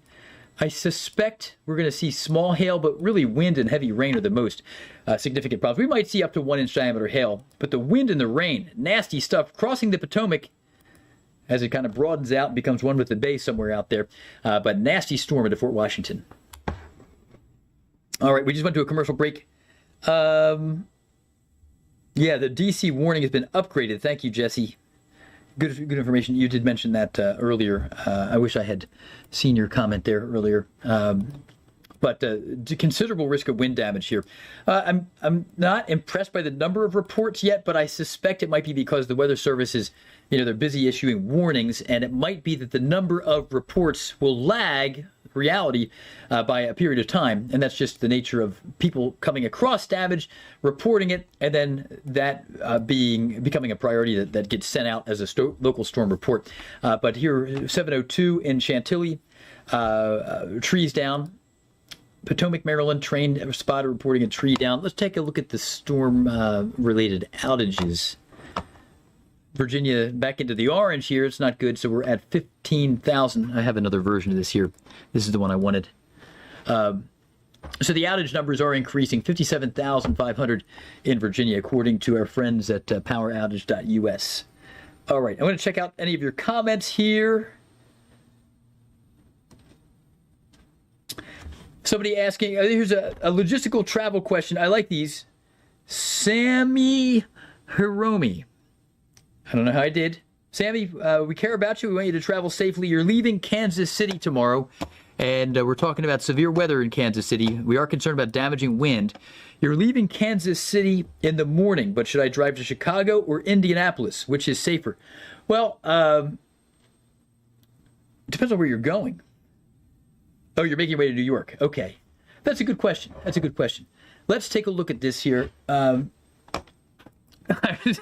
Without the full context of the New York thing, it's like, well, I don't know, where do you want to go? But yeah, that's a good question. So I'm going to sleaze this west. And again, all right, so let's take a look at the weekend here. Tomorrow, you're going to make half your drive to New York. So what's the best bet? We are going to, and if you work in the world of business, I'm not talking to you, Sammy, necessarily, but just, if you run an operation and you want this kind of intel, our team can help you. This is an AccuWeather for Business sales pitch. We do this stuff all the time here at AccuWeather, helping to give weather intel so you can plan logistics and safe travel. And if you're in the world of shipping or something like that, or if you just have a lot of people and you work for a major corporation and you do the travel for your business and you want to keep people, you don't want to waste business time. You don't want them to get stuck in Philly at an airport for a day. It's unprofitable. We can help. All right. So here we are. You're leaving Kansas City in the morning. Should you drive to Chicago or Indianapolis? Well, if you're leaving Kansas City in the morning, you're likely going to be fine. I think I would go to Indianapolis. I would do Indianapolis. And my reasoning for that is Saturday, by the time you get to where you're going, Saturday evening, I'm concerned about storms in Chicago.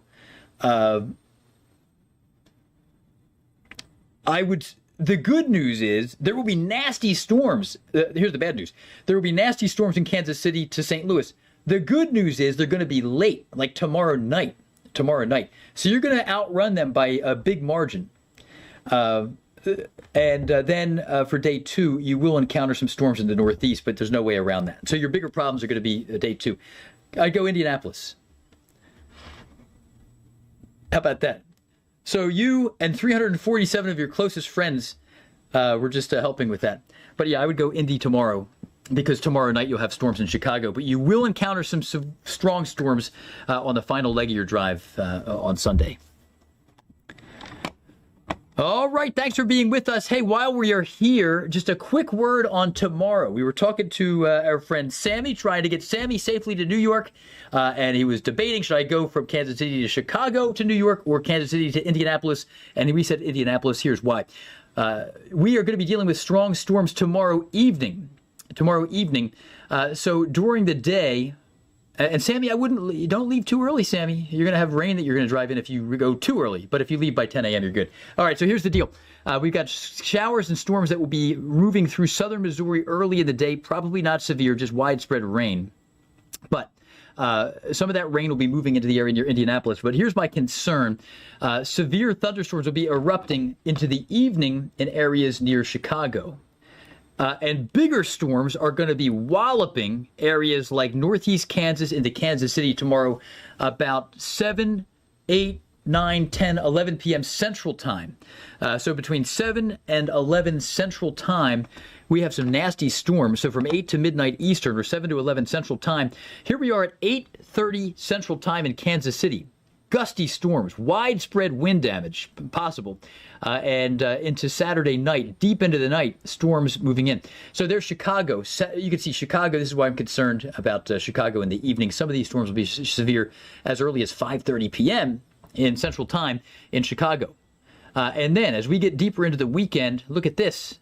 Storms more widespread than today will move through the Northeast on Saturday, well, on Sunday. That's Sunday 5 p.m. And two bands, one for the I-95 and then an interior. Then the interior band will probably maybe fade a little bit as it gets down near Philadelphia. But the severe weather risk is out there. So overall, here's your severe weather risk, kind of a more comprehensive weekend view. Saturday night, we have severe weather likely. It's going to be late. It may not be until maybe Kansas City, probably around sunset or later. Around sunset, look out for it. And these gusty, severe storms. There will be some risk for isolated tornadoes, but it's mainly a damaging wind risk that we're concerned about Saturday evening and Saturday night. Chicago, it's Saturday evening when some strong storms will push in. They shouldn't be as intense as 2 days ago. That was nasty out there on Wednesday night, and Thursday to some extent. Wind, flash flooding, and hail, all concerns eastern Kansas to the Mississippi Valley. And then Sunday, risk develops farther south. The tail of the front shifts south. Here we are with some strong and severe storms across the area here into the southern plains. We had a landspout tornado touchdown in Arkansas today, by the way, in the past couple of hours. Southeast of Little Rock. But Sunday, I wouldn't be surprised if we eventually end up, and I'm not going rogue, this is not an official AccuWeather forecast.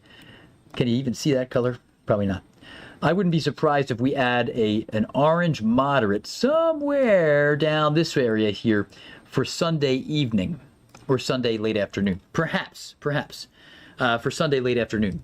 That is an increasing concern for damaging wind. But, it may even be up this way. But it's mainly wind that we're concerned about on Sunday. You'll notice at face value, we don't even mention isolated tornadoes. Could there be one or two? Yes. It's a summertime convective environment, but it's mainly a wind threat Sunday and Sunday night in the Northeast. That is, at face value, at the moment, a step down from what we're seeing today. But if you're in Baltimore or Philly, you didn't see it today. You did not see it today. You probably will on Sunday. In fact, I would put a reasonable... I'm not a betting man, so I'm not going to actually bet, but I would, if I were, I'm very confident that you're going to see thunderstorms in Baltimore and Philadelphia on Sunday. And again, that's Sunday. But here we are with today's graphic, and again, we've been able to kind of go rogue and trim a lot of that. The only risk area, I shouldn't even show that right now, because the risk area for severe storms this evening, I got a lot of stuff on the map here, don't I? The remaining risk, I'm just going to draw my own. I think the forecasting department might be working on an update. I'm sure they're going to update that soon. I don't see an update yet since 2:47. So all right, here is your severe risk for the rest of this evening. I'm going to zoom it out. We care about our friends in Maine. Some severe risk limited in Maine. Long Island, I would even trim Rhode Island out of this. And then some risk down this way, and the most significant threat, in my opinion, is going to be in Southeast Virginia, the Richmond area. That's your remaining severe weather threat. So, and I think on a localized scale, maybe into the mountains, a few of those storms, but I don't think they're going to have enough traction to make it all the way down. So all the rest of the crowd here, behind our front, life is looking a lot better for you. It's looking a lot quieter. Let's go to Bill Waddell now, who has been in Hoboken, New Jersey. Bill, you got some great shots there, and I appreciate all the hustle over the past few days. The storm over the Manhattan skyline was great. So what's going on where you are right now? Yeah, Jeff, life returning back to normal quickly for a lot of people after this thunderstorm rolled through. I mean, you don't see this very often. Check it out. A rainbow right over part of New York City. Here we got the Hudson here behind us. I got to tell you, personally, I'm impressed. I've never had such luck trying to drive around New York City area, the tri-state, especially on a Friday afternoon, especially in the summer, not to mention World Cup festivities, fans out, a lot of people. So The thunderstorms, they did move quickly through the New York City metro area, sent a lot of people scrambling for cover. Of course, the severe weather warnings going off on millions of phones across the New York metro. But again, as you said, storms are clearing out of the New York City area, people coming back outside, going to get some dinner. I did see some flooding, minor flooding, but especially in those concrete areas, the dips under the bridges where there's really no place for that water to go fast. There were some, if you were watching the dash cam earlier, there were some cars splashing through that in this part of New Jersey. But again, storms rolling through may have wrecked some outdoor eating plans and some festivities for people. But as quickly as those storms arrived, they have cleared out, and a lot of people getting back outside to enjoy the rest of this gorgeous Friday evening in New York City. All right. Well said, Bill. We really appreciate it. And thanks for all you did today. Great stuff. Past couple days. Beautiful shot in Hoboken, New Jersey. Post-storms, ground stops continuing at Newark, LaGuardia, and JFK. We'll be right back. All right. Thanks again, Bill. We're going to break here. We're still up on YouTube, but yeah, great stuff. Of course, Jeff. Don't ask where I parked, though. Don't ask where I parked. It costs $7,000. Yeah. I'm just waiting for that. Yeah, now we can show people. Just waiting for the toll bill after this. But yeah, you should get out of here. I never made it through. Yeah, never made it through New York this quickly, especially on a Friday with storms. But beautiful, beautiful evening, and glad folks are able to make the most of this. All right, well, invoice it to AccuWeather, whatever it is. I have no authority to say so. Sure, we'll try. Yeah, I don't think there's any location in Hoboken where you're actually permitted to beach a vehicle, but it sounds like you did. We'll let you go, Bill. Good stuff, man. Thank you. Yeah. All right, good stuff. Hey, we do have ground stops continuing. Newark, LaGuardia, JFK. Over 1,876 cancellations today overall, but 12, that's globally, according to FlightAware. But in the U.S., 1,247 cancellations. And you can see Boston, ground stop, the Newark, LaGuardia, JFK. Philly, we got major delays, but the ground stop. The only I-95 major airport among these that's even flying in and out right now appears to be Philly. Mel, do we have the ability to go to Chris here as we close this out? All righty. Fantastic. Thank you, Mel. We have a report of injuries here. This is not good. All right, thunderstorm blew down. I'll mention this as we before we toss to Chris. 2 tents at a local church. A number of injuries reported, some critical, near Monetta, Virginia. It's east of Roanoke. That does not sound good at all. Critical injuries there. That's awful news there. So that's the first report of injuries that we've become aware of. Hope that everybody's going to be okay there in that situation near Roanoke. All right, thanks so much for being with us here. Just a breaking news right off the top here. A quick report of outflow from a thunderstorm blew down 2 tents at a local church in an area of Monetta, Virginia, that's east of Roanoke. And there were a number of injuries reported, some reportedly critical. So we certainly hope and pray that everybody's going to be okay there. But critical injuries reported in the area east of Roanoke. So nasty stuff. Just for a quick 1-minute hit here, if we could, before we close out, let's go back to Chaser Chris O'Neill joining us now from South Ashland, Virginia. Chris, we appreciate all your hustle today. Severe thunderstorm in progress again in Ashland. How's it going right now? Yeah, very heavy rain. I'm just getting on the other side of it right now, heading south. There's been some cooling on the roadways, especially off to the shoulders. So motorists are driving a little slow. Lots of CG lightning with this. And aside from that, that's pretty much a majority of what's happening right now. Okay. Well, Chris, thanks for all your reporting today and your hustle. Your video has been great. And I know it's not easy chasing on I-95. You were on I-95 at the same time as Bill Waddell chasing for us up in North Jersey. So that's not an easy assignment there. But thanks for putting up with it. Great stuff today. Glad I could help. Thank you so much. All right. We'll work with you again sometime soon, Chris, hopefully. And for those of you who have joined us through the AccuWeather YouTube chat and live stream or on TikTok, we are glad that you've been with us. Thank you so much. Smash that subscribe button, as the kids say. We're going to continue to do this kind of thing as severe weather evolves during other days as well. We do appreciate you, and download the AccuWeather app. It is the best weather app out there. We've got human beings, 125 plus meteorologists at AccuWeather working hard every day, holidays, day and night, in the middle of the night, Matt Rindy will be coming in along with others to work on that forecast. All right. I think we're good, right?